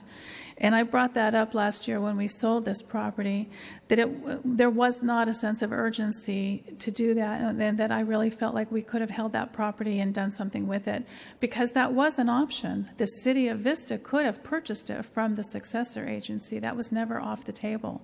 It just wasn't something that the council as a whole had wanted to do. And I still think that that was a huge mistake, because this could have been something different that we could have done, that could have also been an element to activate the downtown, and could have been really, truly awesome, I think.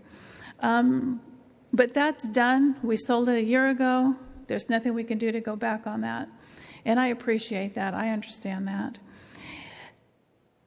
And I do want to say that, unlike my opinion of Breeze Hill, in this particular project, you did go back to the original design and the original center, and you brought in a lot of those elements into this, keeping it intact, or the design elements continuing through. And that is appreciated. I don't want you to think that I didn't notice that. I did, and I thank you for doing that. But there's still... I was opposed to this project when we sold it. I was opposed to this project on any level being here. This might be a great project, just not in this spot. There's so much other things that we could have done here. And I appreciate what Councilman Franklin said, and I understand that very much, but that still doesn't, to me, there's still no way that I can get behind and support this project. Councilor Aguilera. Thank you, Madam Mayor. Well, I guess I can say that I'm disappointed about this as much as anybody else. When I first got involved in city government, I had beliefs that we would have some great restaurants there. And when staff said that, maybe it's time, it's been 13 years, I was initially opposed. And after I thought about it a little bit more, I think at that point El Callejon went under or closed doors. Dave's had been out. CBK was still vacant. Subway was closing. You can't keep waiting around if we got buildings for restaurants that are vacant, no one's going to come in and build, especially since these are pretty far back. There's no access to them. There's no freeway visibility. There's no even street visibility. So it's tough for me. I mean, it's not what I envisioned. But the reality is, a Brigantine or a Fish House or something like that is not going to come to Vista. They've already looked. We have a staff that's asked all of these restaurants, and we got Dave's, which is right close to the street and the freeway, that's still empty. It's just not reality. So I had to face up to that. And, the park, as beautiful as it was, it's pretty run down. I took my family to the movies this weekend. Had no problem finding parking, by the way. My son was in the front seat with me. I joked with him, but I was kind of telling him, I was giving him some direction, because we were facing the park. And I said, I don't want to see you over there, because he was supposed to meet up with some friends. And he said, there's no way, Dad. He says, have you seen the people that hang out there? I mean, this is a 16-year-old boy. He's not even comfortable going down there. So you're right. 25-year-olds probably not going to be calling 911. But you know what? Some will. I have confidence in young people today, and I don't think they're all looking the other way. We've got some young people that showed up today. Either way, the more you activate a place, the less likely those people don't want to be seen. They don't want to be around other people. So from that standpoint, I think this is a good project. I always tell people from the dais here, if we're not moving forward, not moving up, we're moving backwards. And I think because we've been waiting it out in this area, we've already started to move backwards a little bit. We have vacancies where we shouldn't have vacancies. That's a great area. The economy is improving, yet we're losing people. We need to get people in these businesses, not the Kokorian, but the Sinopolis, the restaurants down there. We need to revitalize. And I think the best way to do that is put people right in the middle. This is supposed to be a TOD project there, a mixed-use area. We've got the railway not too far away, the bus station, the freeway's right around the corner. You can walk to the stores and walk to the restaurants, the breweries. It's a perfect location to have a project like this. And I'm going to go ahead and second the motion that's on the floor. Okay. And and I've been around from the very beginning. I was around when it was Avalon Center and then a dirt lot, and we had great dreams for that. But for all these years, they tried to get restaurants in there, and like you said, there was no freeway, visibility. There's no visibility even for the road, and so all the restaurants we tried to get in there, no one would come in there. So for the last 13, 14 years since we built that, we couldn't get anybody in there. So, and I look at it, I think it's a great thing. Eyes on the Park, I think, will be a good thing. I think it's like John just said, people can walk across the streets of the breweries. I think that the stores will fill up when there's housing in there because the people will be walking around in there. There's a gym in there they can use. There's Fraser Farms. It's a great store. We shop there. And by the way, I have grandkids 22 and 24, and they both would call 911 if they saw something. I know they both would. So, and they've done it before. So anyway, I guess I'll just, if no other comments, I'll call for the question.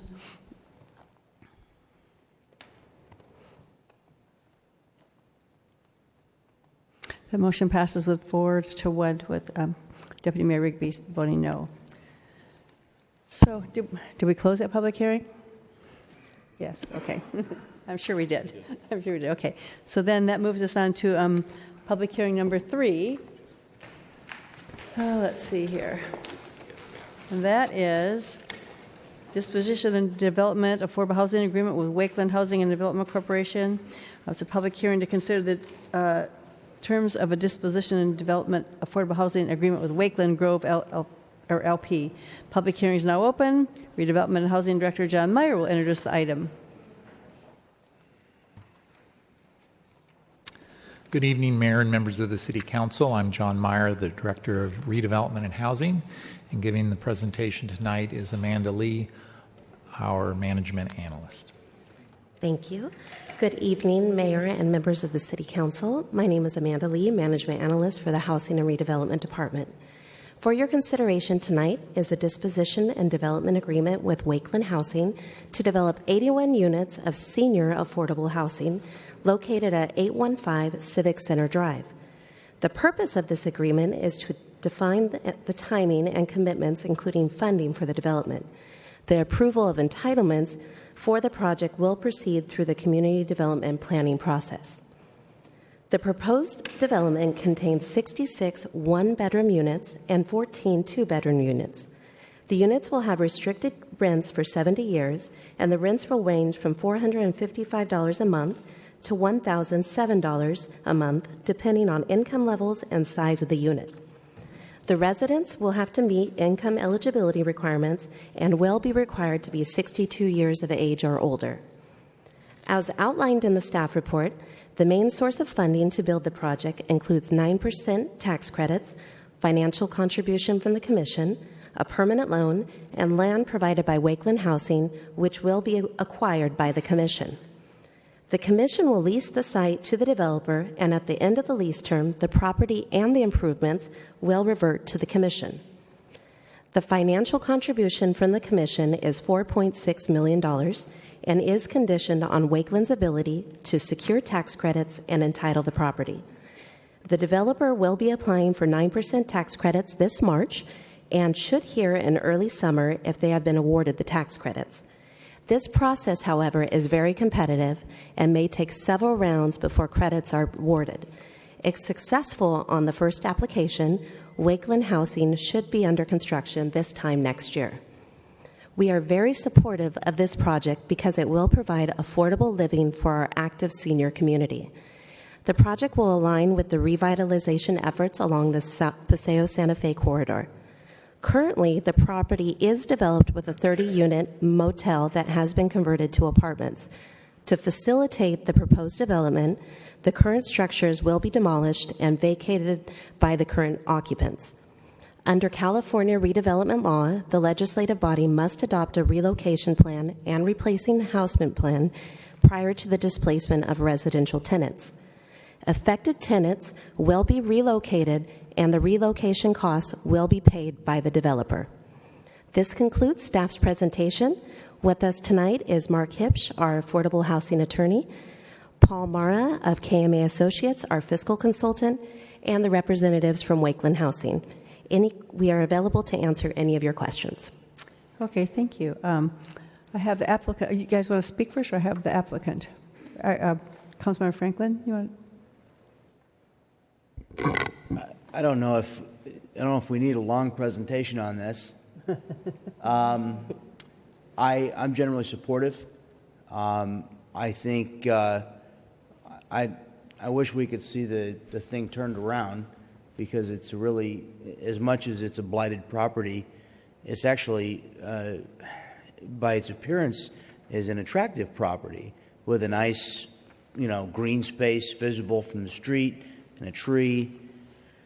And I kind of hate that we're going to see the backside of a 3-story building right there at the street. That part I'm not real pleased with. I don't know what you can do on that. Are we going to have an opportunity to get into those aspects later? Is this not the right time for that? Yeah, so we'll have the ability through the planning process. It'll go to the Planning Commission, and so it'll be thoroughly vetted at that time. Anyway, I'm generally supportive, and getting rid of a seedy, month-to-month arrangement hotel is something I think we can all get behind. So for that reason, I would move to close the public hearing and approve the resolution proposed by staff. Deputy Mayor Rigby. Thank you, Madam Mayor. That was the same question that I had, and I look forward to having design discussions on this. This is a project that I can get behind, that I am supportive of. So with that, I would go ahead and second this motion. Councilor Aguilera. Yeah, I have a problem with one of the statements here. On the statement on the subject, it says, Wakeland is a nonprofit corporation that works with a variety of municipalities in San Diego and throughout California to develop affordable housing for families and seniors. Is that just a description of the organization, or is that the description of what this project will be? Sorry, that's a description of what Wakeland does. This project is only senior affordable housing. Wakeland itself does a variety of different affordable housing. Okay, that just seemed like a bad place to put that then, I guess. Okay, then I can support this. Do you guys want to hear from the applicant, or you're all good? You're all shaking your hands, okay. Okay, then in that case, I'll call for the question.